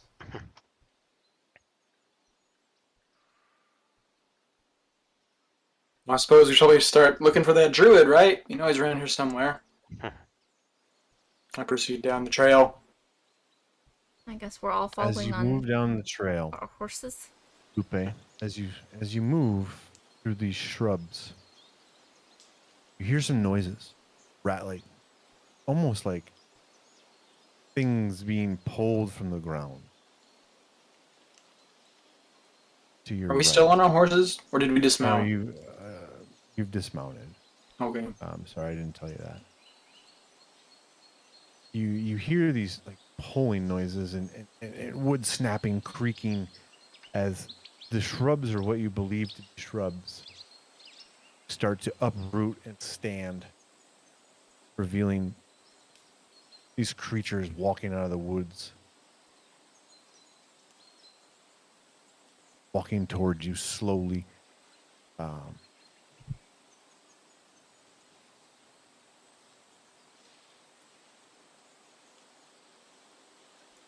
As they take steps towards you. They're not very quickly, but they are moving towards you. Trees and wooden outstretched arms. I'm gonna say, Lupe, look out behind you. Turn around and see the plant monsters. And go, plant monsters! Okay. Roll for initiative.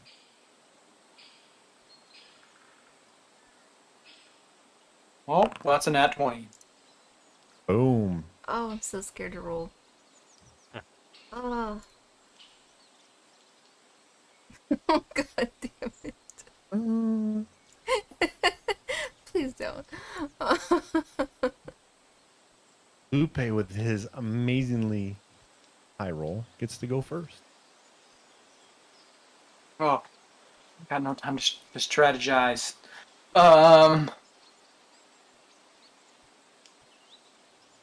Okay. I believe I am going to cast Hunter's Mark on the plant creature closest to me. Spells. So, That guy. I'm using just one spell slot. And then I'm going to attack with my longsword on the plant monster that has just stumbled its way over to me. So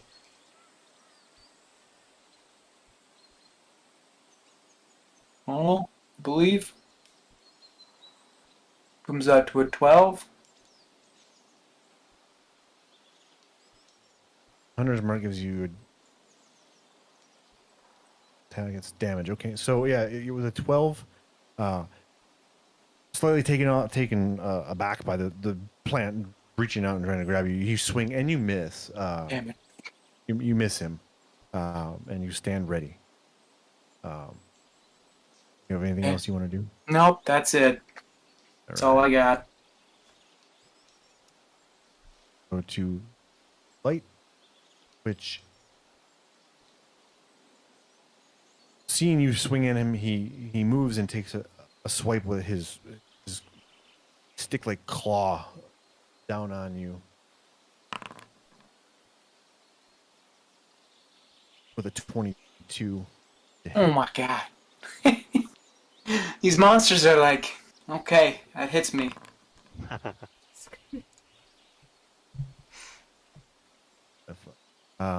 He hits with 5 points of piercing. Okay.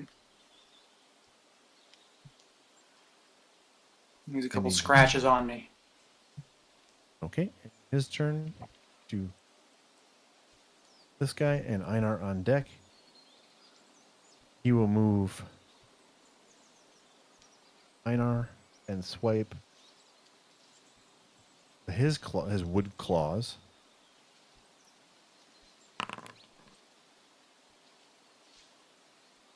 The 10 that misses. He swings and he completely whiffs on you. And his turn, going to Einar.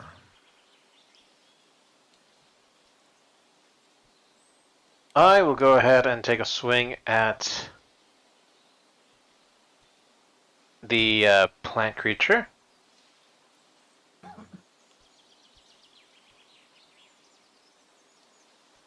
For a 24. Damn. That hits. And to hit, that's going to be 8 damage. Okay. As you haul off and just this wide arcing swing across him, you literally sever him in half as your sword passes almost cleanly through him. He falls 2 pieces, clumped on the ground. motionless, dead. I will advance 5, 10, 15, and stand between my druid and them. Oh, Okay. oh no. And And- that is it for my turn. Okay. Going to Farrlaine. I don't know what to do because I was gonna use Flame Blade. I do not want to hit my friend with the flame sickle. Oh, you can still move next to me and still attack. Move. Uh, true. But I feel like it would undo your move. Alright, so I am going to... You have a 30-foot range on that. You're. What Do are I? you? I thought Flame it was blade? a 10-foot if or- I use it as a melee. Oh, the Flame green blade? flame blade. Oh yeah, you can just move right next to me and then it'll still work. Okay, okay. I will And, move in between my companions, that's melee. and I will still kind of like partially behind Einar, but to the side. I'm going to produce this flame sickle to mow these weeds down, and I'm going to take a swipe at the crusty creature.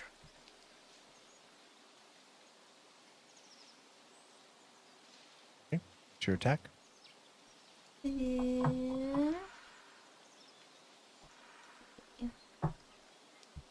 I do it as a main. D20.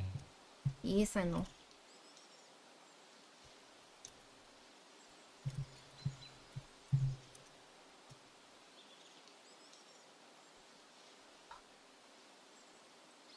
Well, Your flame blade, as you reach out and try to swing at him, the flames kind of tickle him, but you miss. great. I have successfully tickled the monster. You're welcome. Tickled your monster. You're welcome, everyone. You've tickled the wood monster. Pacifist run. Ending your turn. That's a movement and an action. Guy. He will move up. Einar. Attack Einar with claws. With a 17. That should. This is. And he takes a swipe, a big, wide, arcing swipe, and he misses you with his claws, ending his turn. And then this one will also swing, attempt to. 30-20 hits, doing 3 points of damage, piercing damage. To Einar. With Lupe on deck. How much damage was that Uh, towards me? 3 points. Ah. More than likely just shrug it off and kind of chuckle. Mhm. Go to Paladin. Yeah, we're just gonna take another chop at this plant monster in front of us with our longsword. With an 11 to hit. Which misses. Okay. Guys are rolling. Do I have any bonus actions I want to implement? I don't think I do. No. No bonus actions. That's it for me. Just the one swing with the longsword. Okay. He will return the favor and take a swing back, and he misses also. So you both whiff at each other, and it's on to Einar. Alright, I'm going to go ahead and attack the one that is directly to my left.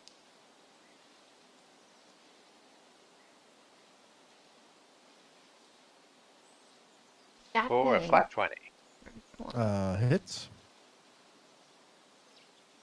For 9 slashing damage. This one, right? Yep. Okay, yeah. Again, you take a huge, powerful swing at him, and you chop him down like merely a twig, and he breaks in half, kind of scattering the wood across the ground. And then Also dead. I will move right here and end my turn.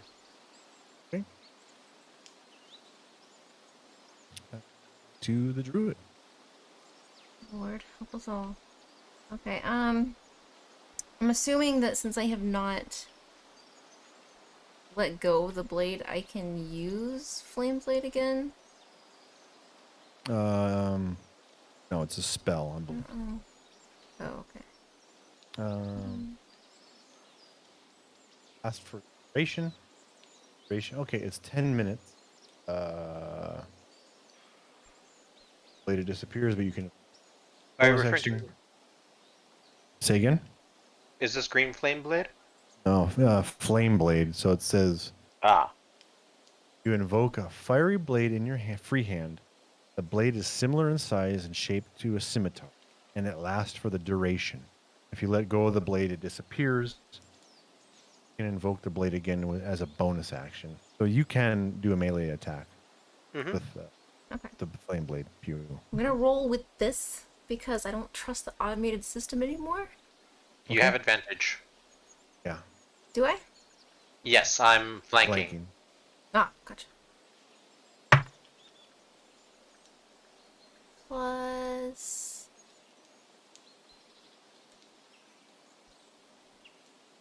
That is... 15. Hits. Yes! Okay. And I'll go back here. That means you'll take, if you... Yeah. 3d6. Yeah, So 3d6.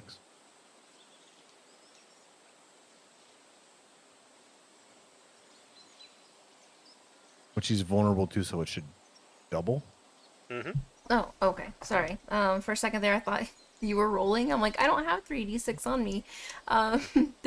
Roll your 3. Yeah, roll I your know. d6.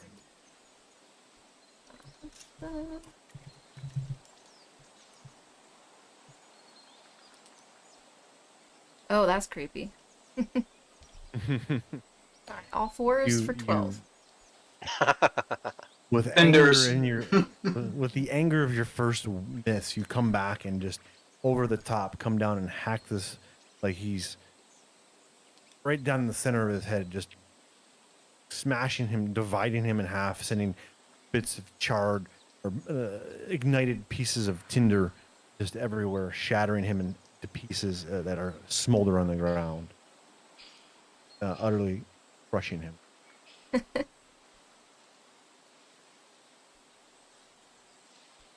What else do you want to do? Or anything? I don't think I have any other actions. No, I am good. I am good.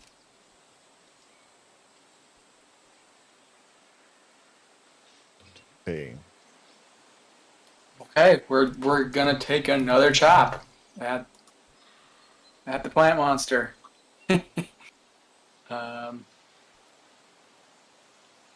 And still not have any luck. Oh. You barely miss him. Barely miss him. He will turn. He will respond to your miss.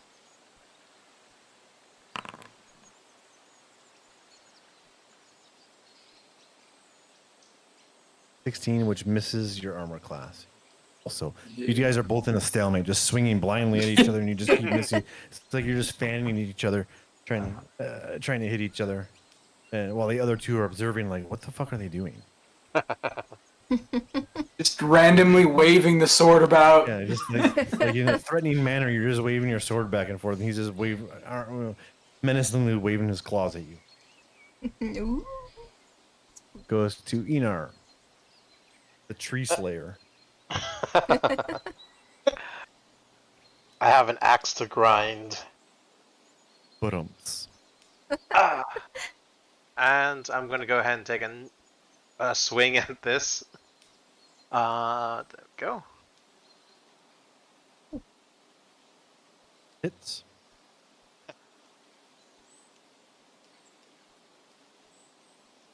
For 6 damage. Okay, you come with a backhanded swing down across like his hip, and you completely sever him through hip to hip, and he falls in 2 pieces on the ground, rendering him ending initiative.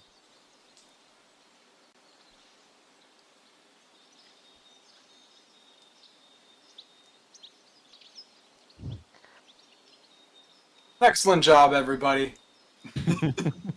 I think we did excellent there. And I turn and keep walking down the trail. I'm just gonna say, now you know how I feel. oh, Lupe, I'm gonna call out to him ahead. Be careful, because with my dark vision, I can see a lot farther. I point out that there are 2 very, very, very large spiders up the trail, and I don't do well with spiders. As you move down the trail, Lupe, to your right, you see ruined side-by-side cottages. They may have been homes or prosperous shopkeepers, well-off farmers. All that remains are collapsed walls and piles of debris. Several young trees have grown up in the distance.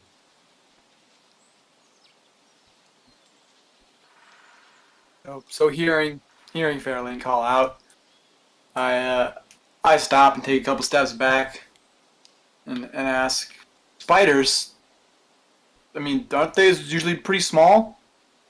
Not these ones. They're like the size of trees. They're very big. They're very, very, very, very big. Like, you could ride on the back of one, but I would not suggest doing so. Can you tame them? Can you talk to spiders? I can speak with animals. I don't know if arachnids count as animals. I don't usually talk a lot to them because they're kind of creepy. But I could.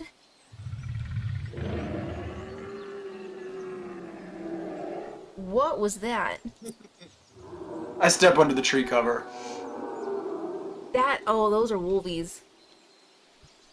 Okay, can I run up to this door and see if it's locked? Yeah, you can. Okay. Oh, it's not. Alright, I am going to step inside here real quick. Okay, as you step inside, from behind Oh, shit! as you rush in without really paying attention and no qualms, you rush in and see an undead creature standing there at you. Will. About that. What are you doing? This is a surprise, so I'll give you another action. Alright, out of pure surprise, I'm gonna go, oh, and just shoot off, a fireball.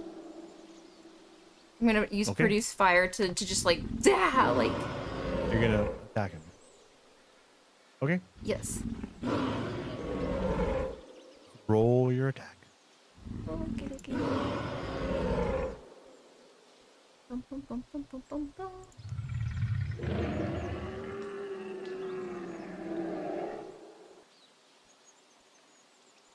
Oh, fuck balls. It could have been worse. It could have been worse. You come running in and you throw your fireball, seeing it, and it skips off the table and disperses on the table. I will need you guys to roll initiative. Sorry, guys. Sorry. Okay, let me. I got scared.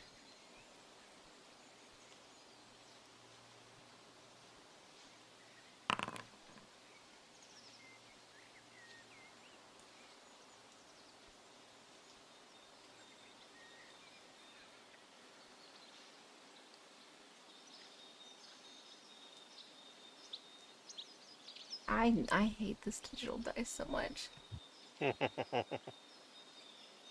On the plus side, you're going above the zombie. What did you roll, Lupe? I thought I did. Oh, gosh dang it. Let me try that again. I rolled a 2. Wonk, wonk. All right, starts with Einar.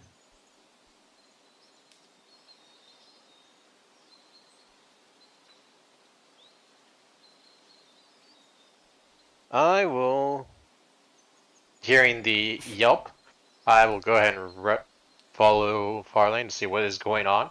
1, 2, 3. See the zombie. 4, 5. And attack the zombie.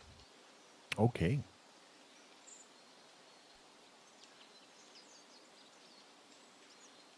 Probably not. That's a 10. Hits. Oh. Oh, It's a zombie. for 5. Most fearsome cut, I'm certain.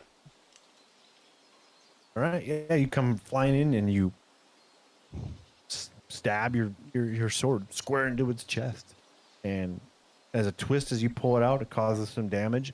It's kind of staggered, kind of bumps against the chairs, but he's still coming. Now, Farrlaine's turn. Zombie on deck. All right, I'm gonna try another fireball his way.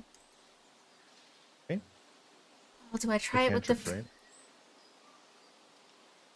You gonna produce flame?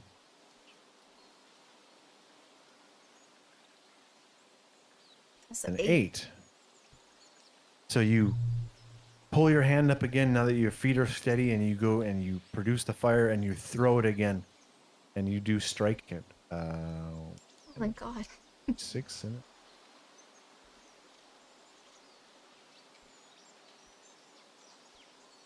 Yes.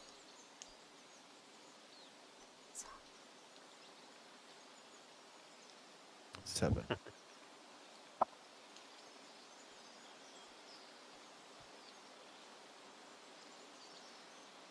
Good. Right. So your fireball hits him in the chest, burning the hair, remaining the patches of hair off of his skin. Some flesh starts to like smolder and burn and fall off. He looks very weathered. He looks very, very bloodied. Ending. Do you want to do anything else? I don't think I can do anything else. Move. I don't know if you want to. Well, I mean, won't he get an opportunity attack? No, you're not touching him. You're not touching square. You're not in melee range. Okay. I guess I'll take my hint and move towards the door. Let's see, 1, 2, 3. What's that, like half?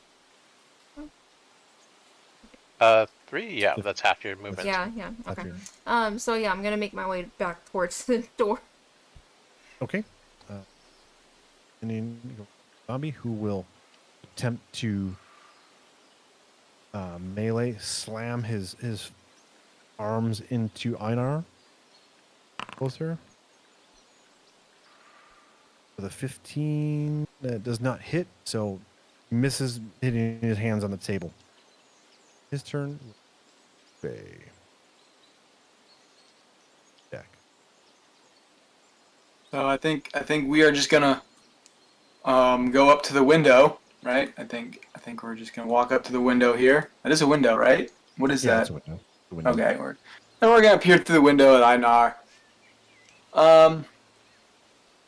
And we're gonna assume that he has the undead zombie under control, and just kind of watch.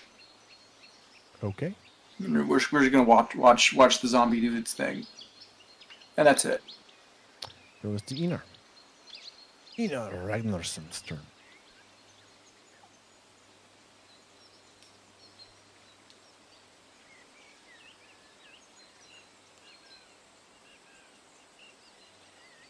Let's see.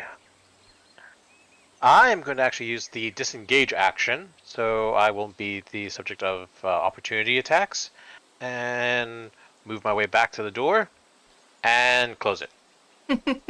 Okay. Would he get opportunity? No, not if I take the disengage action. Oh wait, okay, I didn't hear that. Okay. Fair enough.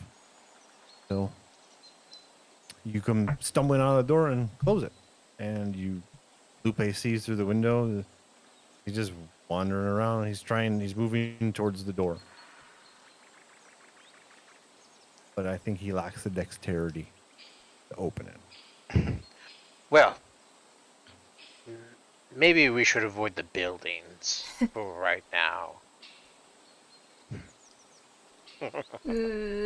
Farlaine's just gonna kind of like let out like a sigh and kind of like look down at her feet like, my bad, guys, my bad. I pet Farlane on top of the head. It's like, Oh. you did not know any better. And I immediately look out towards the woods like, however, that's still an issue. Yeah. I think we need to find the druid. We have plant monsters, undead, giant spiders, and whatever the heck that thing is. I don't think the druid will probably be here, given I This- think it was... This is Thunder Tree, right? I think he's here. We just need to find him. I hold out hope.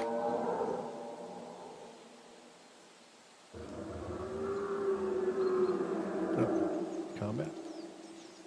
Alrighty. Should I use pass without trace? Like, would that? I would probably hold on to your spells, Okay. because I think whatever's out there will probably know we're coming. Or at least they know we're here. So let's just have you in the middle between me and Lupe, and we'll proceed that way. That way, if anything comes from either behind or in front, we will greet it first before you do.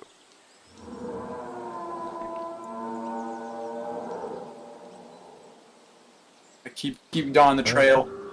Come to a fork in the road. To your left, you see large, thick spider webs kind of encompassing the trail, and from before you do see We'll look back. you would assume So I'm guessing we're not going that way. Well, Unless you want to talk to spiders. That would be very helpful, I guess. off in the distance you see a house that is in much better shape. From the window, you can see what looks like candlelight or torchlight. I say we go towards the house with light on it. And I trudge down the road. And go up to the door. And knock.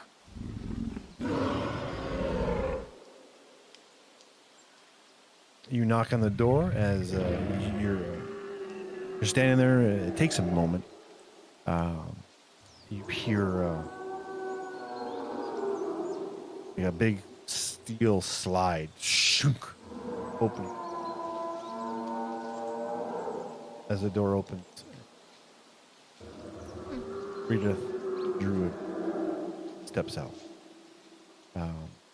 White beard, kind of like predominating his face. Yes.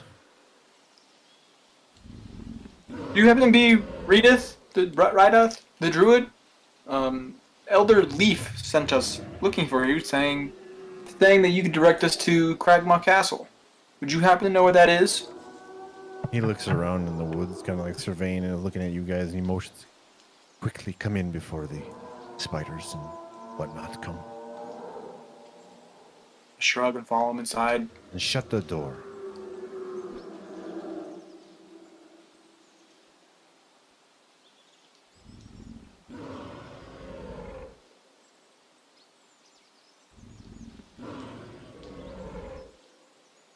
You walk in, you see he steps behind his desk or table with trinkets and stuff and writing material, and there's a bunch of plants in true druid form, right? Mostly nature is predominant in this room. There's some fresh fruits, and most plants are growing. It's very well taken care of. It's a very nice home considering the surrounding. You speak of Quaylin, my longtime friend. What are you looking for? So we are looking for the dwarf known as Gundren. We believe he's been kidnapped by the goblins due to his possession of a map and taken to Castle Cragmaw. And we seek to rescue him. However, we have no idea where Castle Cragmaw is. Well, and we as were led to for- believe you would know where it was. As for Gundren, I do not know the name. I do not. As for the castle, yes, of course, I can tell you. I tell you exactly where it is. I stand there looking expectantly at him. Well, you have to do a favor for me first, of course. Of course. And What what would that favor? favor be? Oh, 1 second. Okay. Disregard that. I've read too far. He pulls out a piece of parchment and he draws the Tribor Trail, and he draws a very intricate map very quickly, and with a big X in a circle, Crawmag Castle. And he hands it to Lupe. Here, this is what you were looking for. This is the location of Crawmag Castle. Oh, excellent. Thank you. I turn to my companions. Let's be on our way. One moment. Do you also happen to know of a particular cave or cavern? Its name escapes me, but what was it again? Name it again? Wave Echo Cave. Yes. Wave Echo Cave. Aren't you luck? Because yes, I do know how to get. I do know where it is. I will guide you to Wave Echo Cave. But first, now, you have to do something, as it is very guarded and very secret of its location.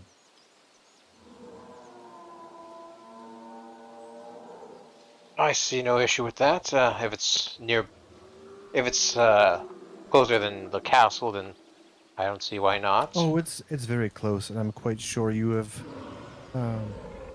may have heard him your way in. See, there's many blights and spiders, and that is quite easy to deal with. The other problem is quite difficult.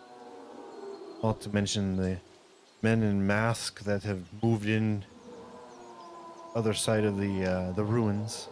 I don't know what they're up to, but I digress. Yes, there is a very large green dragon. I would like for you to maybe run off if you could. Run him off of here. Tell him to leave. I'm sorry. Did you just say a green dragon? Yes. Kind of makes a flying wings with his hands. A dragon. That's an awfully big favor, don't you think?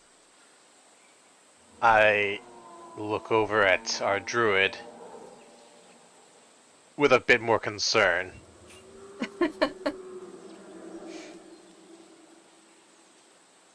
Aren't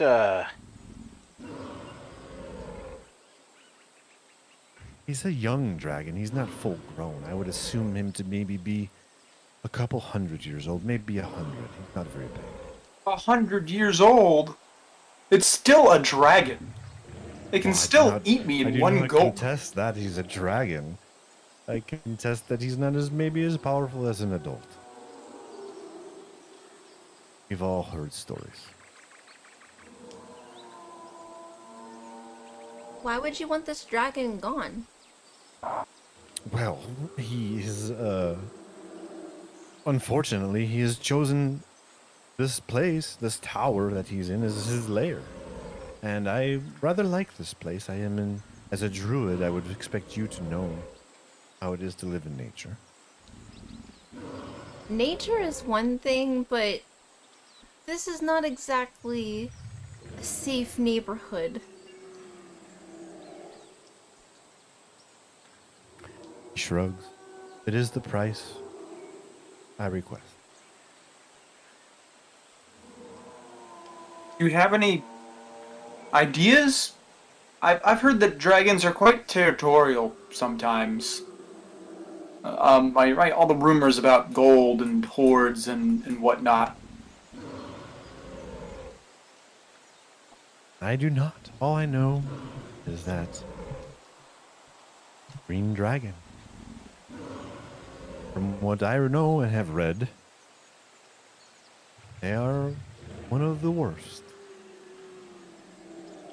Naturally.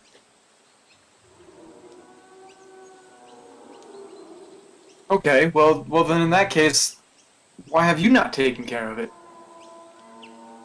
I'm merely a druid. You are powerful adventurers.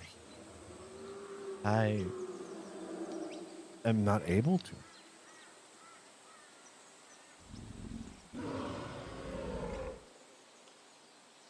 I sigh and look over to my two fellow intrepid adventurers. Go, well, do we want to try to get the dragon to leave? I've never fought a dragon before.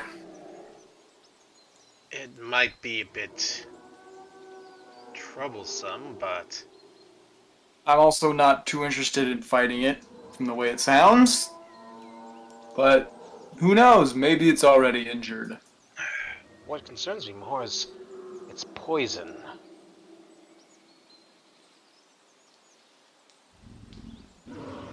Can we try to intimidate him to tell us where Wave Echo Cave is without dealing with the dragon? I get the feeling that if your neighbors are plant monsters, the undead, giant spiders, and dragons, True. you're not point easily there. intimidated. But if he Well, lives it's within worth that, a try. if he lives within that danger every day, then why doesn't he try to take care of the dragon? I mean, you say you're a mere druid, but hello, I'm a druid too. What do you want me to do about it?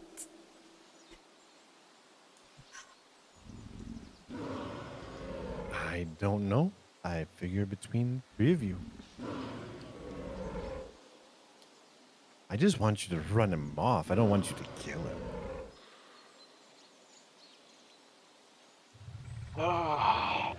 I do have a potion. Or wait, no, we have that spell. We found that spell that we could use. And I believe it's for persuasion. Maybe we could persuade the dragon to relocate. Oh, you're talking about that scroll? Yeah. I dig the two scrolls out of my pack and show them to Rydoth. Would you happen to know what these say?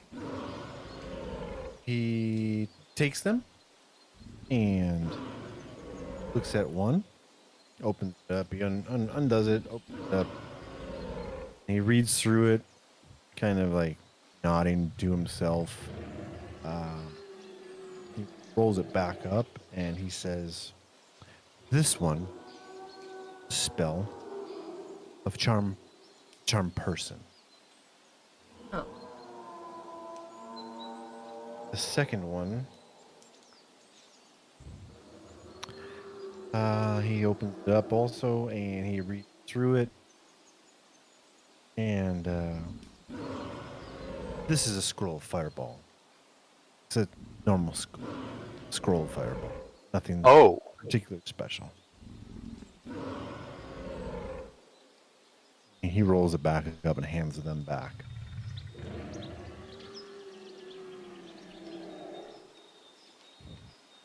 I roll them. I put them back into the satchel. Well, charm person might not work on a dragon. Yeah. So that's unfortunate. Yeah. No. And unfortunately, I don't think we can use a scroll fireball. Yeah.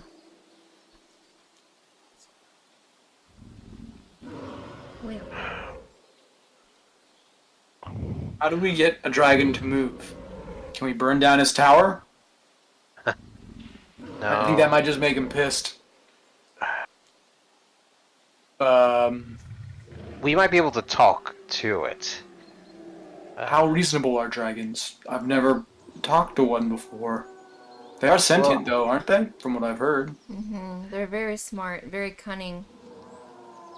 If It depends on the dragon, Druid, unfortunately. Pew, do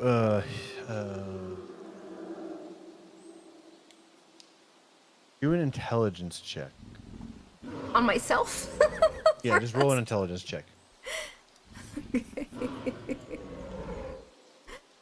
It's to see if your knowledge of dragons. Wait, hold on. Could you actually roll for your history? Or history, yes, I'm sorry, history. That's Yeah, that's what I was looking for. Yeah, that'd be rough. I roll a 1. I am done for the rest of this map.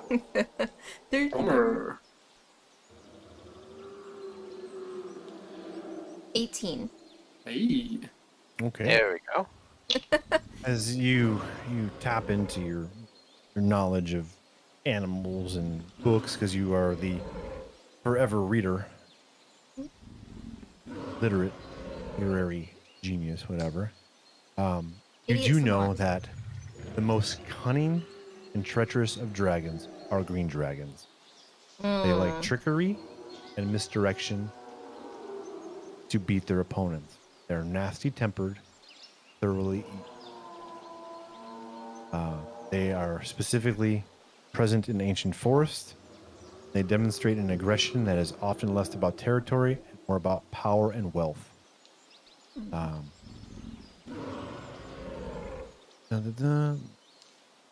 They hunt by patrolling forests from air and ground. It eats any creature it can see. It will consume shrubs and small trees when hungry enough, but its favorite prey is elves. You also know that they are predatory. They like to stalk their prey and will sometimes ransom prisoners.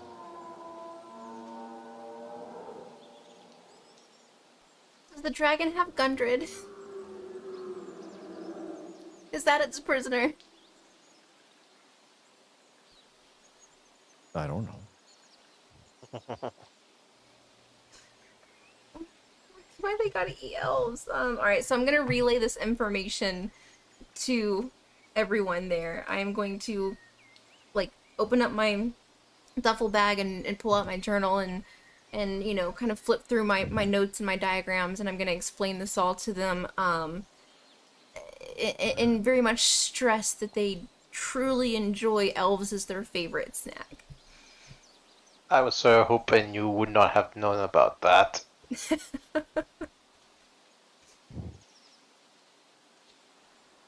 But as she continues, my face grows darker and darker and goes, and eventually I say, this does not sound like a very fun being to try to talk to.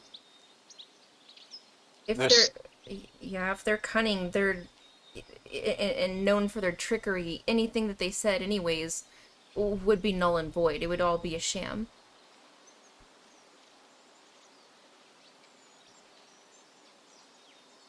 Okay, so I guess the question still stands. How do we get it to leave? Only way to do that is to kill it. Or get it close to death. I think we can maybe be injured enough that it'll want to run away. I look up at the druid and go, you mentioned other men in this forest? What did you mean by that? Well, you see, I don't know when they came. I was out. When I returned, I noticed in my dailies and moving around that some people have moved in across the way. They wear masks of horn and black. I don't know their purpose here. There is nothing here. or anyone.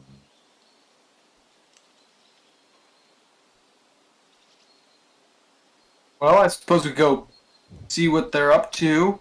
Maybe they're interested in getting rid of the dragon as well.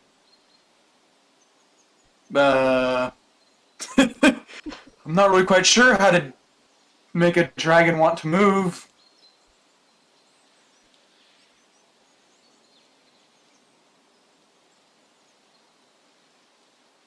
I don't know, especially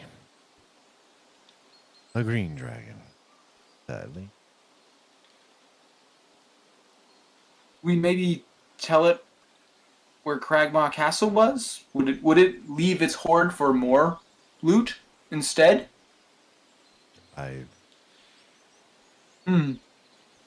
That is, I don't know, is possible. They are quite keen to wealth. And their hoard. I'm gonna ask him if he knows anything about the black spider. I do not know the name. Okay.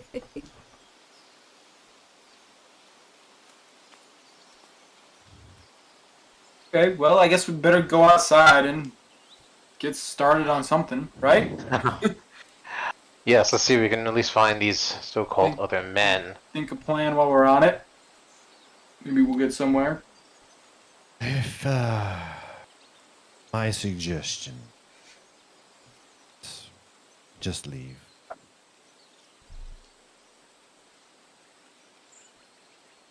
It's not Yep. safe. I would just go. Unfortunately, Honestly. I think we need to find that cavern, as it's of some import to us. And, Well.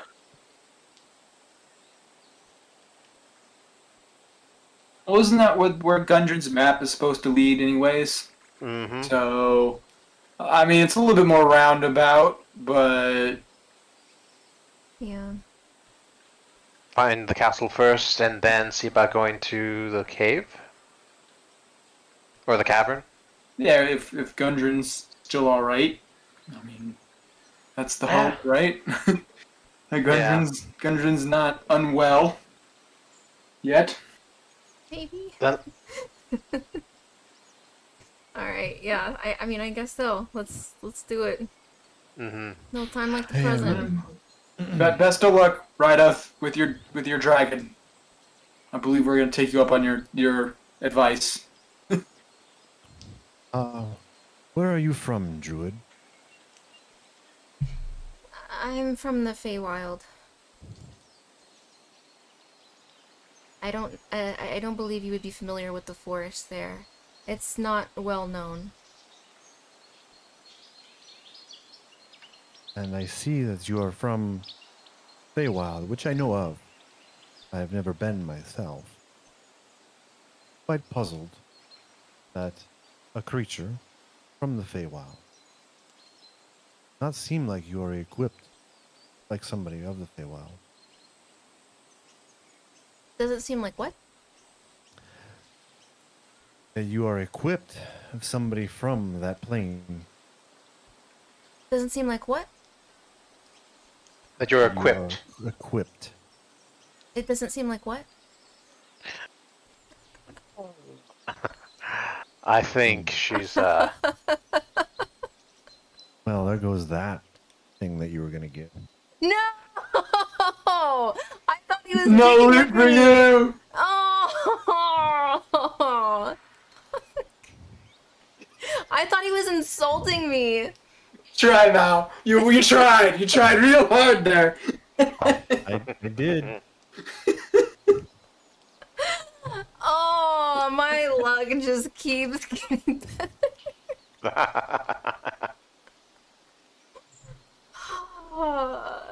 Rados stands up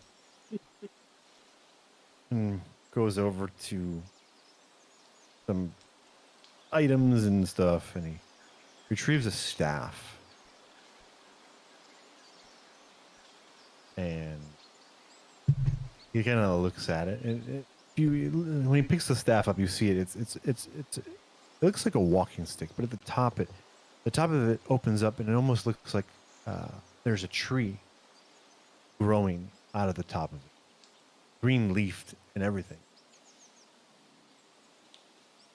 He kind of holds it in his hand and says, "I may not be familiar with your forest, but here, this may help you with all." He hands you a staff.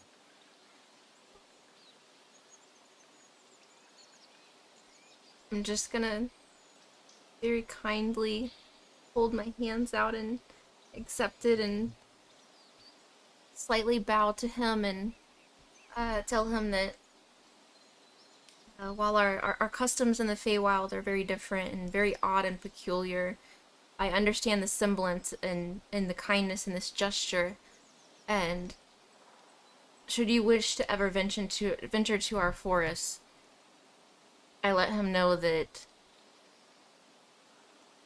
I will have something to give to him in return. He smiles. Make a persuasion check, too, because he still might take it back. You were kind of a dick to him. No! He might just be teasing you. Alright, those from the Feywild are known for being odd and tricksters and very silly and such. How many times can you say what? What? What? Say what again? Oh, dear Lord. Okay, you said persuasion? Yeah.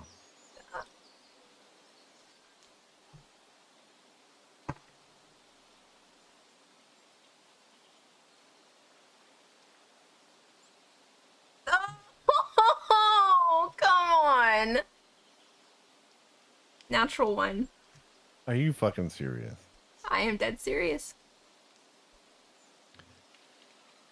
Well, that dice is in timeout. Okay. It is going to dice jail, yes. Yeah, I mean, what do you do? Quick, Lupe, Well. hit him in the head. Take it, let's run. He gives I'm you. I'm the looking at staff. this broccoli stick, going, "What the heck is this thing?" He gives you the staff, but with your roll, doesn't tell you what it does. Right, okay. Alright. I'm still thankful.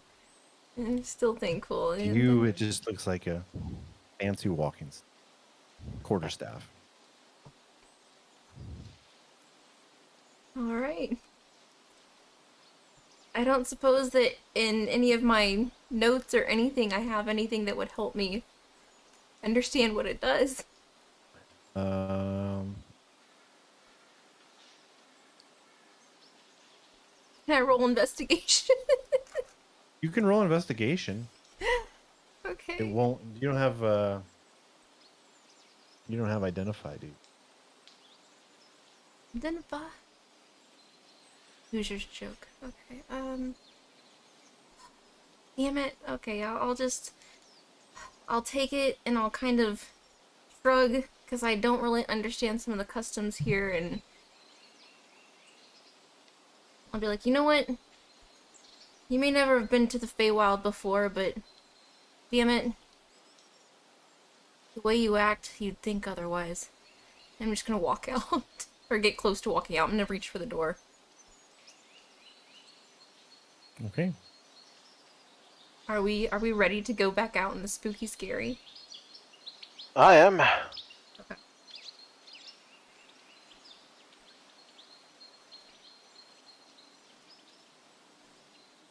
Deep breath.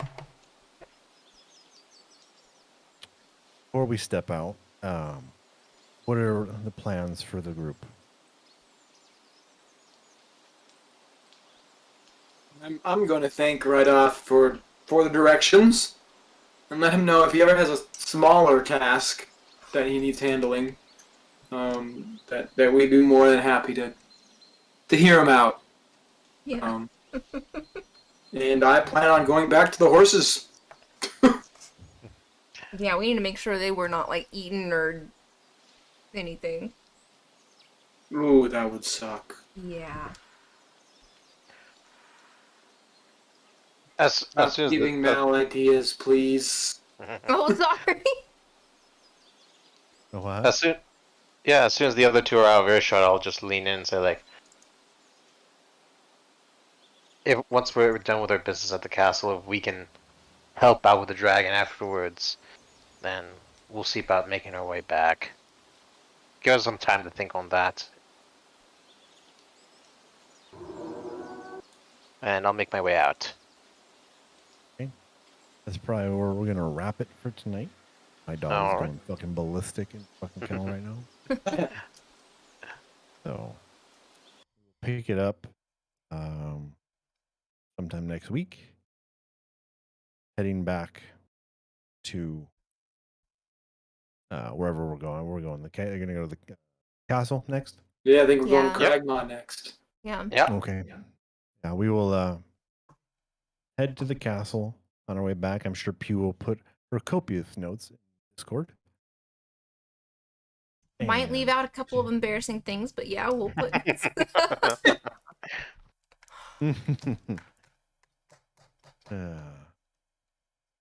Cool. Well, good job, everybody. I appreciate it.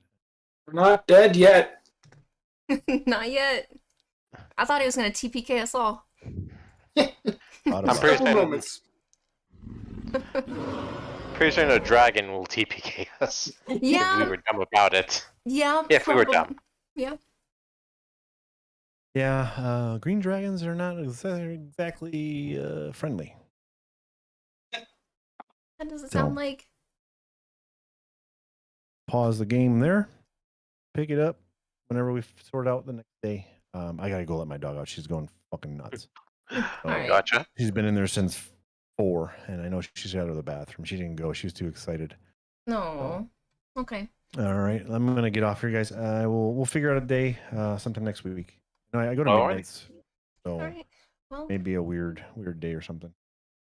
gotcha. All right. Well, we'll figure that out in Discord. Thank you, Mal, so much for DMing, and everyone for playing. So, Ryder, Cal, thank you so much. I guess we'll get together if we have any questions. Are we leveling up? Did we get any EXP? I think I saw some notifications. You've been getting so I've been doing the EXP for feats, Okay. or things that you've done right now. Let me. You guys are all about 1,700 points from your next level. Okay. So We might yeah, be you able to can get. check. Go ahead. Oh, we might be able to level up depending on how difficult the castle is and how many Yeah, things we yeah, can fight. true. Okay. So you Cool. guys are what, 3 now? Mhm. Yeah. Yep. you guys are 3. So yeah, you should. That's what I would be safe to assume that once you clear the castle, it'd probably be a 4. That's what I would think. Yeah. At that point, I think maybe we can handle the dragon at that point. Maybe it wouldn't hurt to find another party member to come in as like a level 4 too. Yes. Hint, Yeah. hint. So, And stream, you heard that. If you're wanting to play and you want to join us next session, then just hit me up on Discord. All right, I'm off. Good night, peoples. All right. Good night, everyone. Good night. Right. All right.